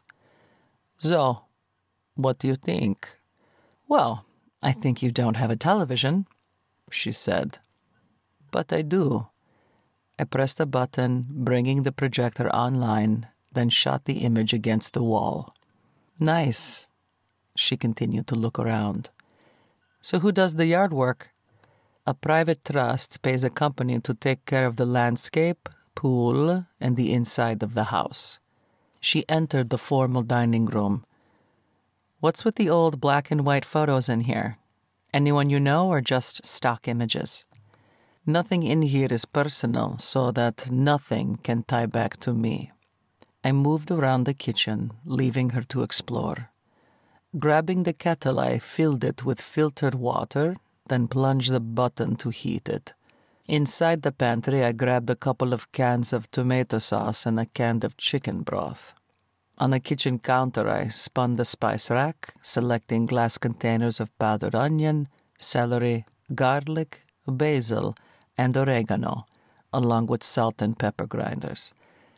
Inside the deep freeze, I found a small carton of heavy whipping cream and butter that I left on the counter. In a large pot over medium-low heat, I warmed the canned goods, stirring in the spices. Something smells good. She stepped into the kitchen and stood next to me. The kettle's hot. I glanced at her. If you want some tea, I can make some. No, I think I'll make my own tea from now on. She rubbed the left side of her neck with her right hand. I'd rather not be drugged again. Suit yourself. I added some butter and a package of creamer to the tomato basil soup cooking. There are some over-the-counter medications in the master suite. Did you find them? She grabbed a cup from the rack, selected the black tea from the bamboo box, and then poured water into the mug. Yeah, I did, among a variety of other things, such as lubed, ribbed, and unribbed condoms. She laughed. So, are you stocked up for the zombie apocalypse, or was there a 2-for-1 special at the grocery store down the road? Never hurts to be prepared. I winked at her. So, are you into the lubed, ribbed, or the unribbed variety? Or is there something else you prefer? If you're not sure, I can help you sample the different ones. She choked on her tea, then said, Yeah, I'll have to get back to you on that. The ones you like, or the sampling? Both, she said, then walked out of the room with her tea in hand. The bright red tip of one of her ears peeked out from underneath her hair, leading me to believe she left blushing.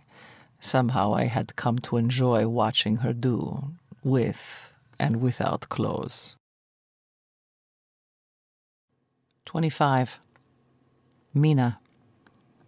You know, I blew on my steamy bowl of soup. I've been thinking. About what? He shot a cautious but curious glance my way. And do I want to know? So, my mother's boyfriend. I've been thinking about him. I scooped some soup on a spoon, tested how hot it was, and then ate it. The basil hit my taste buds first, followed by the smooth, creamy texture. You've been thinking about your mother's ex-boyfriend? Yeah. I took another bite. He travels between Brussels and Italy often, sometimes by plane, sometimes by train, or so I've heard. And, well, during my quinceañera, he told me that if I ever needed anything, to look him up. How do you propose to do that? Dominic ate a spoonful of soup, set the eating utensil down, and then, holding the bowl's handle, he sipped it like one would a drink. With the laptop in the master bedroom, I set the half-full bowl of soup on the coffee table. Is there Wi-Fi here? Yes, and it's encrypted. Even better. I rose and walked toward the stairwell. Where are you going? To get your laptop. I headed up the stairs. A flash of him on the plane looking at the spreadsheet with numbers came to mind, and I made a mental note to ask him about it later. Inside the master bedroom on the second floor was a queen-sized platform bed with a light gray and white paisley quilt. The white curtains were drawn, revealing the outside landscape on two of the dark gray walls covered with windows. All the white fixtures and hanging artwork inside offered an interesting contrast to the two black leather chairs, dark-stained tables, and other white furniture, a dresser, chest, and a cedar chest. The same hardwood from downstairs ran throughout the upstairs, except in the bathrooms. I made my way down the stairs with his laptop in hand, then rejoined Dominic on the couch. Sitting with my legs crisscrossed, I set the laptop over my legs, opened it, and then hit the power button. So, what's the password? You sure about this? He asked. Might be opening a whole other shitstorm. Yeah, I'm sure. He stared at me for a couple of seconds, then leaned over, pressing his index finger against the fingerprint image reader. Have at it. Hey, Dom. Yeah. Back on the plane, I said, contemplating my next words. You had a spreadsheet up with some, well, let's just say some large numbers. What were you looking at? My personal business ventures outside of the organization. Dom didn't offer any additional information, and I found it hard to wrap my head around any Mafia member working deals off the books. I didn't know his ex-boss, but I was fairly certain that type of behavior was frowned upon. At least, it was in the Cartel. My uncle killed men and their families for siphoning funds or holding business dealings off the books for far less funds than I saw on his computer screen.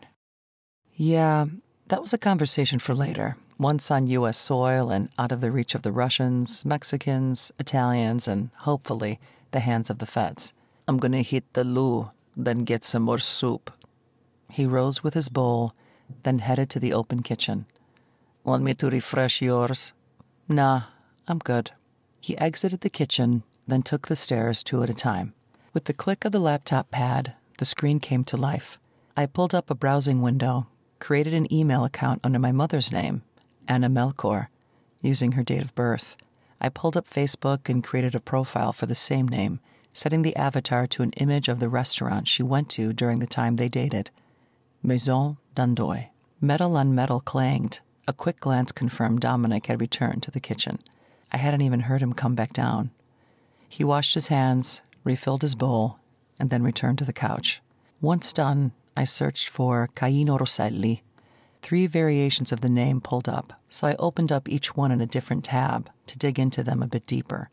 A sweep of 2 of them ruled them out quickly since they were men in their 20s and 30s, but the profile under Papa, Caino Rosselli, an older man, fit the right age, and he lived in Italy. A quick search of his photos, which were limited to say the least, and I found a blurry profile picture that resembled the man I'd met 10 years prior. Found him, I said with a sense of accomplishment. And he's online. Now what? He drank more soup from the bowl as if it was a large mug. I'm going to send him a friend request. Seconds later, I waited with bated breath to see if he'd accept. A notification hit, showing Rosselli had accepted. I pulled up a messenger window and froze, unsure of what to type. Hi, remember me? I'm your high school sweetheart's daughter. Ugh, I sighed. What's wrong? I'm not sure what to say. How do you know it's him? Because I looked at his photos. I pulled up the images, showing him the one that I recognized. That's him. I know it is. That's him. Dominic tapped the screen. Yeah, why? Log out. Now. What? Why? Because I've seen his picture before, he said. He's one of the top bosses for the Italian Mafia. He and my ex-boss, Alexei Stepanovich, remain on opposite sides of an age-old feud. Then maybe he can help me. Us. Perhaps, said Dominic. Or he could be affiliated with those responsible for your capture. Where is Spider from? I opened the drop-down to log out, but a notification bell rang. A message from Rosselli popped up. I cringed and sat silently, looking at the words. Yasmina Onacosta. Are you safe? Well, said Dominic with a hit of annoyance, I guess, as Americans say, the cat's out of the bag. You might as well say something now that you've gotten his attention. Just nothing revealing. Hands over the keys, I thought about what to type. I'm okay. I'm hiding. God, that was stupid. Of course I'm in hiding. I shook my head. Another message popped up. I am loyal to your mother's bloodline. To you. Tell me what you need. Dominic leaned in close enough to read the messages. Tell him you need allies, protection from those who want to hurt you. I typed a couple of different responses, deleted them, and then finally pecked something out. Protection. I sent the single word, allowing Rosselli to decipher the meaning of it. From what I could tell, the man was drafting a reply. Then more words hit the chat window. Meet me at Maison d'Andois, tomorrow, 11 a.m. sharp. Stay put, stay safe, stay out of sight. A heavy sigh left Dominic's lips. You don't know if you can trust him, Mina. No, I don't. But what if I can? I need allies. We both do. I can't talk you out of meeting him, can I? Nope. I closed the laptop, then shook my head. So don't even try. Then I'm coming with you. He removed the laptop from its resting spot, my legs, then set it on the coffee table. Dominic cupped the back of my head, then drew me in closer until our lips almost touched. Leaning forward, I closed the small gap, pressing my mouth to his. He groaned, then claimed my lips in a heated kiss. Crawling onto his lap, I straddled him, then looped my arms around his neck. Slowly, he inched my shirt up, then eased it off my body, careful not to hurt my wound, exposing my unbound breast. A wolfish grin crossed his lips. Using the tip of his tongue, he toyed with my right breast until the bud hardened and then closed his mouth over it. Leaning into him, I moaned and ground my hips, creating friction between his body and mine. As if answering my desire, his cock grew erect, and I rubbed against it. Dominic unbuttoned my jeans. He slipped a hand between the fabric and my skin, then found my clit. His touch made me grind my hips faster, and a deep-seated ache throbbed inside me. I had been with a few men over the last 8 years, but I had never felt as free as I did at this moment with Dominic. The irony didn't escape me.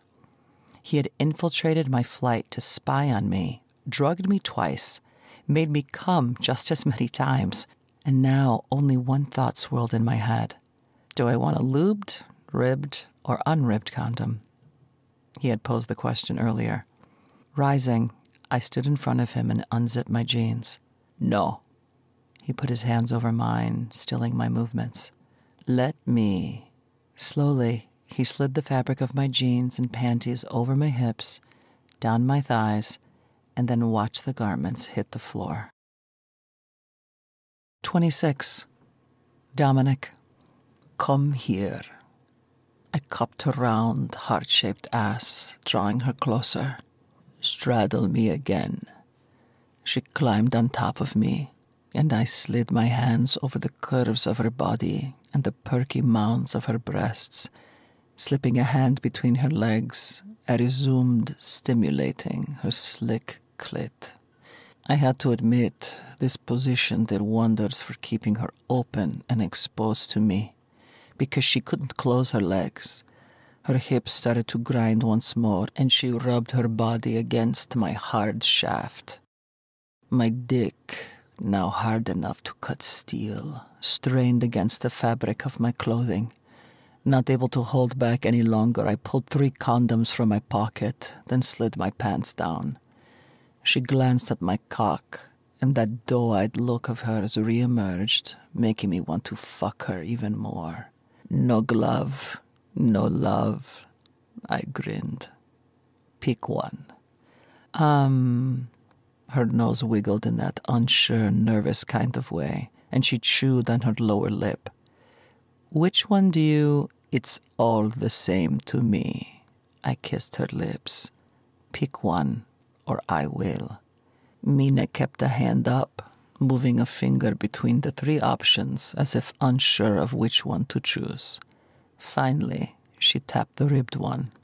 That one it is. I winked at her, then set the others on top of the couch for later use. I knew she had a birth control implant, and the thought of taking her skin on skin had crossed my mind. But the no glove, no love rule was one I had always taken to heart.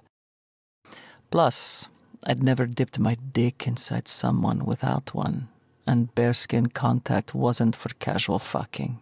Nah, that was for commitment, something I hadn't given any thought to, until now. Did I want more from Mina? Fuck, I'd already double-crossed my pecan for her. That line of thought needed more analyzing, and right now wasn't the time or place, especially since my little sparrow now waited for me to provide her with more pleasure. I tore open the package, covered the head of my dick, then rolled the ribbed condom over the circumference of my erect length. Wrapping an arm around her waist, I drew her close to my body, then claimed her lips. Hands on her hips, I positioned her above the head of my dick, then moved her just enough to rub at her slick, wet entrance. The heat of her body made me want to plunge balls deep inside her, but there'd be time for that later, and right now I wanted to take things slow and enter her inch by inch. Tightening my hold on her hips, I coaxed her down around the head of my dick. Her lips parted, and a soft gasp escaped her mouth. Those doe eyes of hers stared into mine. She moved her petite body, taking more of me in, and her thighs squeezed against mine. A combination of moan and a gasp left her lips, and she shot upward. "Fuck," she whispered. "You're bigger than I thought you'd be." "Relax." I pulled on her hips, drawing her back down around me a bit further. And like before, she squeezed her thighs against me. But this time, I was ready for her and didn't allow her to slide back up. With an arm around her waist, I kept her in place, then cupped the back of her head and claimed her lips again. Inch by inch, I took her until my throbbing cock had fully entered her.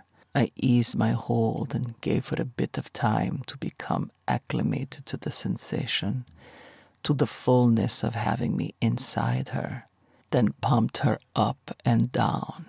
It didn't take long before she picked up the rhythm, and she started to ride me. Fuck, she felt good, and I just wanted to bend her over and slam into her again and again. But I had to remind myself that day would come, once her wound had healed. But for now, it was all about her, making sure I gave my doe-eyed beauty pleasure instead of spooking her. She gripped the top of the couch cushion behind me, then settled into a steady rhythm, pumping her body up and down my shaft.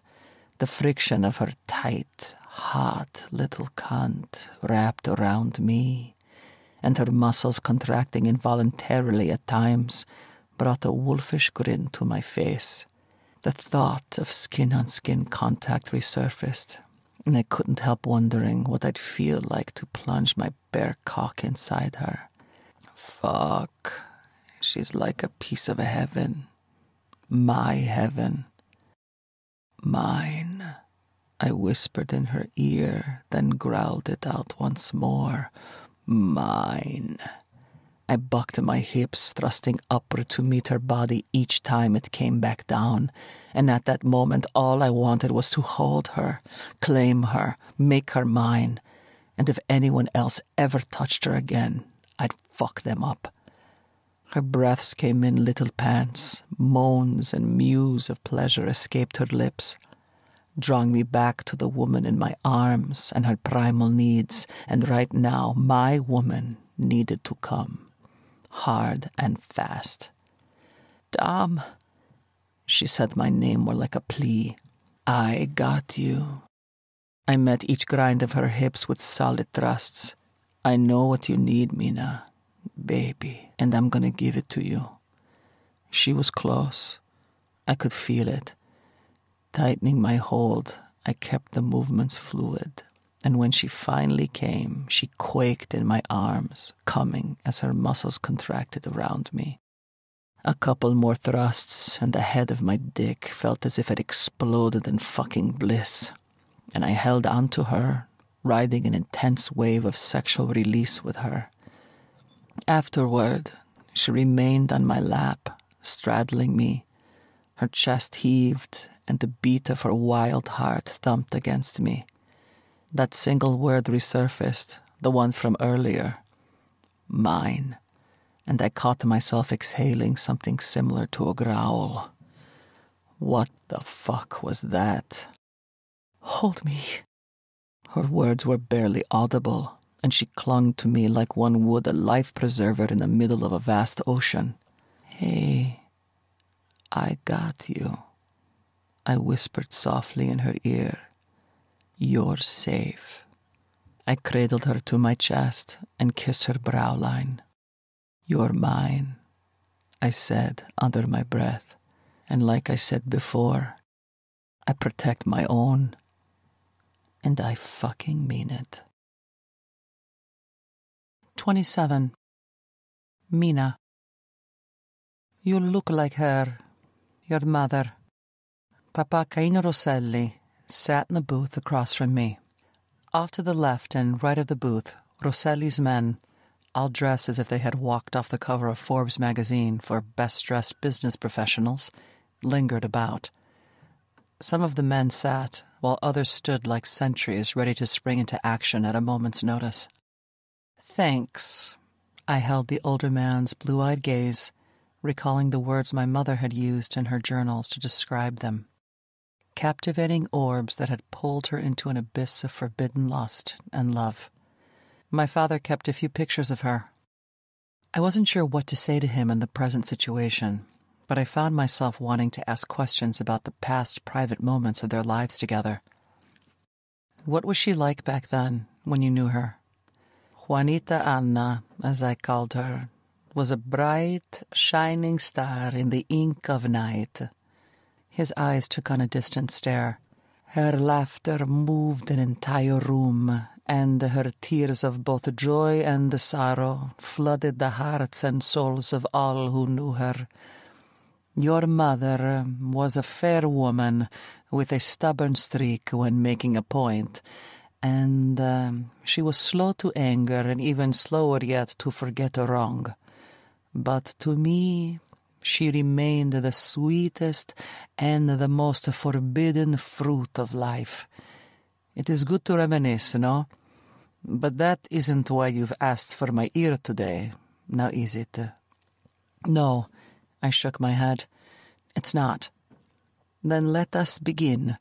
Tell me what you seek. Sanctuary, retribution, protection, partnership, or something else entirely?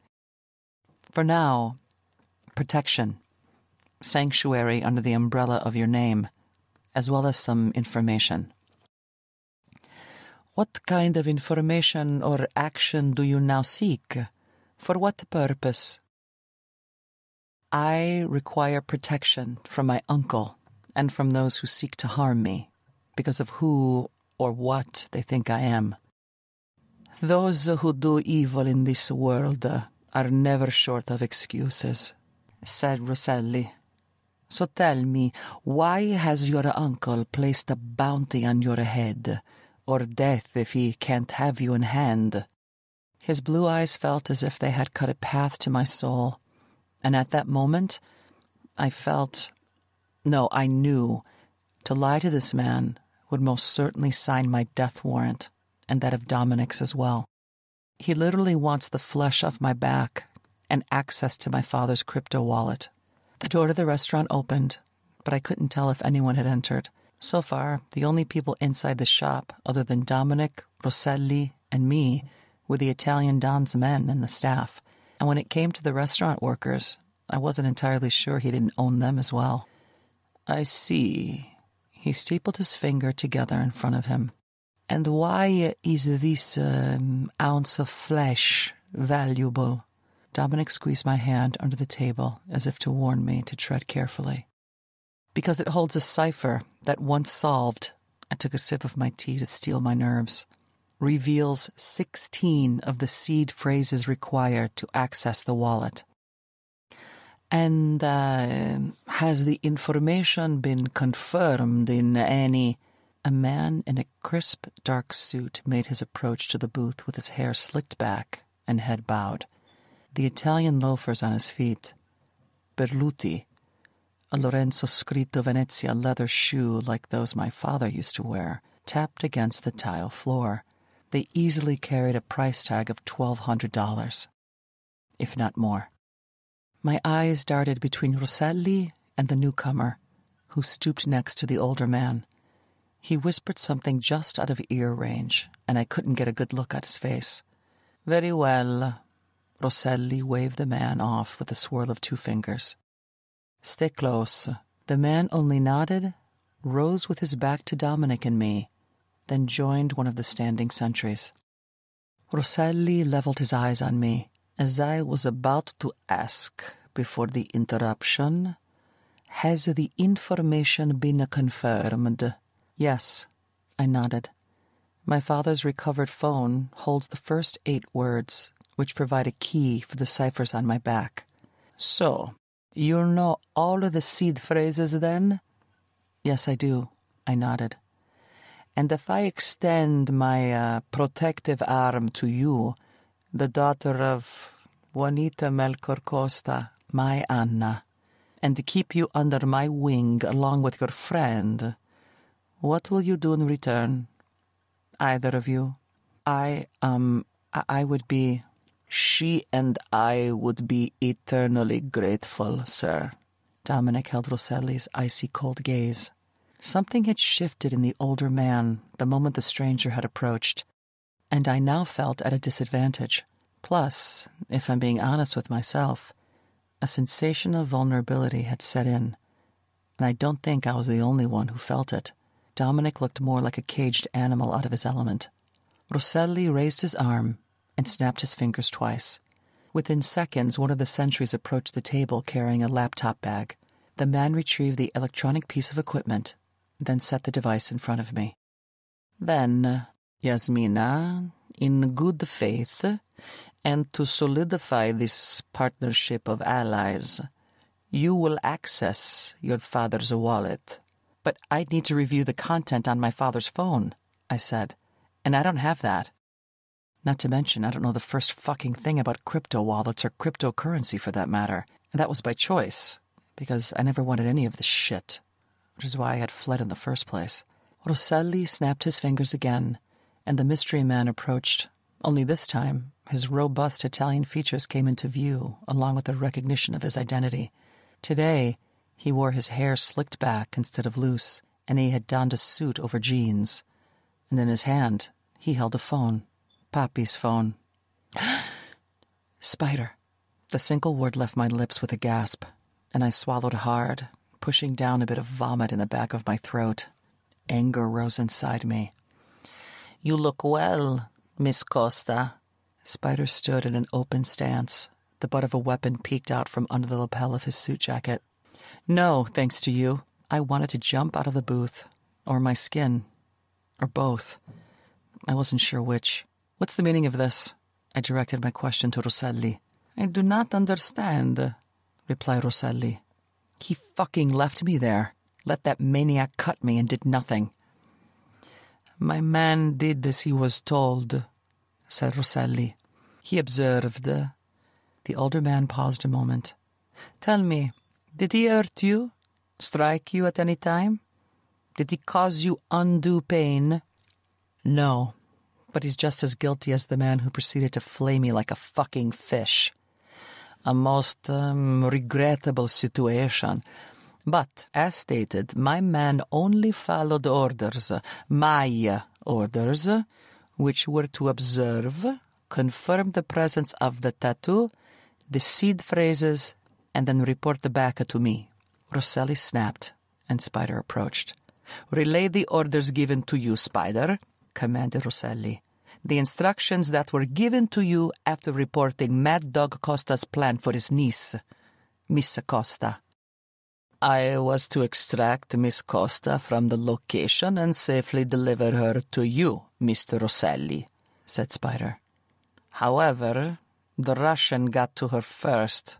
His emotionless gaze flicked to Dominic. 28. Dominic. My inner beast stilled and waited just under the surface to emerge.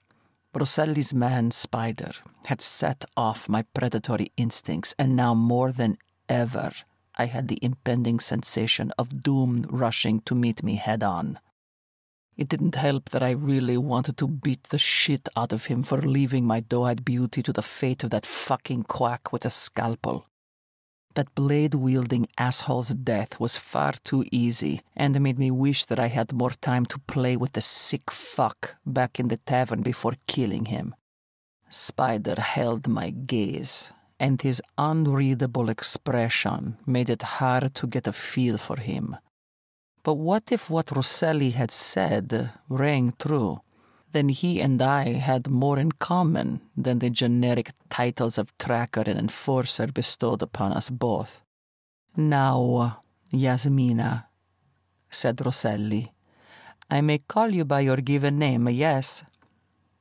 "It is my name." "If you seek the umbrella of my protective hand, unlock your father's wallet." Rosselli tapped the top of the laptop. "Unless, of course, you cannot, which would cause a different course of action today. One of protection for you, but on a different playing field."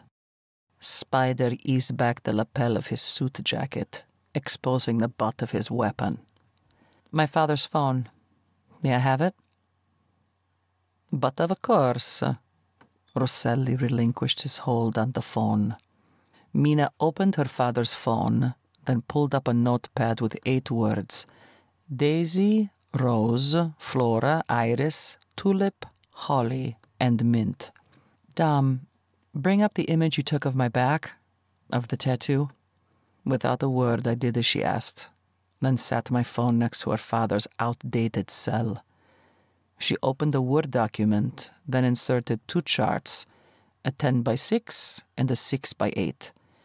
Inside the first, she typed out numbers 1 to 26 in a 10-column chart, leaving a row between each alpha section.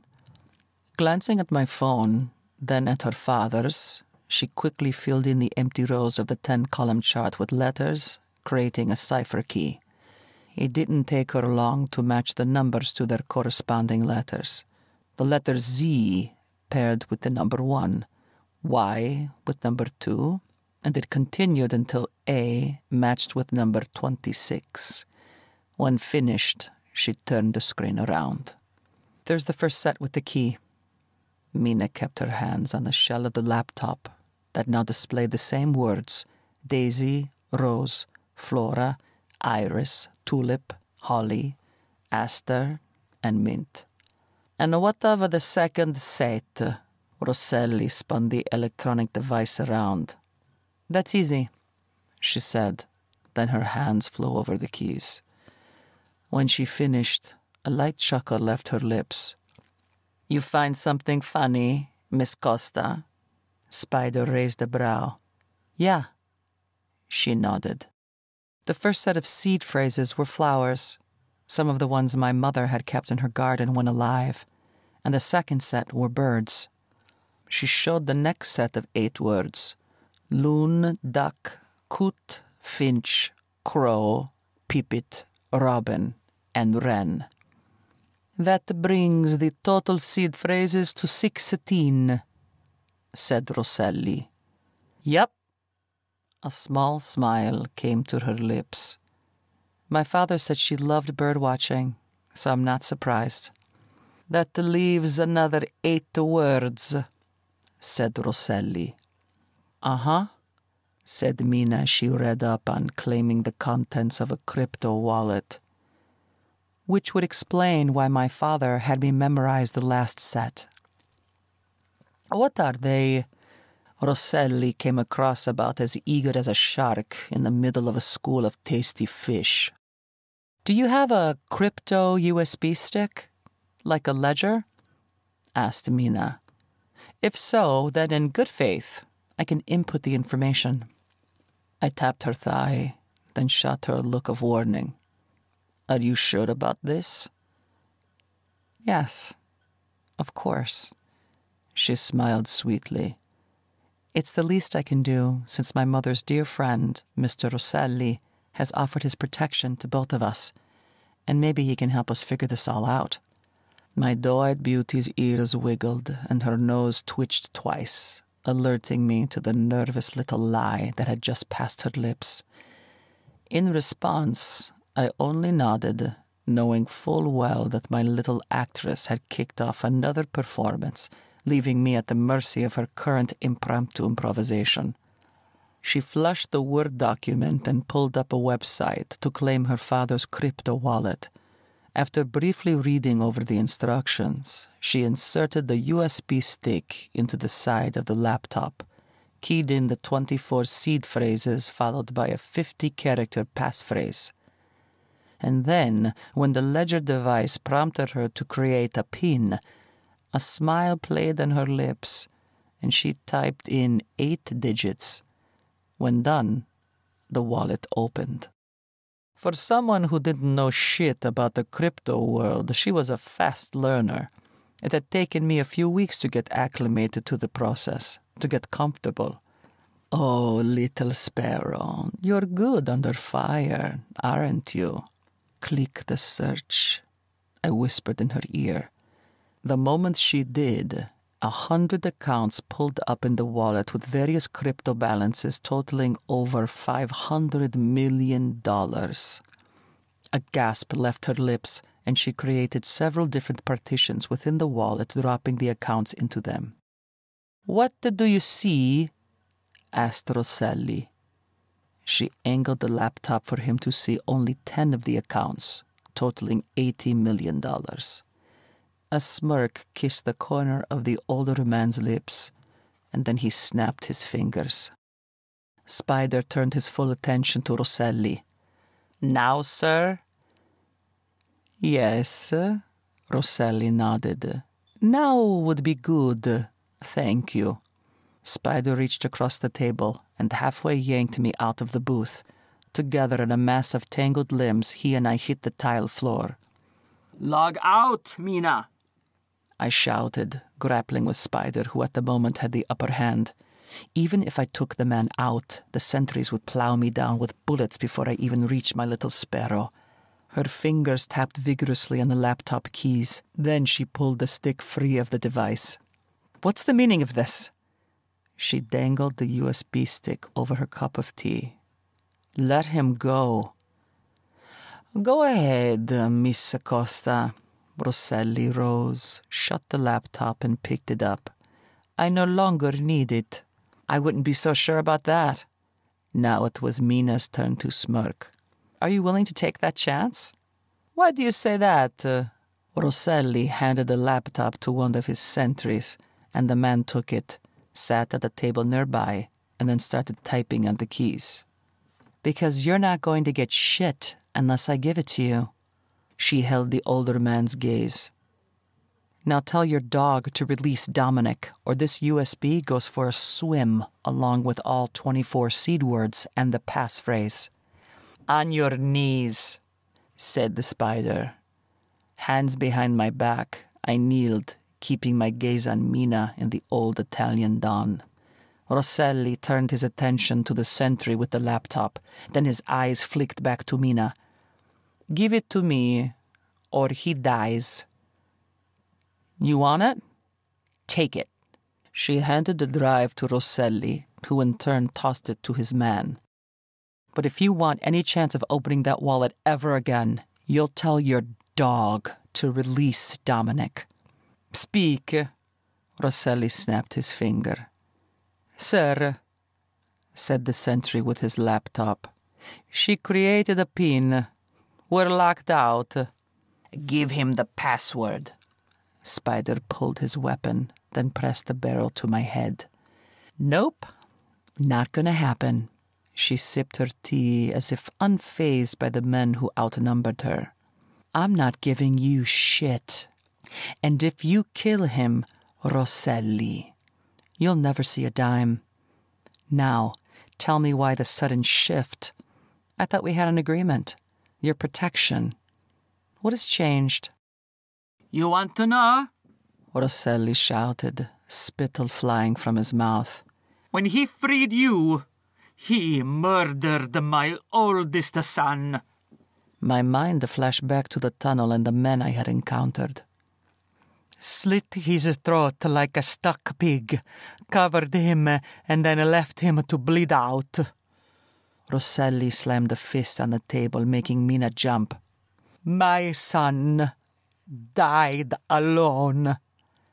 The young girl's face came to mind. Her pleading eyes, asking for help, flashed before me. Fuck. Is that true, Dominic? Her eyes widened. Yeah, it is, I replied. I found him raping a girl, so I did what anyone in my situation would do. I took him out, and I'd do it again if given the opportunity. A boot slammed into my side, making me cough. Then the metal of Spider's gun smacked the side of my skull, making my ears ring. My old friend, Darkness, found me seconds later, and I fell face first onto the tile. 29. Mina. Dominic!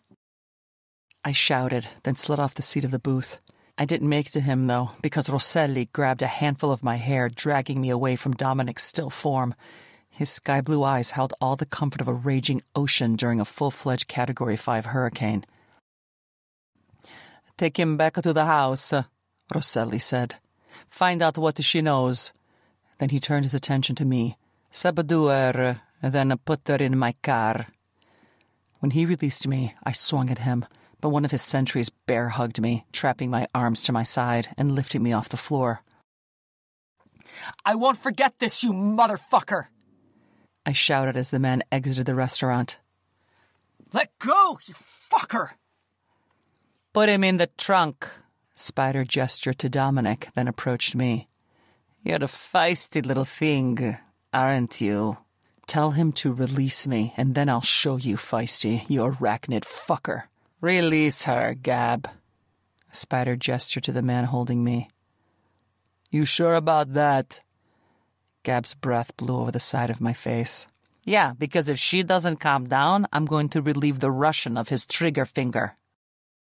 He pulled a butterfly knife from his pocket, swished it open, and then held the blade against Dominic's right index finger. Your choice, Chiquita.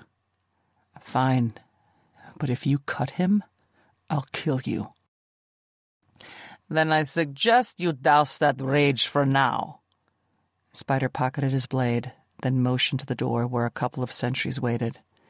Don't keep my Don waiting. Gab released me. I planted an elbow in the man's side. The little kitten has claws, Gab laughed. Fuck you, I retorted, then made my way to the door. And just so you know, we're not done, you and I. I imagine not, said Spider behind me. Outside the restaurant, more sentries waited, forming a line to the vehicle. Caino Rosselli waited in the back of the limo, sipping a glass of red wine, champagne, or, for all I knew, fucking blood. I did the only thing I could. I slid on the opposite seat from the asshole, trying to understand what the hell my mother ever saw in him. The leather seat on each side of me groaned, and I found myself sandwiched between the arachnid fuck and Gab. Well now, isn't this cozy? I bowed up my arms, digging my elbows into my 2 new shadow sides. The men just sat there, ignoring me as if I were as insignificant as a buzzing mosquito.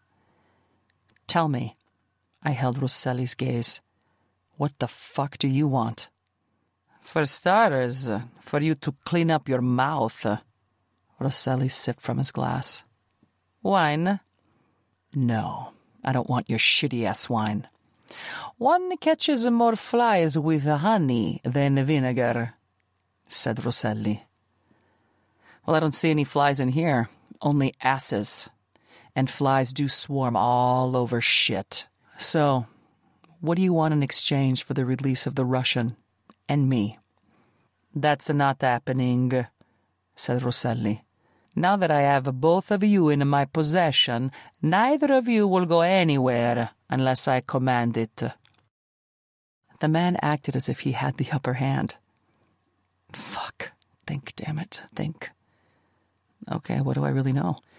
Dominic killed this man's piece of shit son, making me wonder which was worse, the fruit or the tree that spawned it. Looking over at the smug-ass man in his designer suit and accessories, which screamed wealth far beyond anything I could ever earn during my lifetime as an airline attendant, a thought occurred to me. The man knew about my father's wallet. But how? Had he and my uncle worked together at one time or another?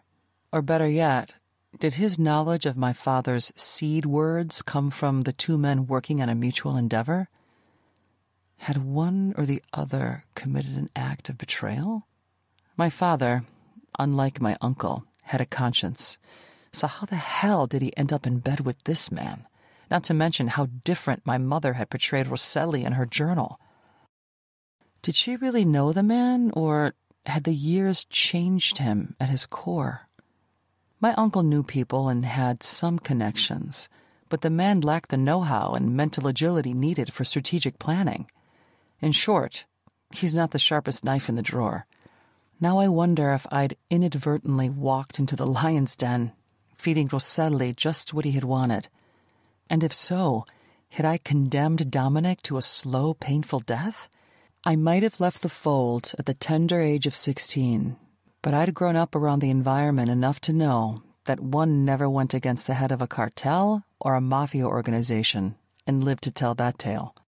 The only thing going for me at this point was that I alone had the last 8 seed words, knew the passphrase, and the code to unlock my father's wallet.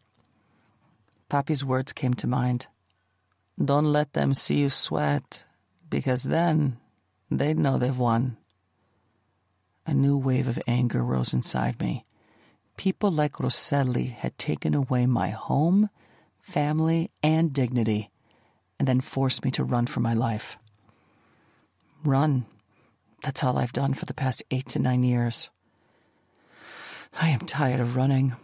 I'm tired of being afraid. I'm tired of looking over my shoulder. I'm tired of fucking pricks like my Uncle Rosselli and their men shoving me around. Now it's my turn to push the fuck back. Silence fell over the car, and the old man and I played a round of dead man's stare, neither willing to move an inch. The limo turned off the highway, then stopped at the entrance of an electric fence. Whirling gears crooned in my ears, serenading me with the all-too-familiar sounds of captivity. Dogs yapped in the background, and I tried to place what type. From the throaty sound, my money was on hellhounds. Great, big, massive, nasty Rottweilers or something of a similar breed.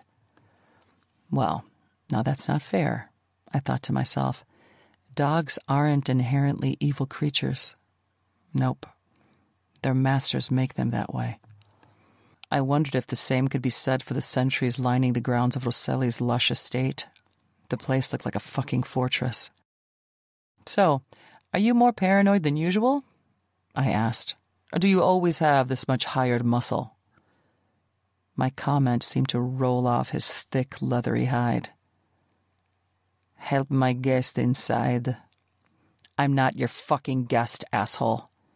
I raised my voice. Kidnapping's a crime, you know? Spider got out of the car, waiting for me to exit out his side. Good old Gab, being the asshat he was, stayed seated next to me. After several seconds had ticked by, Gab slid across the seat, shoving me closer to the door and to Spider. I had two choices: exit the limo standing, or I could fall on my ass. Choosing the first option, I rose, shoulders back, and chin up. Banging inside the truck of a nearby car shook that vehicle. Let him out, you fucking animal. I held Spider's emotionless gaze. All in due time, replied Spider. Now will you be using your legs today, or shall I carry you again? Fuck you! I marched past him, heading up the bricked walkway. The path led to a grand entrance with oversized doors and massive knockers. Looks like someone's overcompensating for some of, how should I say this? I shot a glance Spider's way. His shortcomings. I like you, Chiquita, Spider chuckled, which was the first time I'd seen the man crack a smile all evening. But you must tread carefully because you are in over your head. A sentry at the entrance opened one of the massive doors. When I didn't make a move to continue the journey inside, Spider grabbed one arm and Gab the other. Then together, they ushered me across the threshold. Once inside, the men didn't even bother to drag me. Instead, they tightened their holds on my arms, lifted my feet off the floor, then carried me into what I could only guess was an old-fashioned parlor room. A luxurious Persian rug covered the hardwood floor, and the furniture, buffed to a shine, was older than Caino Rosselli himself. Come, sit with me. Rosselli patted the cushion next to him. I'll stand, thanks. Spider dragged me to the couch. The moment he released my arm, I slipped away and took a seat in one of two chairs lined with the furs of exotic animals. The laptop I'd used in the restaurant sat at an ornate coffee table with the ledger stick next to it. Enough of this nonsense. Rosselli downed the rest of the wine he'd sipped on during the ride over. Grab the laptop and unlock the ledger, now. No. I shook my head. A scuffle broke out in the entry not far from the parlor. At least 7 men escorted Dominic into the room. His brow had a fresh gash, and blood trickled over his eye, then commingled with the blood from his nose and busted lower lip. One of the sentries tried to make Dominic kneel, but he refused. Spider rose and approached Dominic. On your knees. When Dominic didn't comply, Spider kicked the back of his legs. The arachnid fuck forced him onto the rug-covered floor, then loomed over him. Kill him! Rosselli barked the order like one would ask for a glass of water. Go ahead, I said, if you must. I called the man's bluff, or at least I hoped it was a bluff. Make no mistake, I will kill him now instead of later. Rosselli set the empty glass down on the coffee table, and a sentry handed him a tumbler of scotch. You will watch, and I will make it painful. I don't think so. I held the man's eyes. You want to know what I think? Rosselli nodded once at me, then motioned to Spider, who kneed Dominic in the stomach. I think you're full of shit, I said, then crossed one leg over the other. And if you continue down this path, you won't see a cent from the crypto wallet. In other words, you kill him, you get nothing. A smile played on my lips. You kill me, you get nothing. A man entered the parlor, and he looked familiar. He was one of the 2 men from the tunnel who had dragged a girl out of the chamber they had me caged in. But today there was something different about his stance, the way he carried himself, and his clothing. Bringing your work home, father? The man poured himself a drink. What would mother say? 30. Dominic. Even with my left eye swollen shut and the vision in my right eye blurry, I recognized the asshole serving himself a drink. Or at least I recognized the face he wore. It brought back the memory of this man's twin grabbing for his own neck. "So, is this the guy?" He walked around me like a hyena assessing a meal. Only the anger and disdain he held in his eyes weren't focused on me. Instead, his icy blue glare shot daggers in the direction of his father, Caino Rosselli. He leaned in close and whispered, "Do I have you to thank for taking out that asshole brother of mine?" The younger man pressed a hand to my hip, and the contact stilled my movements. His words slammed against my skull with the same violent force that a dummy test car smashes into a brick wall on testing day. It took a moment for the words to sink in, and even then, I found it hard to believe. "You've got some balls coming here, after what you did." The twin slid a hand over my hip in an almost sensual manner, which unnerved the fuck out of me. I'd rather take a fucking beating than get felt up any day of the week by the same sex. The unexpected movement made me wonder if he was about to grab my dick. If I hadn't been cuffed, I would have knocked the shit out of him. But to my relief, he slipped something into my pocket. A fucking phone. What the holy fuck? "He tell you anything yet, Spider?" The twin circled me once more, then winked. "No, sir," said Spider. "Not yet." The twin's eyes set on my doe-eyed beauty. "Well, now, who do we have here?" He looped a lock of Mina's hair around his finger. She grabbed his index finger, bent it back, and the young man yelped. "Touch me again with that finger, and I'll break it." "Oh, you have a bite, don't you?" He rubbed and massaged his finger and hand. "You just got interesting." She gave him a death stare. "I'm Marciano Rosselli," he said. "And, you are?" "None of your fucking business," spat Mina. Marciano sat on the arm of the chair next to her. His gaze lingered on her for a moment, then he focused on the coffee table where the laptop and the ledger stick sat. "Oh, I know who you are." A grin tugged at Marciano's mouth. "Yasmina Onacosta, the chick with the number tattoo on her back." He slid into his chair, then put his shoes on the coffee table. "Can I see it?" "Fuck you." "Sorry, Bella," said Marciano with a broad grin. "You're not my type. But now him," he pointed at me. "Now, he could be." "Enough!" shouted Rosselli. "I'll not have a son of mine speak in such a way." "Oh, papa." Marciano's lips shifted into a coprophagous grin. "I'm only getting started." Feminine, unbridled laughter filled the air.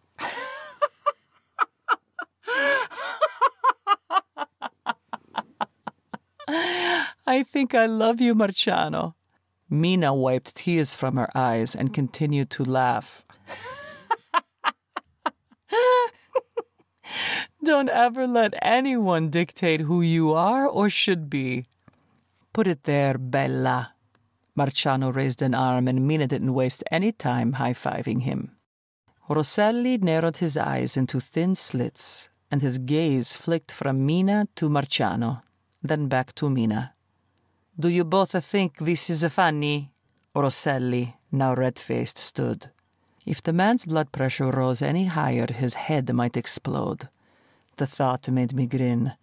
The motion tugged on my busted lip, reopening the cut, and a trickle of blood sent my taste buds on alert. "A little," laughed Mina, and her new friend, Marciano, high-fived her again, then joined the laugh fest. Rosselli snapped his fingers. "Spider, if you don't mind." Spider readied his weapon, chambering a bullet. The audible click drew the attention of both Mina and Marciano, and it ended the full-belly laughter shared between the two. "Now, do I have your attention?" Rosselli circled the room. Then he came to a stop behind me. "Call off your dog," said Mina. Marciano leaned over, then said, "He's a spider, Bella, not a dog." "I'll give you to a count of 10, said Rosselli. 10, 9, 8, 7. "You're full of shit." Mina scooted to the edge of the chair cushion. My heart pounded in my chest and blood rushed in my ears. 6, 5, 4. "And you and I both know it," she said with a calm that chilled the air. "You won't do it, because if you do..." I didn't know whether to keep my eyes open or shut them, then decided it was best to keep them trained on Mina. 3, 2. In my line of work, death lingered in the shadows, waiting for a soul to drag to hell. And this time, it was mine on the line. You do this, and I'll make sure the funds stay lost forever, and you won't see a fucking dime, she said. But if you turn him loose, I'll release 30 million to you, 15 now in good faith, and then the balance when he's safely away from here. Rosselli motioned for Spider to stand down. The click of the safety rung in my ears. 80 mil. 50 now, said Rosselli. And 30 after. Not happening. She shook her head. 50. 25 now, then 25 after that. Not a penny more. And here I thought we were negotiating, Miss Acosta. Rosselli grabbed a handful of my hair, yanking my head back. What's he worth to you? The question you should be asking. Her voice kept that calm, even tone from before, betraying no emotion. What does my wallet's father mean to you? For you and your organization. She rose and picked up the ledger stick, then rotated it between her fingers. I came here seeking a partnership and the protection of a man who claimed to have once loved my mother, a loyal man from what my mother's diary had said. However, what I found was a wolf in sheep's clothing. Or am I wrong? Wait! Marciano sprung from his chair. You got into your father's crypto wallet? Yes, I did, she nodded. And if your father so much as touches the Russian again, I'll make damn sure no one ever accesses it again. Because I'll take the passphrase and pin to my grave. Oh, you're full of surprises, said Marciano. And I love surprises. Don't I, Papa? You and my son were made for one another, said Rosselli. So let me negotiate the terms of the Russian's release. I'm listening, replied Mina. I shook my head in warning. There was no way she could negotiate with this man.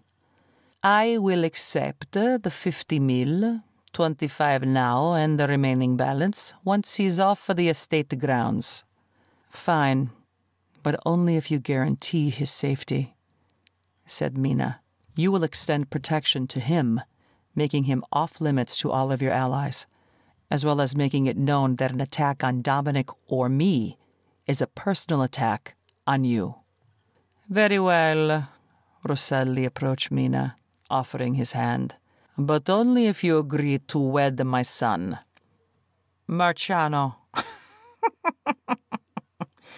Laughter erupted from her lips. And why would I do that? To save your Russian lover, whispered Rosselli. Do we have a deal? Don't do it, I shouted. Don't trust a Don willing to barter his kin. Mina gripped the old man's hand in a firm shake. Deal. Son of a... fuck. 31. Mina. What were you thinking, Bella? Marciano paced along the edge of the rug in the parlor. You should have never transferred the funds. Why's that? Because my father will never let your Russian live. And by agreeing to be my wife, you've signed off to so much more. What? My mind raced to find an escape plan because once I knew Dominic was safely on the other side of the fence, free from Rosselli's clutches, I'd find a way to leave, with or without Marciano's help. He'll expect an heir from you. He shook his head. Fuck, from me. No offense, Bella, but I don't do girls. Well, he can hope in one hand and shit in the other, and then we'll see which one fills up first. You really don't get it. Standing by the wet bar, he poured himself a scotch. Want one? No, I waved him off. You sure? Because you've opened up one hell of a fuckfest of trouble. He downed the drink and poured another one. What happened to the sense of humor you had earlier? My father crushed it the moment he set my wedding date on the books. Help me escape. Then you can play the jilted groom, and something like that should afford you a short reprieve. You have much to learn about negotiations and making deals, Bella. Yeah, well, I'm learning as I go. It's not as if I wanted any of this shit to begin with. He's pushing my hand. They all are. If you leave now, after making this deal, he'll put a price on your Russian's head and a bounty on your capture. And when he finds you, not if because he will locate you, he'll make you wish you'd never been born. Trust me on that. He paused for a couple of seconds. Let me tell you something about my father. He grew silent, making me wonder if he planned on finishing his thought. And I motioned to him as if to prompt him to speak. A spark of sadness crossed his face. Forget it. Eyes closed, he took a moment, then sighed. No, tell me. My old man, he studies people. He learns what makes them tick. And then he goes in for the jugular. Now that he knows the Russian means something to you, he'll use that information to his full advantage, exploiting it at every turn, until he wears you down or breaks you. I'm not made of glass, and I sure as shit don't intend to stay here and marry you. No offense. None taken. A security keypad occupied the wall next to the front door. Are all the windows and doors wired? Yes, they are. He nodded. Locked up tighter than, what's it called? Fort Knox. People said Alcatraz was impossible to escape from. But hey, where there's a will, there's a fucking way, right? I held his gaze. Help me get out of here. He glanced at his watch. I can give you 5 minutes. 10 tops. In the bathroom. What? I shouldered the strap of my purse. Marciano took me by the hand. Come here. He laced his fingers with mine. Follow me. I have an idea. Hand in hand, he led me around the corner, and a sentry stepped in the middle of the hallway, blocking the path. Back to the parlor, both of you, said the sentry, who seemed to look like the rest of the muscle, tall, large, and lacking a sense of individual identity. Now. Are they all fucking clones or something? I took a step forward, my shoes touching the toes of the man's boots. Or does your father just put out an open call for hulking Neanderthals? Marciano chuckled, but the sentry stood there unfazed by my presence or words. Move, said Marciano. She has to take a piss. Technically, I need to leave one. I looped my hand around Marciano's elbow, playing along. Unless the missing link here wants to mop up urine from the floor along with, well, let's just say that I bleed like a stuck pig during my period, and it ain't a pretty sight. Ew, Marciano motioned for the man to move. Thanks for the heads up. The missing link of a sentry backed up, passed up one of his fellow missing linkers, then opened a door, which I assumed led to the bathroom. I stepped across the threshold and entered the small powder room with only a single vanity, oval mirror, and toilet. Up above the sink and mirror was a rectangular window that let in natural sunlight. Once outside, stay next to the wall. Then follow the trail, whispered Marciano. You'll find an opening in the back left corner. I wanted to ask him to come with me. It felt wrong to break out and leave him here all alone with his asshat of a father, Rosselli. But then again, he knew the man whom he called father, and if he could run interference for me, then maybe it was for the best. A single shove of my hand sent the door sailing to the frame, but it bounced back. Fuck me. What now?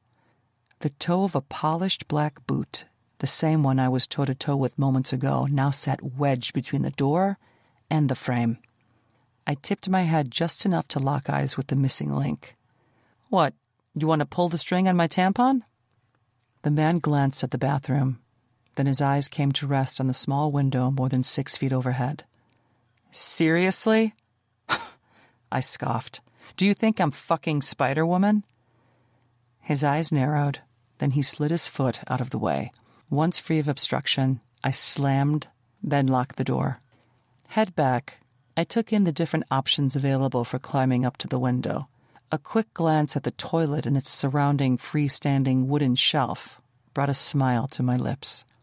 Grabbing the towels, I dumped them on the floor along with the extra rolls of toilet paper, then rocked the shelf back and forth as quietly as humanly possible until I had repositioned it against the wall with the window.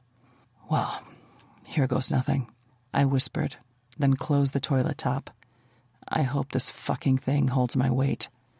Standing on the toilet's lid, I climbed onto the shelf, using the sections as ladder rungs. Once at the top, I examined the window, which didn't appear to have any sensors on it. It's a tight squeeze, but it'll do. I unlocked the window, slid it open, and then looked outside. Bright green leaves came into view along with a few medium-sized branches. I wrapped my fingers around a branch, then eased my upper body out the window. Sitting on the sill, I glanced down at the ground. As quickly as I could, I climbed the rest of the way out, then made my way down the tree. Pink, fragrant flowers blew in the wind, and their aromatic scent tickled my nose. On the ground, I stared at the open window, at the path behind me, and then at the worn trail in front of me. Staying close to the house, just like Marciano had instructed, I followed the wall until it ended, then continued my journey along the fence line, using the trees, bushes, shrubs, and other vegetation to camouflage my departure. Indistinct voices speaking Italian came in and out of range. Halfway across the fence line, a dog whistle sounded. The deep, throaty bark of dogs took flight. Big, hulking, fucking dogs from hell.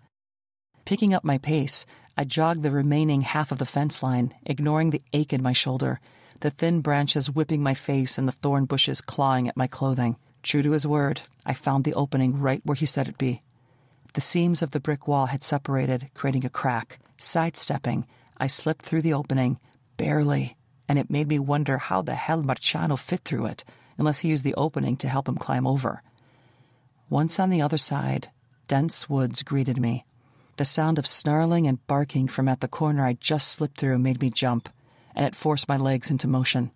I took off running away from the house, not sure where the hell I was going. Fuck. I hope they're too big to get through the crack. 32. Dominic. Blood dripped in the back of my nose and ran down my throat. For a few minutes, I stayed with my back pressed to the asphalt of the road where Rosselli's men had dumped me. A vibration against my leg made my body buzz along with it.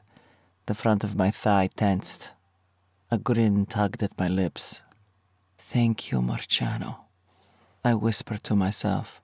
"No idea why you did it, but I'm sure as shit glad you did." Maybe he did it to spite his asshole of a father. I rolled onto my side, then onto my knees with my back facing the gate. Extracting the electronic device, I glanced at the screen of a burner phone.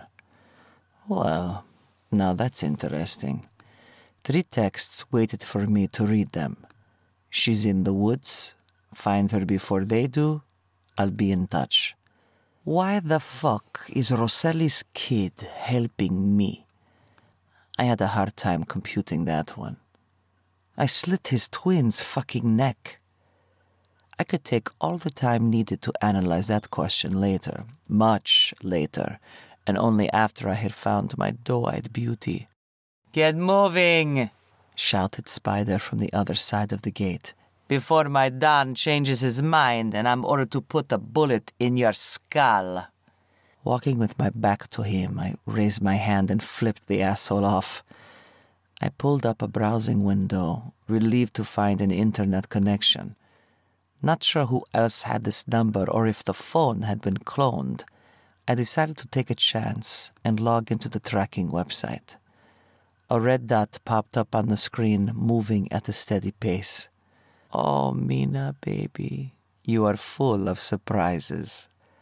How the hell she managed to slip out of the old man's grasp was something I needed to hear firsthand from her lips.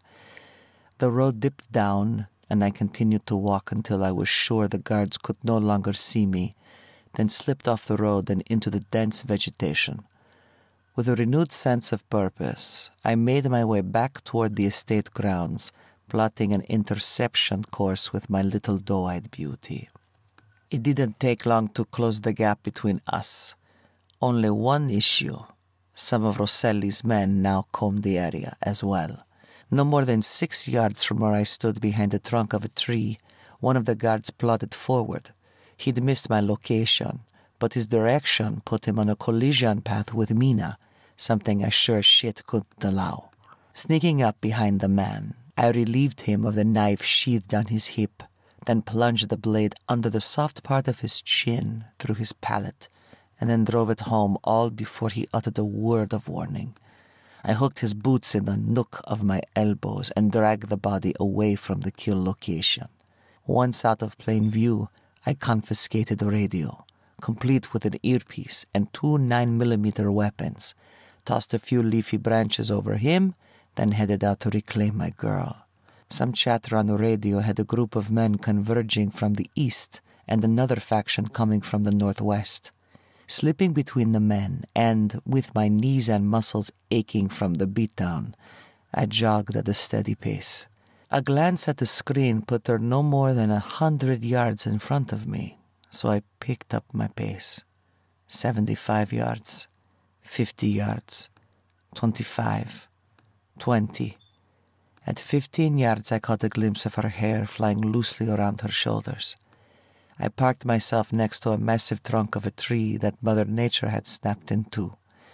The base stuck 7 feet out of the ground, and the rest of the Goliath's body slumbered on the ground with a blanket of leaves and other vegetation. Her steps pounded the ground, breaking twigs in her wake.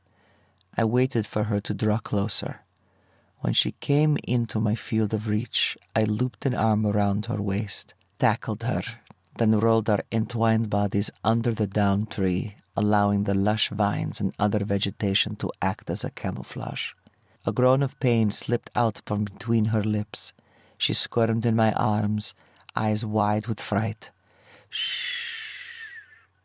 With only 2 fingers, I motioned from my eyes to the woods at 6 and 3 o'clock.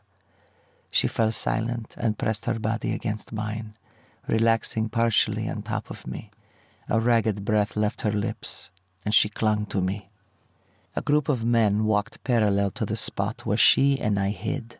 They took a few quick glances around the tree trunk. One of them whistled, calling to the other men.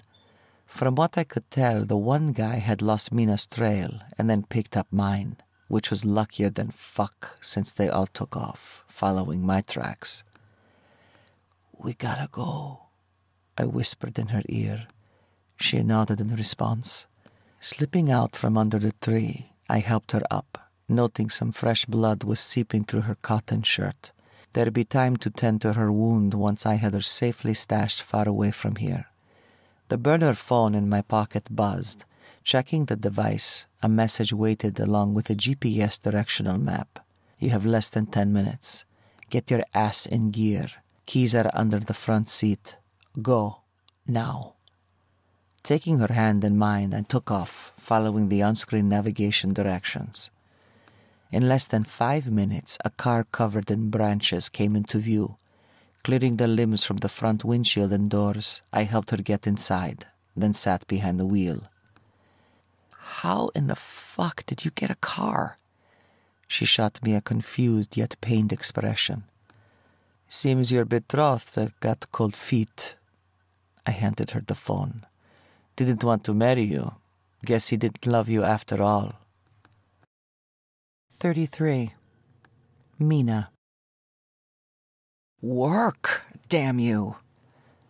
The password to my Friendly Skylines profile clacked for a moment, then opened up, revealing my work schedule, which was now blocked out. They'd taken me off the flight schedule, but the return route from LUX to DFW was viable. Today, not tomorrow. Shit. The word rolled off my tongue. What? His face looked like someone had used it as a punching bag. Do you think we can make it to Luxembourg in a couple of hours? Why? The flight I was due to work was changed. It's scheduled to take off tonight from LUX, and we'll land at DFW tomorrow morning. A nonstop flight. And how do you propose we board? He glanced over at me. We can't just walk up and get on the plane. People are looking for us. A tinge of paranoia hit, and I logged out of my account. I couldn't shake the sensation that someone might be keeping an eye on my profile, waiting for me to access it. Leave that to me, I said, then chewed on the inside of my cheek. Burner phone in hand, I texted the one person I knew who could sneak us both on the plane. Hell, I'd done it enough times for him, all because he wanted to hitch along for a ride, or when needed a warm place to sleep and food in his belly, so I knew he wouldn't refuse me. Two-thumbing a message, I hoped he was in service range. I need 2 seats, darling. Can you hook me up? Please say yes. 3 wavy lines waved at me, announcing a response was on its way. Oh, girl. Is that you? You okay? Who's the +1 for? Please say 212B. Laughter left my lips, and I covered my mouth. Dominic's glance flicked from the road to me, then back to the road. You okay over there? Yeah, I replied. I'm good. I typed out a response to Felipe and then hit send. It's me, and I'm okay. 212B's name is Dominic. I scooted sideways on the seat, almost turning my back to Dominic, but only to keep the back of the seat from hitting my tender shoulder and back. Gingerly, I touched the area. My shirt, now stuck to my body, felt like a thin exoskeleton. It's going to be a mother taking my shirt off. The phone buzzed, letting me know another message had hit. Girl, I've been so worried. People are looking for you. A buzz hit my hand again, but this time a call was coming through. Hello, I said. You're on speaker, so don't overshare. Well, Felipe replied. You're no fun. So can you help me out or not? Course, I got you covered, said Felipe. But we'll need to get creative when it comes to boarding. Ever since you went missing, security has doubled around all of us and at the LUX. He sighed over the phone.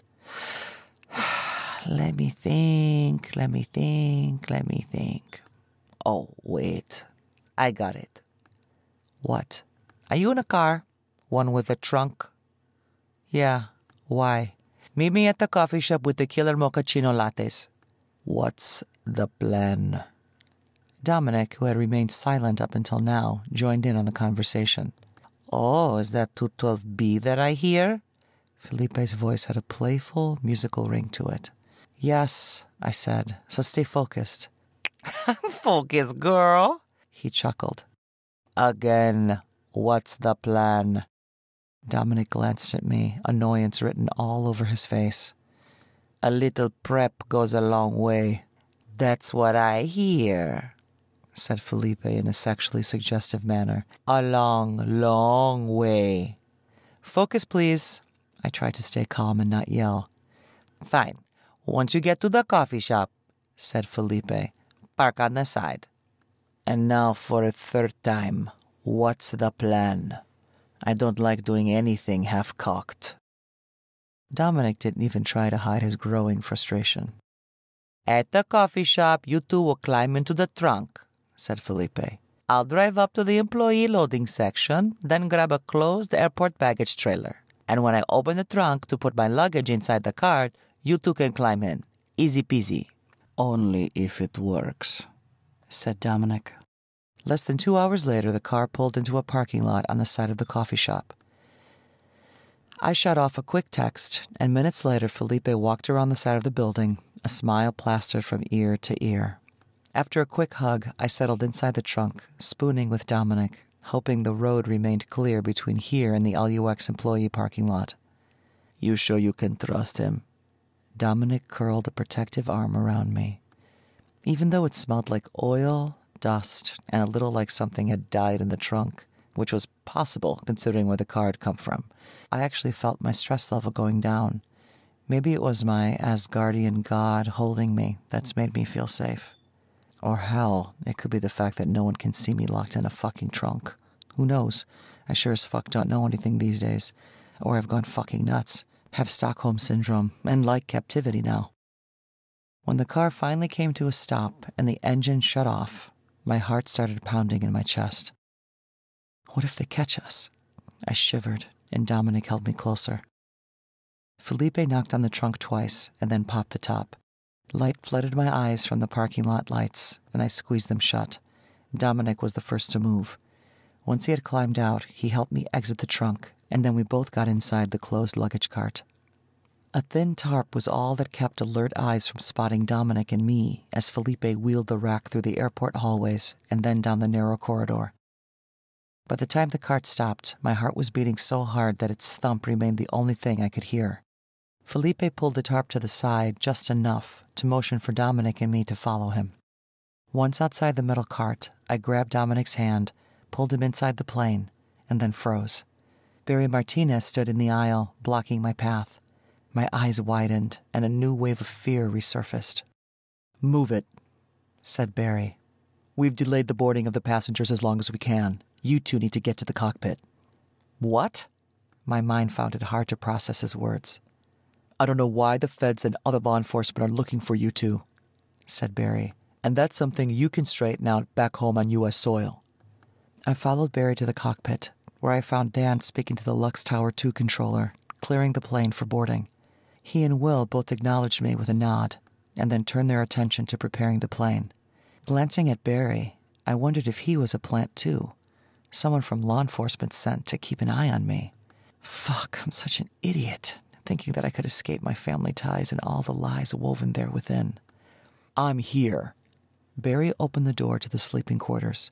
"You two will occupy the pilot's cabin for the duration of the flight." Fantastic. Now I'm about to be a prisoner several thousand feet in the sky. "Do not come out for any reason," said Barry. "If you need something, let Will or Dan know, and they'll contact me directly."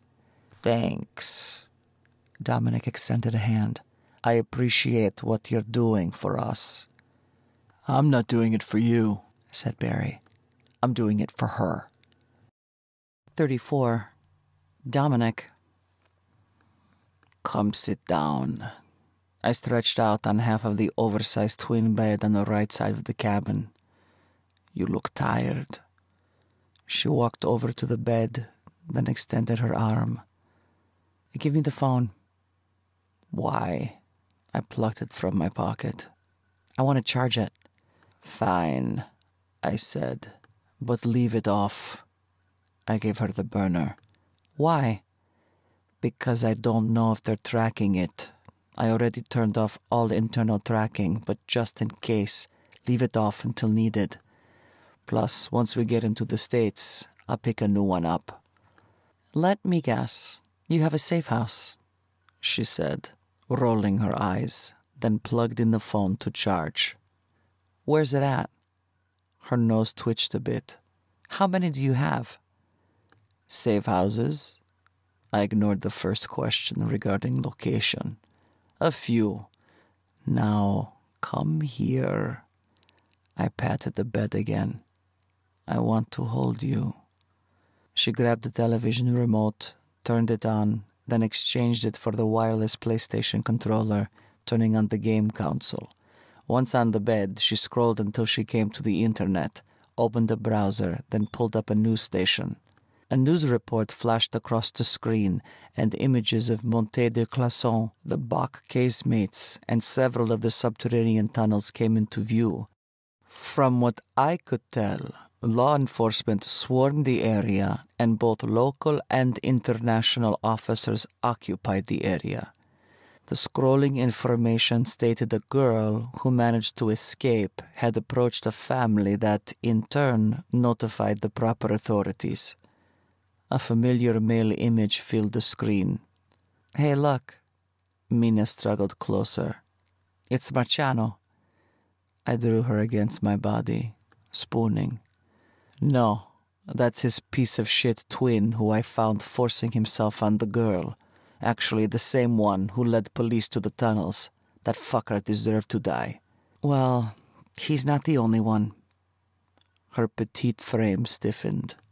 "You okay?" I released my hold. "Did I hurt your back?" My eyes shifted to the shirt covering her body. The blood had long since dried, and now the fabric appeared stuck to her skin, making me wonder how many stitches she had popped. "No." She shook her head. "You didn't. I'm just..." "What?" I stroked the side of her face. "I wish I had the ability... No, the power to wipe them from existence. All of those greedy fuckers." "You mean your uncle and his men?" "For starters, yeah," she replied. "I'd like to take all the heads out. Mexicans, Italians, and the Russians. Hell, there's even a thing or two I'd like to do to that arachnid fuck, too." "You talking about Spider?" "Yeah." "No, he's mine." "Get in line," she said, "because I want to hit them where it hurts.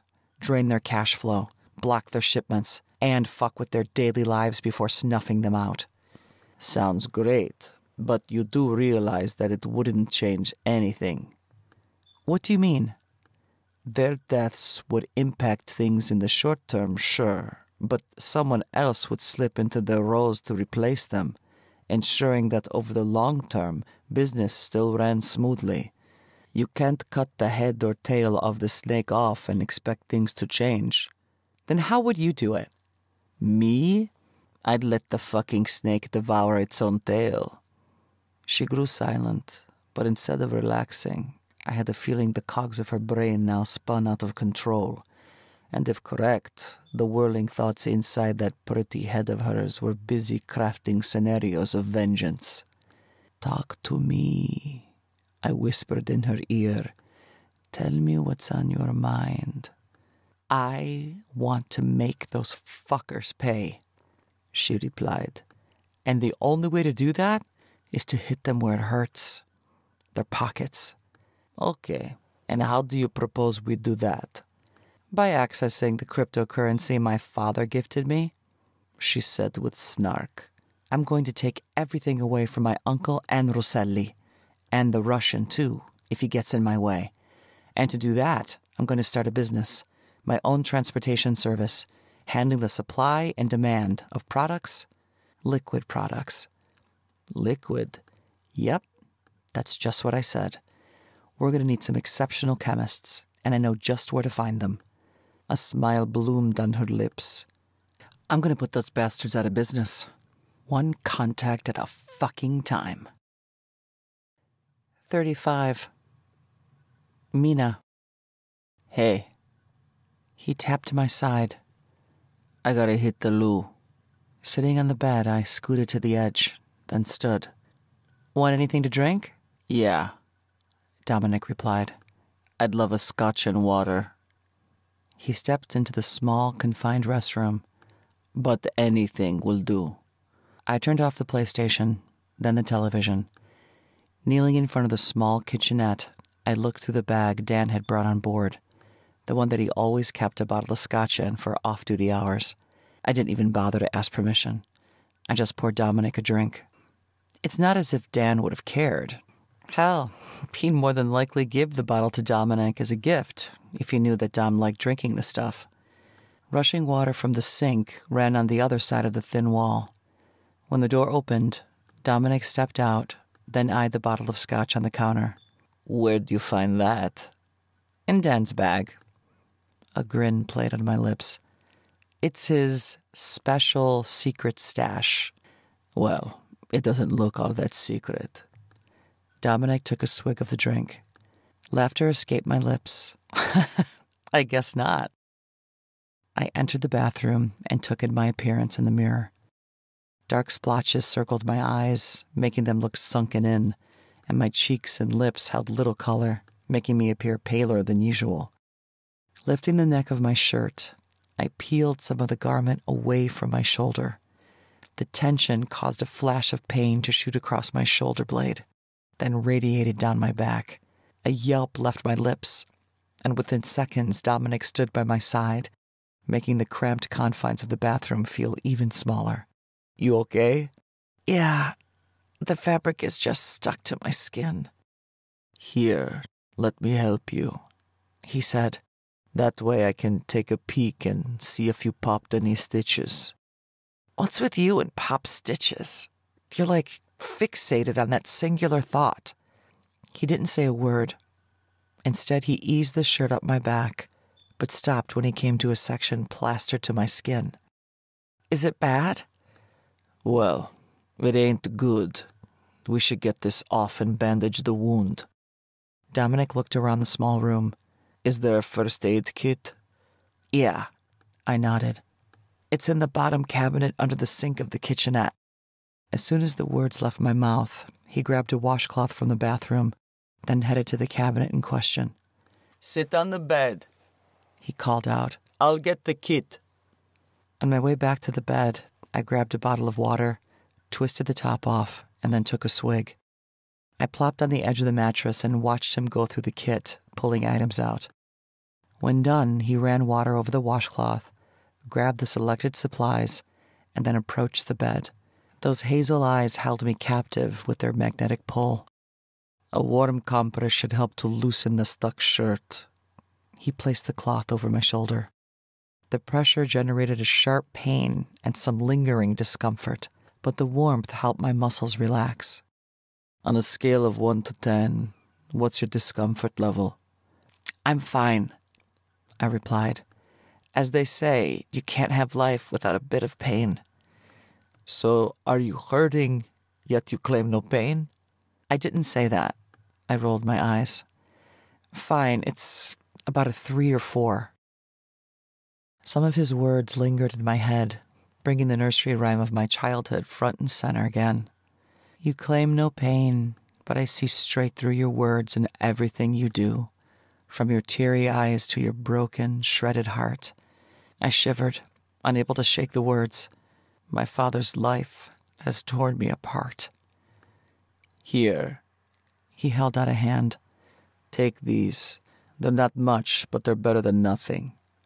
His eyes held a warmth swirled with concern. "No, you take them." I shook my head. "You look like you need them more, especially after the Italian beatdown you had." "Take them," he commanded. "My wounds are superficial, unlike yours." "I'll be fine, I promise." I crisscrossed my chest with a finger. "Cross my heart." "Yeah, he said. "Take the fucking pills." The rest of the rhyme came back, drowning out Dominic's voice. "Cross my heart, hope to die. Stick a needle in my eye." I blinked back years of unshed tears. "Fuck," I whispered. "I can't do it, Papi. I broke my promise today. I will not keep your secret any longer. I've told half-truths to save my friend, though. Maybe it's already too late. And this is goodbye. I can't hold the secret any longer." "What are you talking about?" "I promised my father I wouldn't tell anyone. But now that I've dragged you into all this, you should know." I paused a moment. "I hid a USB stick with all my father's business contacts from 8-9 years ago." "And do you know what's on it?" "Yeah, I do. It has delivery routes from back then, a list of dirty DEA, CIA, and FBI agents on the books, and bank accounts used to transfer cryptocurrency to, among other information I've yet to break the encryption to. Dominic raised a brow. And what do you plan on doing with this information? Fuck them up. All of them. For what they've done. I didn't want any part of the shit, which is why I went into hiding. But they couldn't leave me the fuck alone. I sighed. They started this war, and now I plan on ending it. Good to know. I'm more than happy to aid your endeavor. He tapped my water bottle. But for now, take the pills. I tossed the over-the-counter medication into my mouth and chased them down with a few swigs of water. Thanks, by the way. You say that now. Wait until I pull off that shirt. He raised a brow as if to punctuate the point. A few minutes later, he eased the shirt off my body, exposing my breasts, then set out to work on cleaning the wound. For such a big guy, he actually had a gentle touch, which surprised me. He removed his shirt, then handed it to me. After the wound dries, you can put it on if you want. I glanced at him and took in the bruising around his nose and under his eyes. Aren't we a pair? I laughed, and then set the shirt on the end of the bed. Between my back and your mug, hands down. He gently blew on my back, helping it dry. I think your wound far outweighs anything on my face. The warmth of his breath incited goosebumps to erupt the length of my body. Either way, when you're done playing doctor, I'll return the gesture. I'm just about finished. Need to add a few butterfly strips where you pop some stitches. Dominic paused a moment, then said, So, what was that about playing doctor?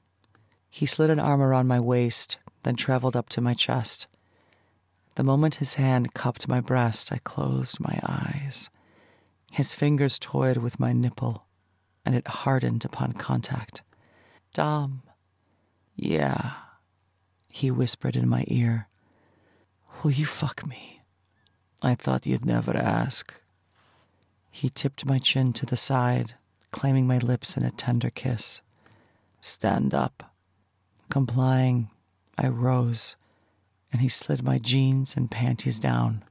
Naked, I stood before him, anticipating the things my Asgardian god would do to my body. Get on the bed, he instructed. On your side.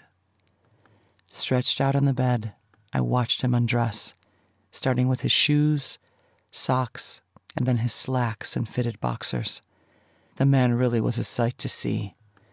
He reminded me of the statues of gods forever immortalized in stone. Dominic crawled into bed, drawing me closer to his frame. He pressed his lips against the nape of my neck, then slipped a hand between my legs. His finger slid up to my slick clit, and a moan escaped from between my parted lips. I don't have a glove. His whispered words hung in the air. I don't care. My hips ground in rhythm with his hand movements, and all I wanted was to feel his cock inside me. Please, I just want. Okay. Dominic kissed my neck. I got you, Mina, baby, he whispered. I know what you need, and I'm going to give it to you. The words barely had time to register in my brain. Slowly, with controlled movement, the head of his dick stroked my entrance and then eased its way inside. Fuck, he groaned. You feel good. Arching my back, I ached to feel more of him. More. Holding onto my hip, he thrust forward, burying his stiff shaft, then started a slow, steady rhythm. In the safety of his arms, the world fell away. Dominic made me feel relevant, seen, and alive, but most of all, in an odd sort of way, he made me feel safe.